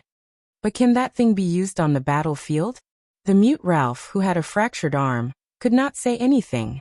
However, he could indeed feel the powerlessness of the hidden blade on the battlefield. Without a handguard, every time he swung his sword, he might have to bid farewell to his own arm. He could only use his psionic ability to support him in battle, and the hidden blade to defend himself. On the other side of the formation, Willowkin hid behind a sword and shield soldier. He blocked a sword attack with his left hand and thrust his spear out of the shield with his right hand into the side of the enemy's face. A soldier's right hand was chopped off. He held his shield and clenched his teeth as he retreated. However, when he took his first step, a flying axe cut into his chest and abdomen. Another person stepped forward to replace him. "You are a doctor, at least do something," Willow anxiously shouted at Ramon, who was curled up behind him. "I am not a military doctor." Ramon glanced at the enemies around him. He hugged his head and shouted, "And that prince did not say that this would happen. If I had known that this would happen, we would have brought along some spearmen." Ida stood guard around Thales. She looked at the situation around her and sighed. Her scimitar, which had no defensive capabilities, was only suitable for small-scale battles. Unless it was aimed at a vital point, it would not cause enough damage to armor. Moreover, it was impossible for her to dodge to the fullest extent in a crowded battlefield. If I had known that this would happen, I would have brought along my father's two-handed machete, which was said to be able to pierce through armor. That was the standard equipment of the ancient Elven Kingdom's Imperial Guards a long time ago. No one expected this battle to happen. For the time being, no enemy had broken through to the back of the second row. However, Poutre still turned his head around worriedly and glanced at Thales. He anxiously shouted, "This is unreasonable." There is nothing unreasonable on the battlefield. At the forefront of the formation, Araka swung his greatsword madly. There was already a wound on his body. Surviving is reasonable. Withstand the first round of attacks. There will be a time when their attacks will weaken. Find a chance to break out of the encirclement. Otherwise, we will all be exhausted to death here. At the center of the formation, Thales lay prone and hid in the shadows of the soldiers. He breathed rapidly. He was extremely flustered. Thales wanted to calm his hands, which were buried in the snow, so that they would no longer tremble. However, amidst the deafening battle cries and sounds of collisions from thousands of people, his forearm was like a wild horse that had gone out of control. It disregarded its owner's will and shook disappointingly amidst the endless sounds of battle. Damn it! Thales' teeth and lips trembled. He was extremely ashamed of his performance on the battlefield for the first time. Hurry up and calm down. However, no one seemed to care about him. The soldiers beside him looked around anxiously, afraid that the layers of defense would suddenly be broken through from one direction. A horrible howl was heard. It was the sound of a Constellation soldier being cut in half at the waist. Thales shuddered and closed his eyes. Calm down. At this moment, the already familiar fluctuation spread from his heart. The world around him seemed to have quietened down. Thales instantly grasped the situation of his entire body. He could clearly feel which muscles were trembling. With the help of that fluctuation, he breathed deeply and rhythmically. He soothed those muscles and finally calmed down their involuntary trembling. His heart and breathing calmed down. But this was not enough. Thales turned his head extremely slowly. It was as if time had also slowed down countless times as he thought desperately, "How do I get out of this predicament? No, I don't understand military affairs at all. That's Araka and Sonia's specialty. I can only think from a more comprehensive and fundamental perspective. For example, why does Lampard want to kill me? No. I should think in reverse. If I die here, what is Lampard's purpose? What benefits does he have? Think clearly about his motives and benefits. Impossible. Robbing and killing Constellation's diplomat group and Constellation's heir. He has no benefits at all. Then what is Lampard's purpose? Did someone bribe him? At this moment, the long-lost memories of his previous life surged again. War is a highly complicated and ever-changing form of social conflict, but it has long been neglected in our field of study. Many scholars' research results are in response to Clausewitz's classic exposition. Male? Evie. He proposed that structure, organizational ability, and legitimate ideology are the prerequisites for large-scale collective violence. Weber never explicitly included war as a social phenomenon in his theory. However, in his definition of a modern country, he mentioned that the country's power monopolizes the legitimate use of violence in the territory it claims. Thales resisted the flashbacks of his memories and the urgent situation before him with great difficulty. Damn it. In the territory it claims. Wait a minute. Thales' pupils shrank. Maybe it's not that complicated. War is never about killing territory. Lampard's original intention was to conquer the Northern Territory. So, the fluctuations faded away. Time seemed to have returned to normal. Fighting and death returned to his ears. Thales lay on the ground, sweating profusely. He panted heavily. He found the source of this conflict. Now, I have to get rid of it. No. An extant infantryman watched in horror as Araka slit his throat. You are. But he could no longer say the rest of his words. Fill my position. Araka clenched his teeth and swung his sword again. He cut down a rough-skinned man with a hammer and retreated with a furious roar. 2 sword and shield soldiers covered his line of defense with resolute expressions. We have almost exhausted the momentum of their charge this time. Araka panted and dragged his great sword to the center of the battle formation. He said to Ida, "Leave some people behind to guard the rear and bring the prince along. I will fight my way back to the fortress." Wait a minute. Thales could not care less about resting. He raised his head anxiously and shouted loudly, attracting Putre and Araka's attention. Lampard's army. They did not send heavy infantrymen, no cavalry, not even crossbows and archers. These are just light infantrymen that were recruited at the last minute. Thales anxiously recalled the little military knowledge he had. They do not intend to defeat us in an instant. So, do you want to stay behind to repay him? Araka turned around and said sarcastically, "Because of Lampard's kindness, he let us live for another 15 minutes? What he wants is to stall us here for this 15 minutes, not to quickly annihilate us." Thales rejected Aida's support and stood up strenuously. Lampard is betting. He is betting on his opponent's choice. Our choice? Waya, who was beside them, thrust his sword out from behind his shield and forced an axe to retreat. Before Waya's face was cut by a long sword, Ralph dragged the powerless Waya back just in time. Waya panted and said, "Betting on us breaking out of the encirclement or defending to the death?" "No." Thales opened his eyes and stared at Araka. "Lampard is not betting on us." "No." Putre instantly understood. His face turned pale. "He would never dare to use your life to," Thales said anxiously. "Archduke Lampard is betting on the broken dragon fortress behind us. The bet is on Lord Sonia Sasir's choice. He is betting on whether she will send troops to rescue us." Araka's pupils shrank abruptly. "His bet," Thales roared, "is my life and his future."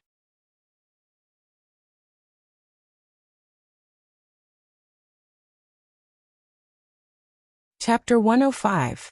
In the distance, the Archduke of Black Sand region, Chapman Lampard, was fully armed as he rode on his horse. Under the protection of countless infantry and cavalry troops, he looked into the distance with cold eyes. Under the deafening battle cries, the 2 constellation flags in the distance began to shake under the siege of 6 large troops and more than 2,000 extension light infantrymen. Archduke Lampard touched the sword at his waist. It was the sword he used to kill his elder brother in a duel. It had never left his side for more than 10 years. "It has begun," Count Levon said softly behind him. "They will soon break out of the encirclement and retreat towards the fortress. We only need to wait for Sasir to send reinforcements." His most trusted strategist, Viscount Kentvita, also nodded. "The light cavaliers and mounted infantrymen on both sides of the battlefield are ready. We can quickly tie down any troops that come out from the fortress as reinforcements. The knights and 300 heavy cavaliers have already unloaded half of their burdens. They can charge at a faster speed. Even if all 3,000 people in the fortress rush out hand in hand, we can at least defeat their vanguard at the first instance. That is, if they do not retreat within 5 minutes. 500 heavy swordsmen and 800 heavy armored axemen are on standby. They can follow up later. Archers, mystic gun troops, and the remaining ordinary recruits can also attack. When they start to break out of the encirclement, we can advance at the right time. The heavy infantrymen can set off first." The stern-looking Chapman Lampard raised his hand at this moment and stopped Kentvita's report. "No, have everyone stay put and wait for orders. No one is allowed to approach the battlefield without permission. Let the light infantrymen continue to fight." We have to give the fortress flower some time to consider whether to send reinforcements or not. Beside Archduke Lampard, Lord Tolja's expression tensed up when he heard that. If they break out of the encirclement in the direction of the fortress, it is best for us to have the main force follow up appropriately. Being familiar with warfare, he frowned and said, if they are too far away, even if our cavaliers hold back Sisir's reinforcements, the heavy infantrymen will not be able to catch up, let alone destroy the opponent in a field battle. With her ability, she can definitely snatch their prince back in time. Then, whether it is seizing the opportunity to attack the city or exhausting them in a field battle, our plan will be meaningless. Lampard looked at the battle in the distance and shook his head. Sisir is a cautious person. Archduke Lampard stared at the broken dragon fortress in the distance with a complicated expression. He slowly said, if we want to lure her into sending out her troops, we must take the risk and give her some hope. If we do not send out our troops, their prince will definitely perish on the battlefield. If we send out our troops, we might have half a chance to snatch the prince back. And as the prince breaks out of the encirclement from the back and gets closer to the fortress, the latter's chances will increase. Even the most prudent and rational person, such as Sonia Sisir, will be swayed when she sees that the hope is getting bigger and the possibility of success is getting higher and higher. There was an unprecedented desire to challenge in Lampard's eyes, and his gaze was focused on the starry double-cross star flag of Broken Dragon Fortress. Now it all depends on our old rival, the Fortress Flower's decision. Sonia Sisir, are you going to send reinforcements and rescue their only prince? Or are you going to watch the heir of Constellation perish in battle? What is going on? Sonia stood on the tall fortress wall and watched the chaotic battle on the plains in the distance. She gritted her teeth and punched the wall of Broken Dragon Fortress. Does Lampard want to kill His Highness in public here? The ones besieging the prince are only 2,300 light infantrymen. With the Fury Guards, they might be able to hold on for a while. But the disparity in numbers is too great. Miranda observed the situation of the enemy on the plains and said with a frown, Lampard's other main forces are far away. If Baron Murch can break out of the encirclement with the prince and at least retreat a certain distance, we should be able to send reinforcements in time to tear apart the light infantrymen's encirclement and bring the prince back. She turned her head and said to Sonia, I can attack. I need 1,000 men, including elites like the Starlight Unit who can break the enemy's formation. The Starlight Unit can ride out on horseback. The opponent is just some light infantrymen. If we only need to break through the encirclement and rescue His Highness. No. Sonia stared furiously at the stalemate on the battlefield and said with difficulty, the prince's diplomat group is not his focus. Sending out the only elite troops we have to defend the city to rescue the prince. This is what Lampard wants. I can guarantee that his cavaliers are already prepared. They will stop our reinforcements at all costs. They will even attack the fortress sluice gate without caring about casualties and injuries. Then they will press forward on a large scale. At least they will be able to destroy our reinforcements. If it's the former, then the fortress will be in danger of falling. If it's the latter, it will also be able to greatly deplete the fortress's military strength and pave the way for him to attack the city later on. Sonia clenched her fists tightly. We will never do as the enemy thinks. Miranda raised her eyebrows and remained silent for a while. The sounds of battle in the distance continued. But that is the second prince, and the only heir of Constellation.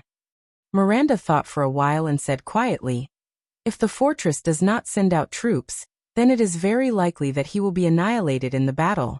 As for His Majesty, Sonia gritted her teeth, closed her eyes and let out a long sigh. This is Lampard's goal. He is waiting for me to make a choice. The fortress and the prince's safety, military or politics. He wants me to choose one of the two. This is a trap that cannot be more obvious. It was originally impossible for Lampard to take down the fortress, but he actually managed to find a chance. Lampard's courage is truly beyond imagination. Miranda tightened her grip on the sword at her waist, raised her head and said, perhaps with Baron Murch's ability, when he breaks out of the encirclement, He can bring the prince further away and closer to us. He can even bring him into the fortress's area of protection. We will try our best to end the battle as soon as possible. Before their follow-up troops arrive, we will safely. Be careful. Sonia opened her eyes abruptly. Her gaze was filled with caution. That is what Lampard wants us to think. The fortress is our greatest reliance. You do not know how much he desires for our troops to walk out of the fortress and fall into his rhythm of battle. Everything he did was for the sake of smoothly taking down Broken Dragon Fortress, at the lowest cost. Miranda was stunned. But does he really dare to use the crime of killing the Prince of Constellation as a wager? What if the Prince of Constellation really dies in the battle? Lord Tolja looked at the battle in the distance and said hesitantly, anything is possible on the battlefield. Then we will see if the Sunset Goddess will protect us, and how loyal Sonia Cecere is to the Jade Star royal family. Archduke Lampard said in a low voice. If we win this gamble, we will open the door to the northern territory of Constellation. If we lose, he did not speak again. I am afraid that the prince's life or death is not a matter of luck, but of our choice, Viscount Kent Vita said in contemplation. If Cecere refuses to send her troops, and would rather watch their prince's entire army be annihilated than defend the fortress, are we really going to kill all of the prince's diplomat group? Not necessarily. Count Levon shook his head. We only sent out light enlisted infantry. Based on the current situation, the Constellations can at least hold on for more than 15 minutes. If that time really comes, it will not be too late for us to blow the horn and withdraw our troops. Then invite the prince in and tell him that everything just now, including so many dead people, was a misunderstanding. Tolja replied with a frown. Their Archduke lifted the reins and urged his horse forward a few steps, so that he could get a clearer view of the situation in the distance. Archduke Lampard stared at the huge fortress with an indifferent expression. If Cecere still refuses to come out, it will be fine. Archduke Lampard tightened the sword belt around his waist and inhaled a breath of the cold winter air. When that time comes, we will slaughter everyone in the diplomat group, leaving only that 7-year-old brat alive. Then, everyone in the fortress will see how we strip their only prince and tie him to a flagpole. Then, we will raise their heir and attack the fortress. Let's see how much of a test the Constellations' morale can withstand. Of course, regardless of whether we succeed or not, that poor brat will survive and be sent to Dragon Cloud City after this to show our respect and loyalty to King Nuvan. I will not be stained with the blood of the Jade Star royal family. Since the age of the Empire, that family's blood has been filled with curses and misfortune. Under such circumstances, as long as he does not die, Constellation will only see the humiliation the prince left them, and not the enmity formed between them and the Lampard family. Hearing this, Tolja could not help but frown deeply. He is only a 7-year-old child. The unsmiling Archduke Lampard was silent for a moment. The scenes of his brothers fooling around flashed across his mind, but the others did not know what he was thinking. The next moment, Chapman Lampard raised his eyes and said coldly, "He is a prince. A prince cannot be a child from the moment he is born. This is their privilege, and also their price." Tolja stared at Archduke Lampard in a daze. He seemed to want to say something, but in the end, he lowered his head and sighed. Only Viscount Kent Vita frowned. That child will hate you when he is crowned as king in the future. But he was interrupted by the Archduke. He will be afraid of me, Lampard said resolutely. Lampard said firmly, even if he becomes the king of Constellation, wears the 9-pointed star crown, and holds the staff of Constellation in his hand, I will also make him remember today, the most humiliating, terrifying day of his life. Thud. Genid raised his shield to block a heavy hammer. The huge force caused him to lower his body, but the veteran cleverly took advantage of the situation and cut open his kneecap. Then he ended Genid's life when he fell to the ground. But Genid's left shoulder blade was pierced by a sword that came from the side. He endured the pain and retreated to the second row while trembling. However, the soldier who replaced Genid was obviously inexperienced. The moment he moved forward, he was stabbed in the thigh. Genid could only grit his teeth and move forward again. He blocked the enemy's sword fiercely and let his injured comrade retreat. The veteran sensed that the frequency of Extet's light infantry's attacks had begun to decrease. It looks like it's time to break out of the encirclement. However, Genid sighed at this moment. On the battlefield, the first to die were the unskilled new soldiers. The surviving veterans were all smart, tough, and steel-like existences. What comes next is a tough battle. So the key to the battlefield lies in Sasir's choice. At the center of the battle formation, Thales panted harshly and said to Putre, who was nodding slightly, and Araka, whose face was covered in blood. And no matter what she chooses, Lampard should have his own corresponding strategy.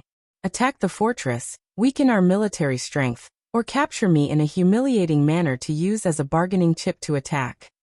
No matter what she chooses, we will still be in a dilemma. Putre furrowed his brows. Lampard's light infantry is enough to give us a hard time.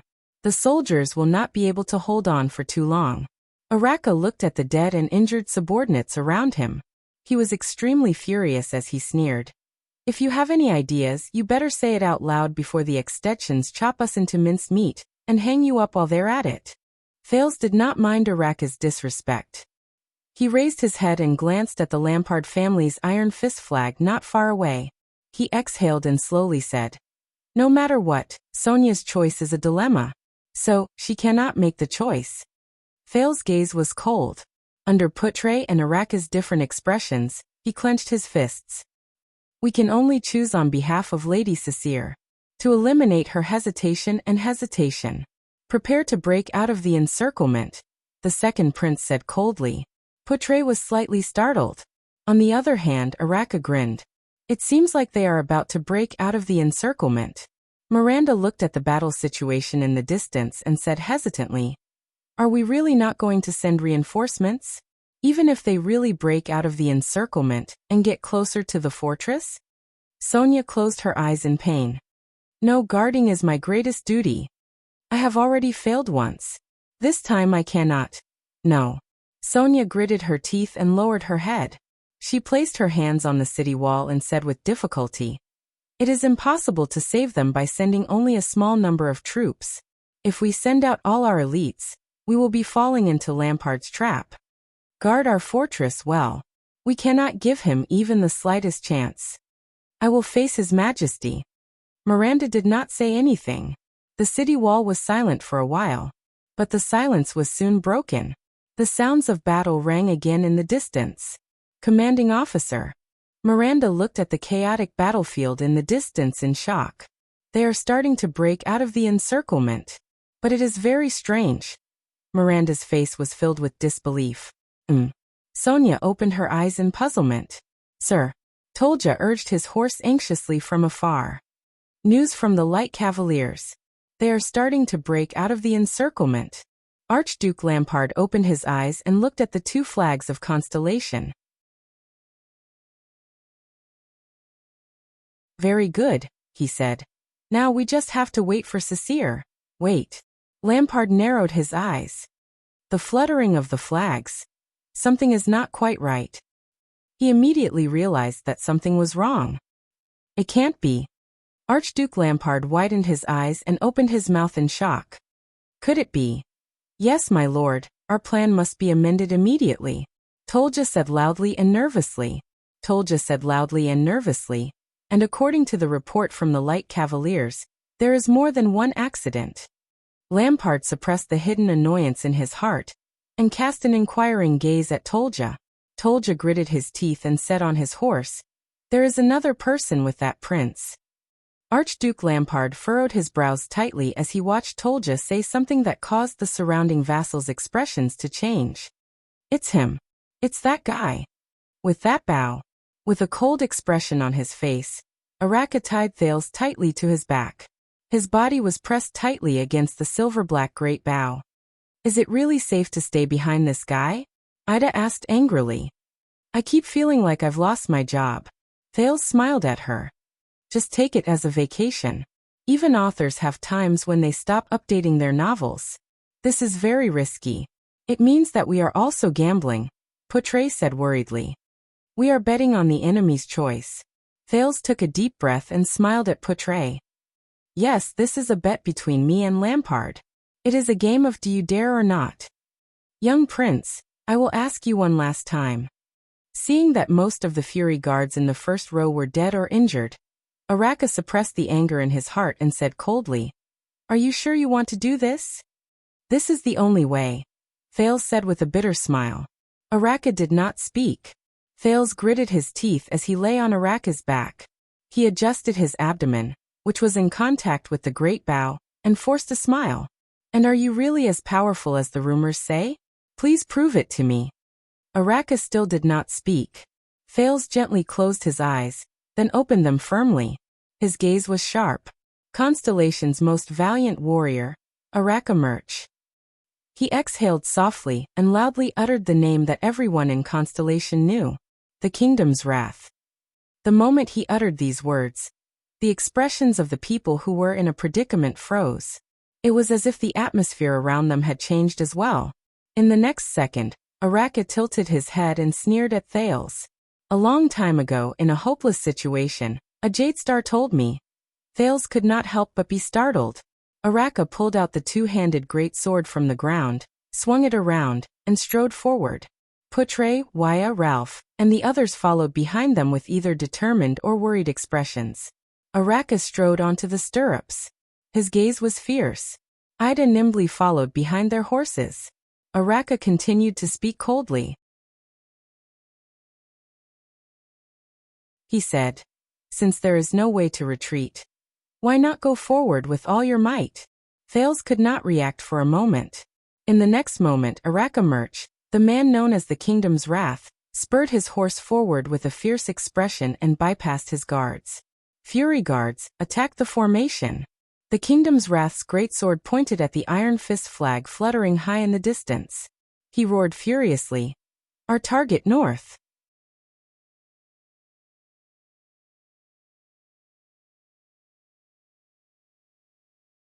Chapter 106. An Extension light infantryman held a hammer tightly in his hand. With steady breaths, he rhythmically hit the thick wooden shield in his left hand and followed closely behind his teammates' footsteps.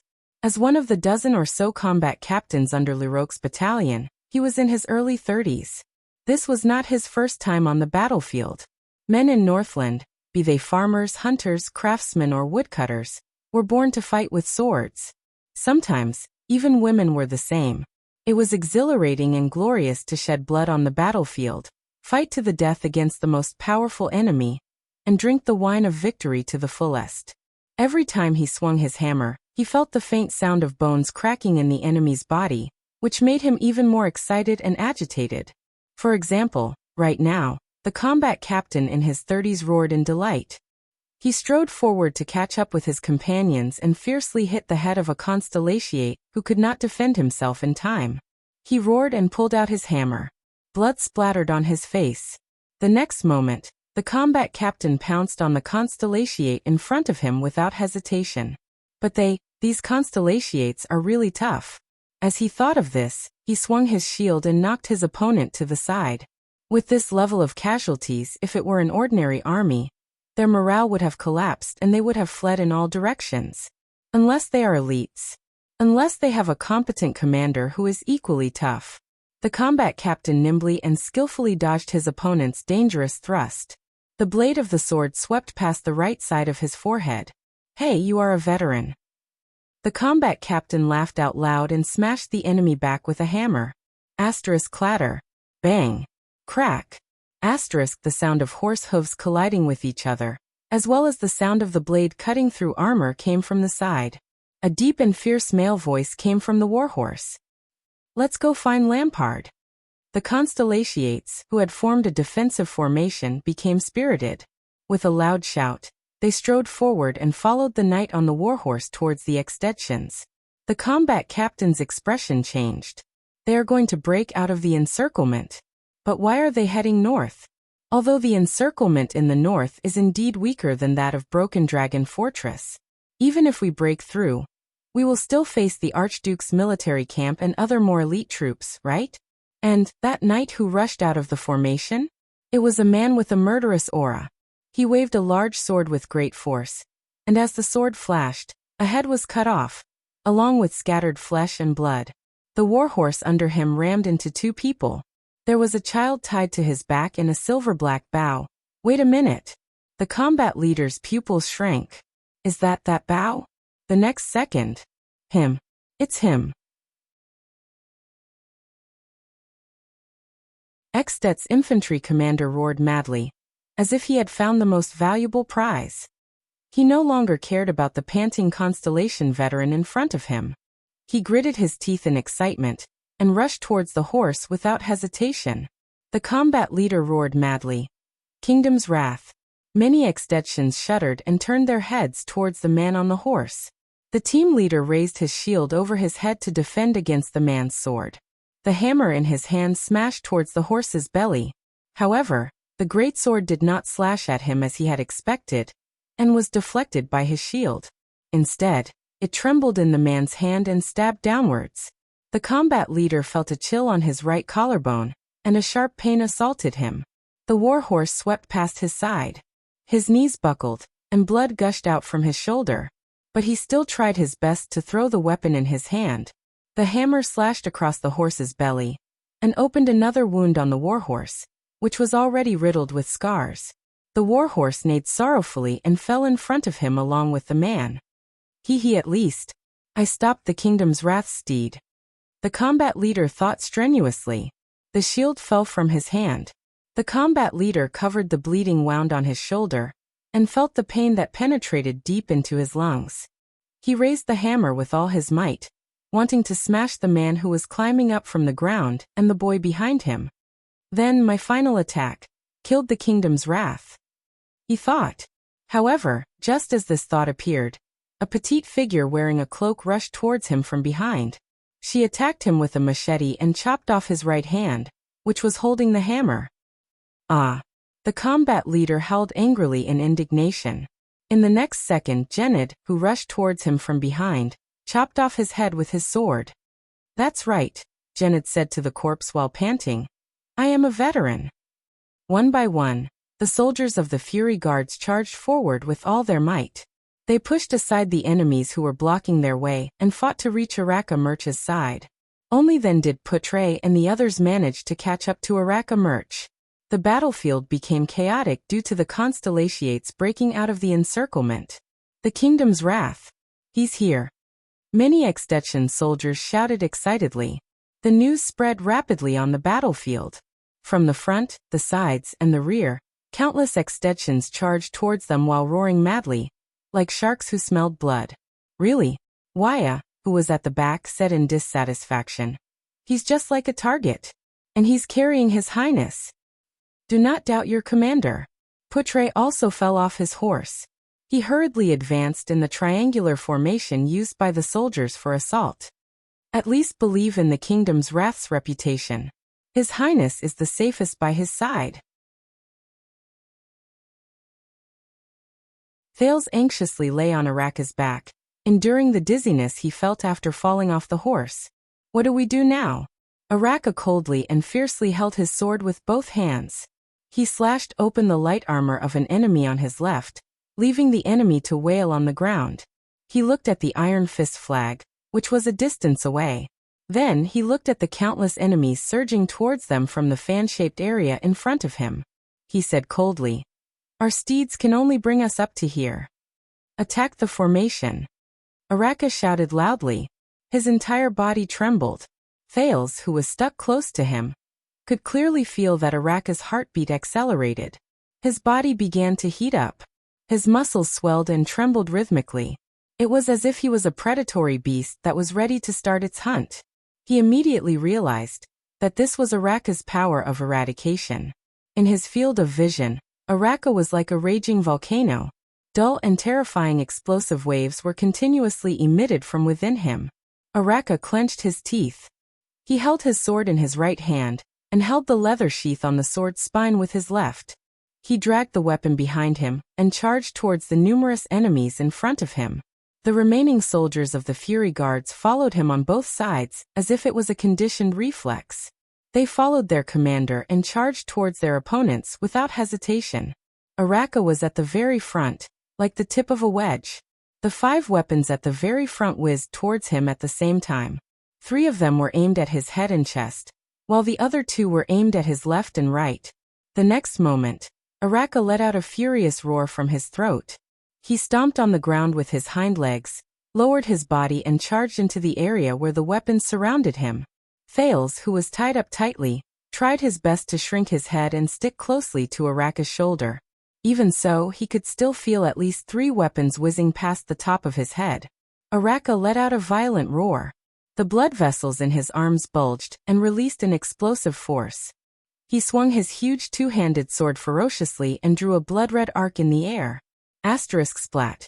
Asterisk the 3 weapons, along with the 3 forearms, broke away from their owner's control and fell weakly from midair. Blood splattered on Thales' forehead, causing him to grit his teeth and frown. Do I have to be so bloody every time? Araka ignored the weapons that came at him from his left and right. He roared and crashed into the chest of the infantryman in front of him, who was howling miserably while holding his right hand. He fiercely knocked him down with his elbow. The Fury Guards on both sides were only 1 body's length slower than Araka. They similarly roared and pounced forward. They stopped the enemy before the 2 weapons that Araka had missed could pierce into his left and right vital parts. The Fury Guard on the left successfully stabbed his sword into his opponent's lower abdomen. He pushed away his opponent, who was screaming in pain, and continued to follow Araka as he charged towards the second row of enemies. The Fury Guard on the right unfortunately had his shoulder blade cut into his opponent's shoulder. However, he still charged forward regardless of his own safety and pushed his enemy to the ground. The other Fury Guard did not even look as he strode over the 2 people who were wrestling on the ground.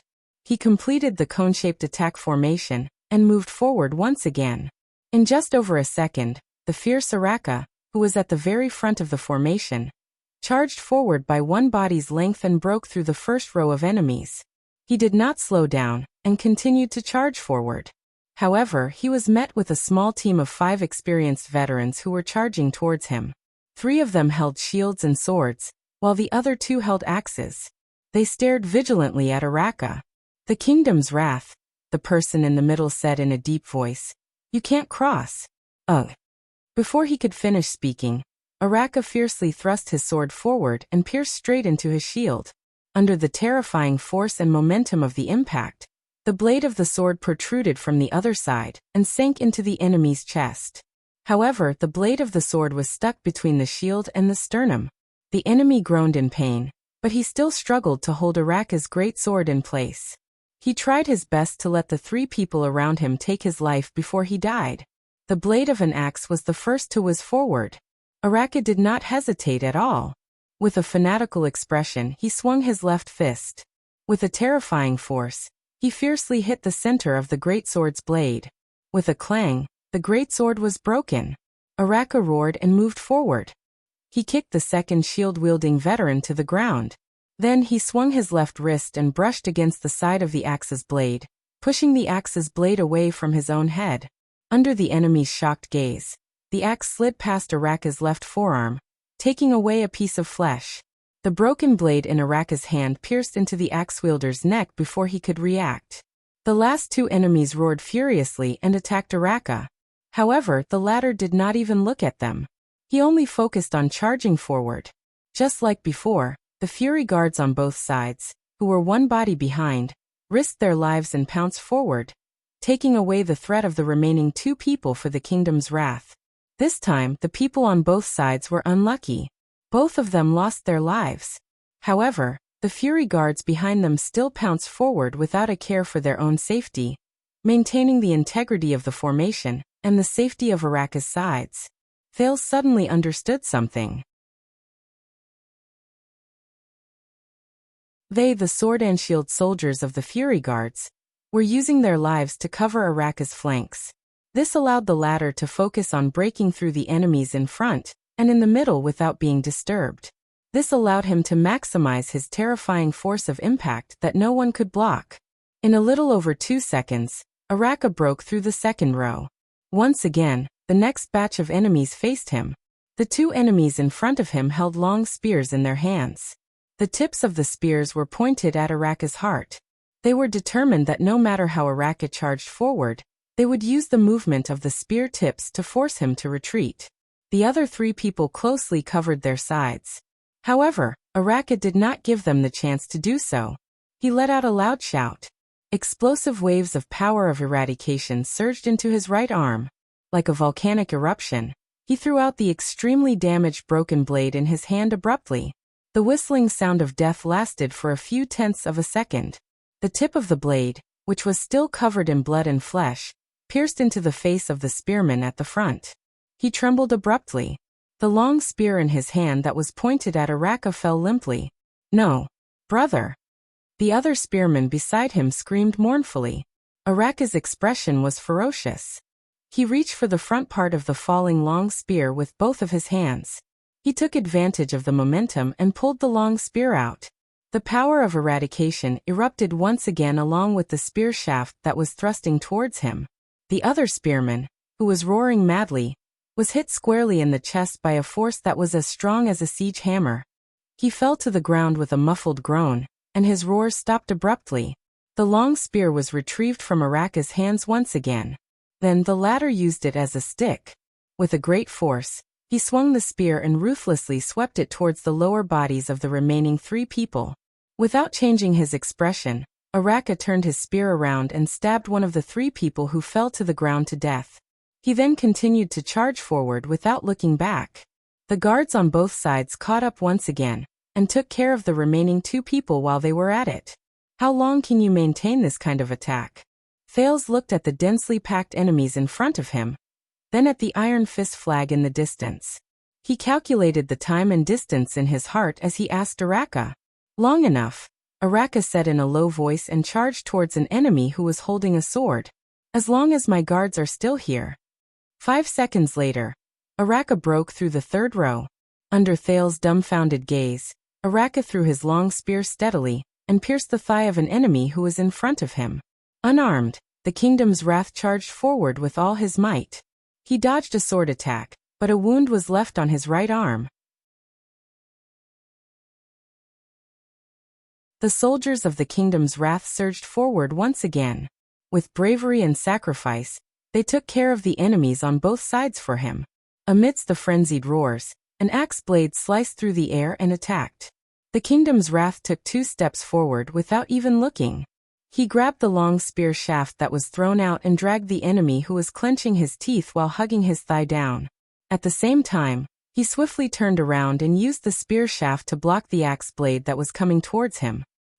Crack. The spear shaft broke. Araka seemed to have expected it. He held the broken spear shaft and turned around. The broken spear violently struck the axe-bearer's nose bridge. The axe-bearer let out a muffled groan and closed his eyes. The Kingdom's Wrath flung the broken spear shaft away and accurately grabbed the axe hilt between the axe-bearer's hands. He then pulled him towards himself. Then, Araka headbutted his opponent fiercely on his already injured nose with a bone-chilling ferocity. He snatched the axe from the axe-bearer as he fell to the ground in a daze. Araka moved past him and the enemy who was panting while hugging his thigh that was pierced by the long spear. He continued his assault. 8 seconds later, Araka broke through the 4th row of enemies. One of the guards died. 11 seconds later, Araka used his axe to chop off 2 people's skulls. He broke through the 5th row and 2 of the guards died. 16 seconds later, 2 chain-armored infantrymen, who were obviously military officers, came forward. Araka used his axe to chop off a shield-bearer. After spending some time, he finally snatched a short sword and stabbed it into the unprotected eyes and throats of the 2 military officers. He broke through the 6th row.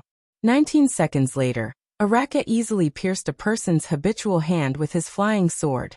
Then he used the enemy as a shield and jammed the blades of 2 people's axes.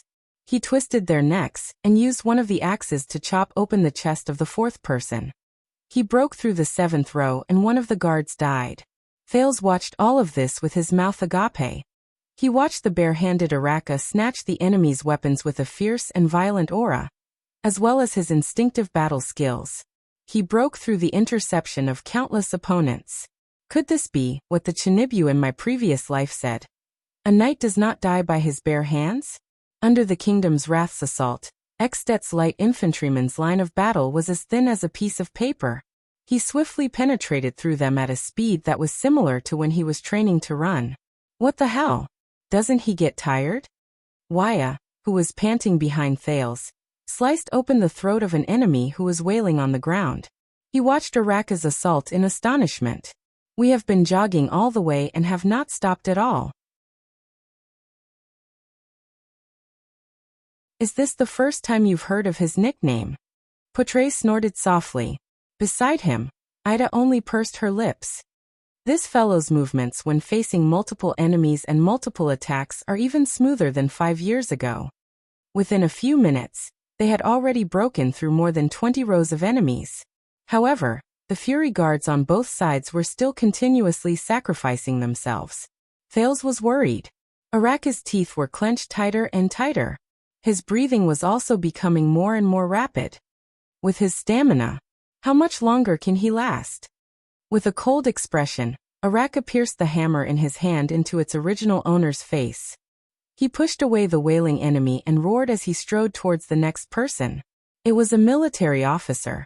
He was fully armored and held a terrifying double-sided axe in his hand. He was giving out orders loudly.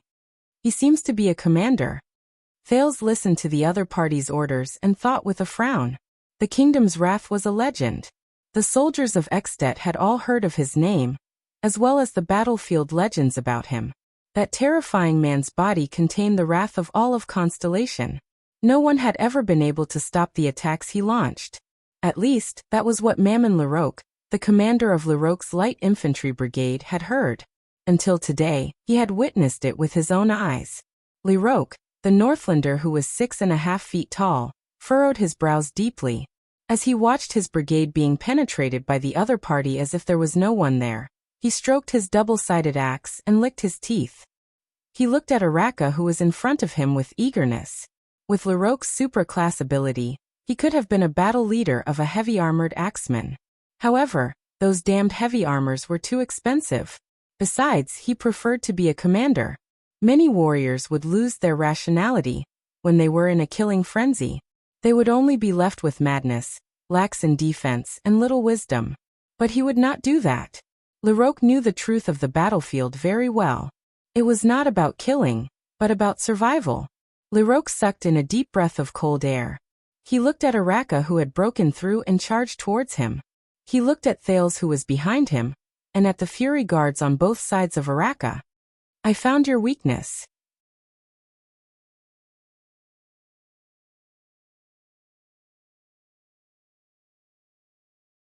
Chapter 107. Leroque shouted loudly and quickly took a few steps back, avoiding Araka's attack. Under his command, the dozen or so Ekstet infantrymen on both sides of Leroque did not get into formation nor did they retreat. Instead, they charged straight towards the Fury Guards on both sides of Araka. Araka's expression darkened. Amidst the furious roars and the sounds of collisions, the Ekstettian soldiers firmly entangled the Fury Guards. Araka, who was charging forward, was instantly left alone. There was no one to protect him from both sides. 7 or 8 Ekstet warriors surrounded him with fierce expressions. Thales' expression changed drastically. Oh no. The reason why Araka could maintain an absolute advantage in the front and charge into the enemy's formation without any worries was largely due to the sacrifice and protection of the guards on both sides. Otherwise, Araka's speed would probably slow down after he killed 10 people. Then, he would once again fall into an impenetrable pincer and heavy encirclement. No matter how skilled a supreme-class elite was, he would still be exhausted to death in the end. Moreover, on the battlefield, facing an endless number of enemies, multiple attacks from multiple directions, and multiple weapons. Just like what Ida said, even supreme-class elites could not come out unscathed. Just like what Araka was doing right now. These wounds and exhaustion gradually accumulated. Araka looked at the situation in front of him and panted slightly. Cover him. Ida nimbly shuttled between the 3 Ekstet infantrymen who had great teamwork. However, she was obviously not used to the rhythm of swords and sabers on the battlefield. She could not escape for a while. Cover Araka, she yelled in exasperation. Otherwise, we will be dragged into a tight encirclement again. Waya was entangled by two enemies. He was injured and could not quickly break away from the battle. Putre, on the other hand, obviously did not have the same martial arts skills as the others. He could easily break away and cover for Araka. Behind them, the countless Extet infantrymen who were left behind due to Araka's conical impact formation's rapid breakthrough once again ran to catch up to them. Ralph's eyes widened. A strong gust of wind blew rapidly, and used the scattered snowflakes to block the few Extet soldiers at the front row behind him. The soldiers with the equipment of the Fury Guards are all entangled. Putre was in a difficult situation under the attack of a fierce infantryman. And our diplomatic group, including you, have obviously never fought in a war. We can't charge through. Is there anyone else? Except for the Fury Guards and the diplomatic mission? Waya fought with the enemy with an extremely low efficiency. As long as I can break through this encirclement and get to His Highness' side. A young soldier and a veteran with a sword and shield suddenly turned around in the middle of the fierce battle. If there were members of the Fury Guards by his side, Araka would not have to worry about the threats from his sides and behind him. He could just face the enemies in front of him directly. But now he had to face threats from all directions. Clang. Lerouk's great axe landed solidly on the nail hammer that Araka had just snatched. Araka growled softly like a wild beast. Even Thales could feel the oppressive atmosphere. The next moment, the Kingdom's Wrath's eyes were bloodshot. With a jolt of the hammer that was propped up against the giant axe, the power in his body instantly erupted. Clang. As the flames flickered, Lerouk gritted his teeth and retreated in a sorry state. Behind you, Thales shouted nervously. However, before Thales could finish speaking, Araka instantly turned around. With a furious roar, he deflected the sword that came at him from behind, ensuring that Thales would not be hit. The Kingdom's Wrath immediately turned around and avoided a spear thrust that came at him at the same time. When he turned around, the nail hammer in his hand had already flown out and pierced into the chest of the swordsman behind him. Without cover, Araka could not continue his attack. He paused and retreated, dodging the blade that was aimed at his vital left side. However, a wound was still cut open on his waist, and blood flowed out. Maybe we should retreat and rendezvous with the guards. Thales endured the pain. His back was still cut by the sword just now. The beast-like man ignored the prince. With a low growl, he turned around and rammed his shoulder against the swordsman with the force of a volcanic eruption. The swordsman, who could not retract his sword in time, staggered from side to side. Then he suddenly advanced with his elbow and knocked out all the teeth in his mouth. Rip. With a cold expression. Araka forcefully snatched his opponent's sword and slit his throat. Blood splashed all over Araka. Without any time to rest, the Kingdom's Wrath quickly lowered his waist and turned around. A broadsword that attacked him from behind from the side could only cut off a streak of blood from his shoulder. Araka then gave a low kick and hit his opponent's knee. Amidst the sound of bones breaking, the latter groaned and lost his balance. The Kingdom's Wrath's sword slid across his neck, and he caught the falling sword in passing. At this moment, the wind howled. Clang. The loud noise caused Thales' eardrums to hurt. Araka's legs sank into the ground. He raised his sword and blade above his head and blocked Lerouk's great axe, which came slashing down at him with all his might. Precise control, perfect timing, and no wastage. Is that so, the Supreme Class Kingdom's Wrath? Lerouk exhaled ferociously.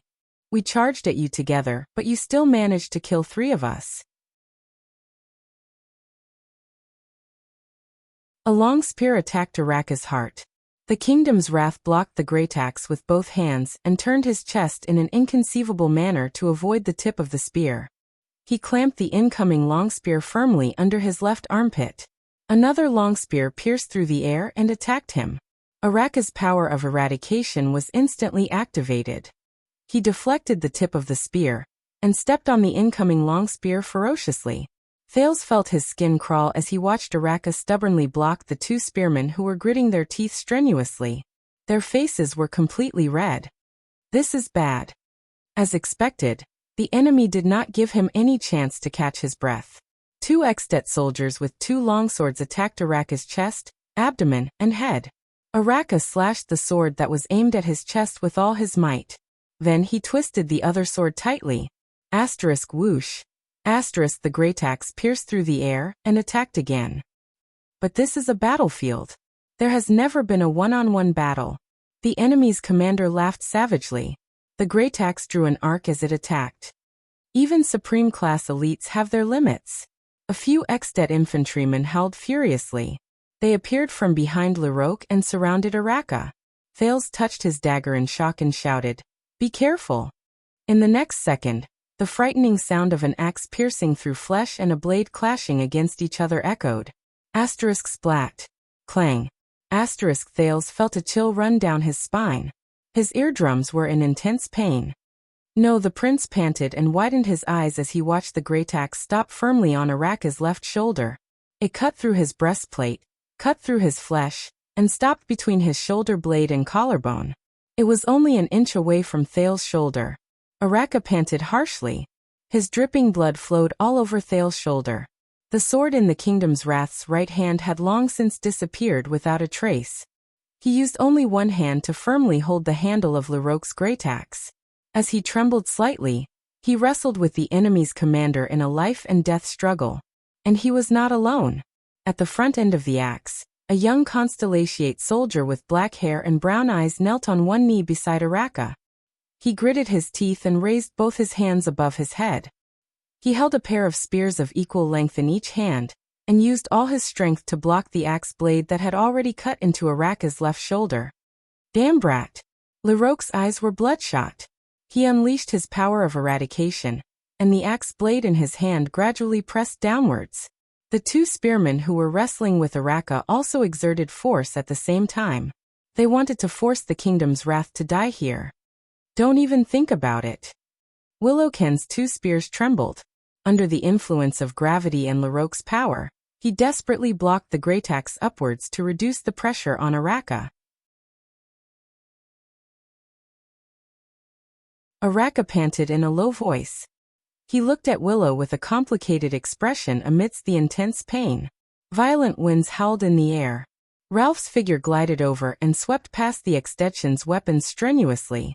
He brought along two Constellatiate soldiers dressed in fortress soldier uniforms, and crashed into the battlefield.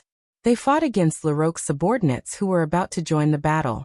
A sturdy veteran of Constellation charged over with a shield and knocked down the Extension soldier, who had just fought with Araka with his sword to the ground.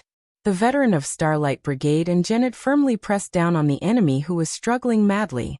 They grabbed each other's sword-wielding hands and competed in strength and endurance. Both of them wanted to stab their swords into each other's vital parts before the other. "Is there anyone else?" Thales asked nervously as he pulled out his dagger strenuously. He was hesitating whether he should cut the rope that tied him to Araka's back. "There are only a few of us. The Fury Guards and your subordinates are being held back." Janet, who was wrestling with his opponent, shouted with all his might, "You better be of use, you deserter who uses dual spears." Willow's face flushed red. His hand, which was holding the great axe, trembled continuously. "I told you." The Extension infantryman whose spear was clamped by Araka's left arm roared and lowered his spear. He pulled out a short blade from his back and rushed towards Araka, who was in a stalemate. Araka released his left arm and held Larok's great axe with both hands. His eyes were filled with anger. "I am not a deserter," Willow hissed through gritted teeth. The soldier with the short blade rushed towards Araka and Thales in a frenzy. Thales trembled as he cut his own rope. "And I really know how to use." Willow pulled out his right hand that was holding the spear. He used his left hand to block Larok's great axe strenuously. He shouted desperately, "Dual spears!" Willow's right hand suddenly thrust forward. The Extension soldier with the short blade dodged the path of Willow's single spear with great experience. Thales felt a chill in his heart. This is bad. He did not manage to stab him. However, Willow's right hand suddenly trembled. The tip of the spear swayed, and the handle of the spear left his hand. Shick. The Extension soldier lowered his head in shock. The short blade in his hand fell down. Willow's spear had already left his hand. The tip of the spear had already pierced his throat. Thales heaved a long sigh and relaxed his mind. That was close. Willow, who had exhausted all his strength, panted. The spear in his left hand that was blocking the great axe trembled and fell. He fell to the ground, exhausted. However, Leroque's great axe did not cut down.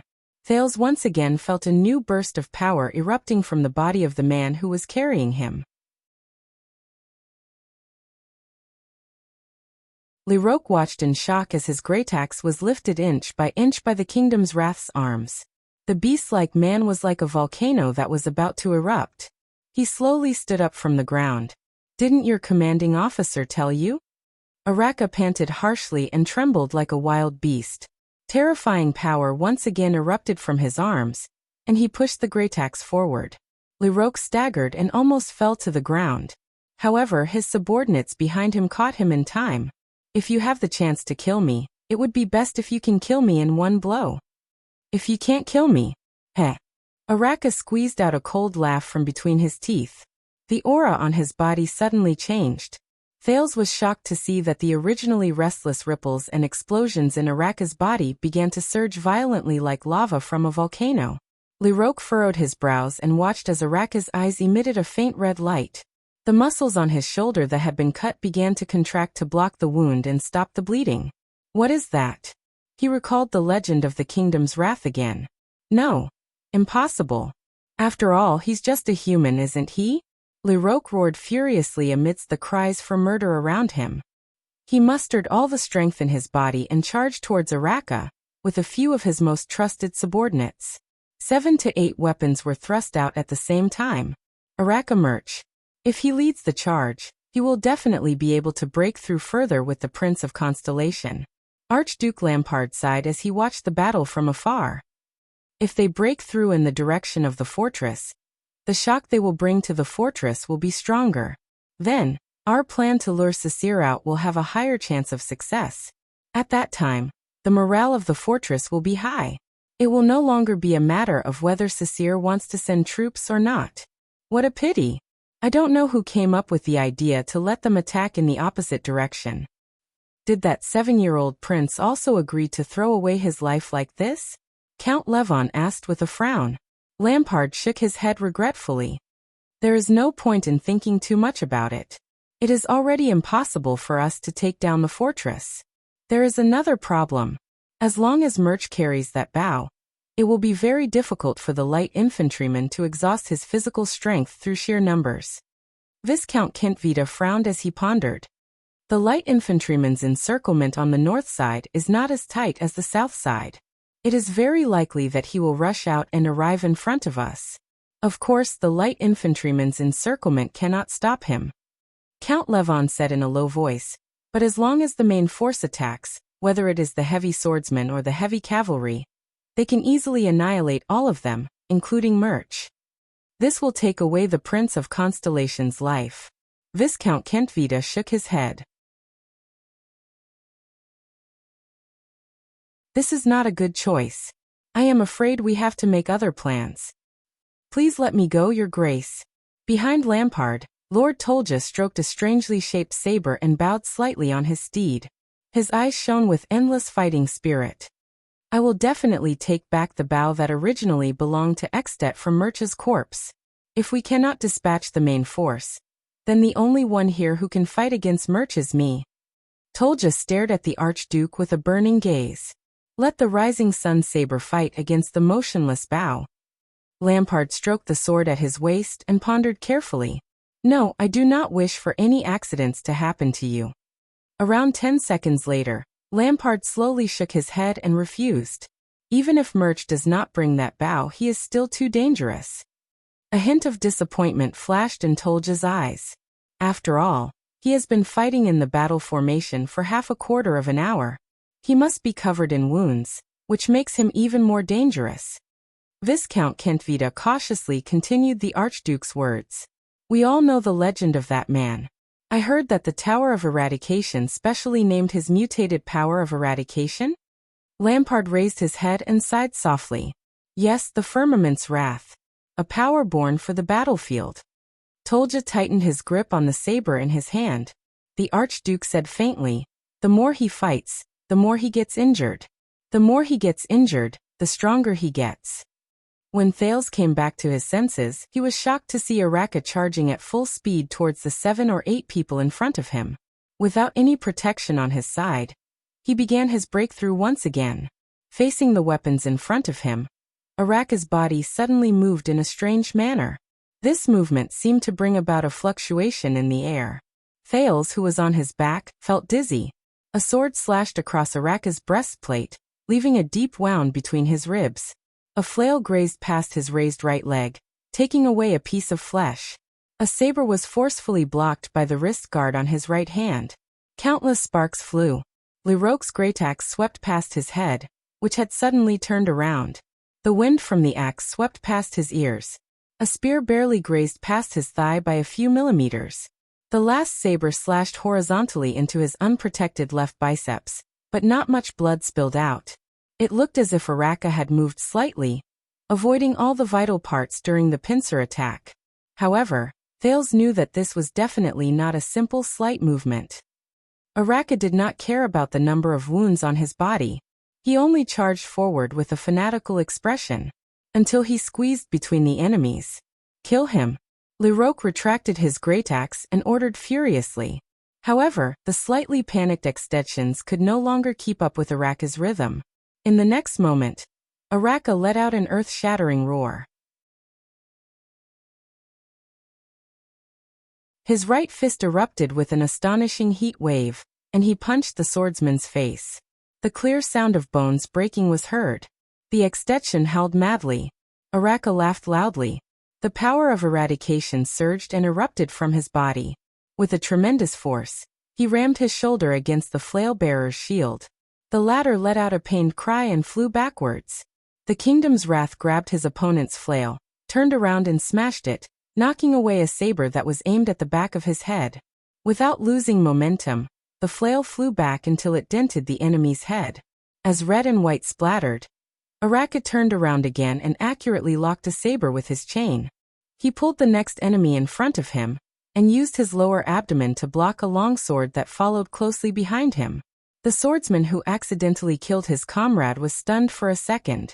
Araka then grabbed his clothes and crushed his windpipe. 5 extensions instantly fell at Araka's feet. Leroque roared furiously and swung his axe horizontally. Araka retreated at an astonishing speed and accurately avoided the trajectory of the axe. Thales, who was already dizzy from the battle where he dodged left and right, almost fainted. However, in the next moment, a shocking explosion came from within the Kingdom's Wrath's body. He kicked backwards with his right leg and instantly shot up like a flying swallow. He charged towards Leroque, who could not retract his axe in time. Thales saw stars and his vision immediately became blurry. Araka pressed his hands on the long handle of the great axe. I like your axe. Thales could vaguely hear the Kingdom's Wrath's laughter and Leroque's despairing howl. When he raised his head again, he only saw Araka fiercely waving Leroque's double-sided great axe and smashing it into the face of its original owner. The latter flew out like a kite with a broken string. Follow me. Araka, whose face was covered in blood, waved his great axe and roared at his comrades behind him. Araka waved his double-sided axe and charged into the crowd in front of him like a ferocious beast. He opened up a bloody path. Wherever he went, blood splattered everywhere and limbs flew everywhere. The death of their commander and the ferocity of the Kingdom's Wrath caused the surrounding extensions to fall into chaos. However, in the next second, the Kingdom's Wrath's body actually swayed. He propped his axe on the ground and panted as he looked at the extensions who were still lined up in front of him with hesitant expressions. Thales was greatly shocked. Hey, Baron Murch, can you still hold on? Araka panted strenuously and said discontentedly, I can't believe I have to use this thing to charge at a light infantry formation. If only I was 10 years younger. No, 5 years younger. Thales was stunned. At this moment, a feeling he had never felt before came from the touch of cold metal. It was that bow. The great bow on Araka's back. Following Araka's words, the silver-black great bow that was pressed against Thales' skin suddenly vibrated. Thales quivered. At that moment, Thales felt a sudden burning sensation erupt within his body. It was as if the great bow was suddenly charged with a weak electric current. It was as if it was repelling his touch. In the next moment, Araka, who was physically exhausted, took a deep breath and his entire body trembled. The extension infantryman watched in disbelief as the kingdom's wrath slowly stood up and waved his greataxe in a relaxed manner, as if he was filled with strength again. What a nostalgic old time. Araka flashed a terrifying smile as he looked at the enemies before him, who had complicated expressions on their faces. The electric shock of discomfort slowly faded from Thales' body. Thales resisted the discomfort brought by the great bow with great difficulty and asked, "What is this?" Araka twisted his neck and revealed a murderous aura towards the enemies again. "This is the most incredible weapon in the world." He grinned and said, "Each one of them gives its user a corresponding ability." Thales was shocked. He scrutinized the silver-black, metallic great bow again. A legendary anti-mystic equipment? He suddenly realized that this bow did not have a bowstring. Yes. The kingdom's wrath nodded. The motionless bow. Then what is its ability? Thales asked in bewilderment, even though he already had the answer when he saw Araka's rejuvenated physical strength. Araka snorted. Perpetual motion. Thales was slightly stunned. After Genid dealt with his opponent, he pulled the exhausted Willow up and stood on either side of Araka. Ralph followed behind them with a complicated expression on his face. Larocque's death brought chaos to the Extension Brigade. The Fury Guards finally broke through the infantryman's entanglement. "Hey, boy with two spears." Araka suddenly turned his head and looked at Willow. Willow shuddered violently. 3 days ago, this man wanted to send him to the gallows. "Looks like you really don't look like a deserter." Araka snorted softly. Willow's expression became joyful. "But your dual spears are terrible." Willow's expression froze again. "Don't mind him." Thales smiled behind Araka. "This is his way of saying thank you." Araka snorted coldly. He swung his greataxe and strode forward. "Next time, change to a pair of long and short spears." The kingdom's wrath's voice came from the front. "Spears of the same length. How stupid." Willow was stunned. He immediately smiled and followed closely behind. The extensions in front of them were no longer as densely packed as before. Lampard's military camp was right before their eyes. A member of the Fury Guards howled angrily and pierced his sword into the body of an extension soldier beside Araka. At the same time, he pulled out the blade of the axe from his lower abdomen. He panted a few times, cast a powerless glance at Araka, and fell to the ground. Araka trembled slightly, but he still broke through the last layer of enemies without looking back. The remaining Fury Guards and diplomat group members finally broke through the encirclement.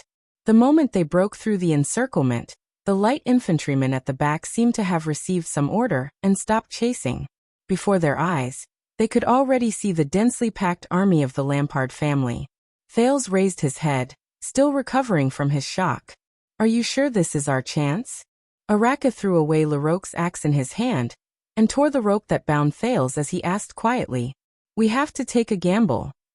Thales landed on the ground and felt the change in his sense of balance. He retched a few times. "We bet that Lampard would not dare to kill me. My life is at stake." But he was immediately lifted by Araka and placed back on his back. They continued to move forward. Poutre rushed over from the back with bloodstains all over his body. He said tiredly as he hurried, "At least Lady Cecile does not have to hesitate between your highness and the fortress." Thales grabbed Araka's shoulder and nodded. He turned his head and suddenly saw Ramon, who was still in the group. "He's still alive?" Thales furrowed his brows. "Yes. Even though I saw him in danger a few times, he was lucky every time," Poutre said with an apologetic expression. Thales exhaled through his nose and looked at Ramon, who looked like he still had lingering fears. "As expected," Poutre continued to say, "the Fury Guards suffered heavy losses, and nearly half of the diplomat group's veterans were sacrificed." Thales' expression darkened. He suddenly felt Araka's body tremble as he carried him on his back. "You better be right, young prince." Araka's tone was unsteady as he spoke in a low voice. "Just for you. He turned his head and looked at the heavily wounded soldiers behind him and the countless corpses behind them with an unpleasant expression. Thales also turned his head and looked at the path of Araka's breakthrough. From far to near, the corpses of the Fury Guards almost formed a straight line. 3 days ago, they had a tense confrontation with Sonia and her Starlight Guards in the fortress with solemn expressions and their hands on the hilts of their swords. 3 days later, they would never return. You want me to prove to you that I am the most valiant warrior of Constellation? Araka said in a low voice. Thales was stunned. This is proof. I have never been the kingdom's wrath. Araka furrowed his brows and his breathing quickened. I only have the Fury Guards and their sacrifices. Araka turned his head and continued to move forward with the stunned Thales on his back. The Iron Fist flag was not far in front of them. Tang and Lothar Gillian Boland. Araka gritted his teeth and shouted the names one after another. Without them, I would have died 10,000 times over. They the past, present, future, all the Fury Guards who risked their lives. They are the true Fury Guards. The kingdom's wrath. Thales lowered his head. His expression was complicated. At this moment, wait! Araka suddenly shouted loudly. Thales was startled and quickly raised his head. In front of them, from the side of Extet's military camp, a small group of heavily armed soldiers walked out in an orderly manner. Everyone also raised their heads and looked forward. The remaining Constellations immediately burst into an uproar. Almost everyone was shocked. Damn it! Ida punched Putre and said angrily, "What did you do? What did we do? That's not right." Putre stared at the group of soldiers in bewilderment. Everything today is wrong. It should not be like this. Ramon screamed and fell to the ground. I knew it. Following this prince is simply. Wyatt chased after Thales in fear. Your Highness, please seek cover immediately. Ralph was so nervous that he was out of his wits. He kept shaking his head. In the crowd, Willow poked Jenid beside him with a strange expression. What is that? What is that? Jenid also furrowed his brows. He replied snappily, the ferryman of Hell's River. Willow shook his head with a confused expression. Thales looked at everyone with a puzzled expression. What's going on? That small group of soldiers. Arc light shield. Araka put Thales down and roared madly. Get into formation quickly. Adjust the angle of deflection. All the Constellation soldiers moved frantically. The Fury Guards and the veterans of the fortress quickly took out the shields on their backs, especially the ones that glowed with a strange metallic luster. The soldiers arranged themselves into formation layer by layer and raised their shields. Even though Constellation had inherited the tradition of the Empire and was accustomed to the infantry formation, it was different from the normal Constellation formation. This time, the formation was particularly dense. There was only one row of soldiers, some squatting or standing, and they blocked the direction of the small group of strange extension soldiers in front of them. Watching all this, Thales asked loudly in confusion. What happened? Those soldiers. What are they? Everyone was silent for a while. You said that you bet that Lampard would not dare to kill you? Araka broke the silence and said through gritted teeth. Thales looked at Araka's expression in bewilderment. Looks like it was a failed gamble. Araka's face was filled with anger as he pointed at the group of soldiers in the distance. Do you see what is waiting for us? Thales narrowed his eyes. He suddenly realized that the soldiers were holding strange and heavy long strips in their hands. They had one hand in front and the other at the back. One of the ends was aimed at them. This posture. His heart suddenly trembled. Araka's low growl, which was forcefully suppressing his anger, rang in his ears. That is the Mystic Gun Unit. You're tuning in to the Li Mei Sword of Destiny YouTube channel. We're so grateful for your support, and don't forget to subscribe to join us on this incredible journey through captivating stories. Your generosity through donations truly makes a world of difference, as it's the primary source of revenue that allows me to expand and enhance this channel for you. Thank you from the bottom of my heart for being a part of this adventure.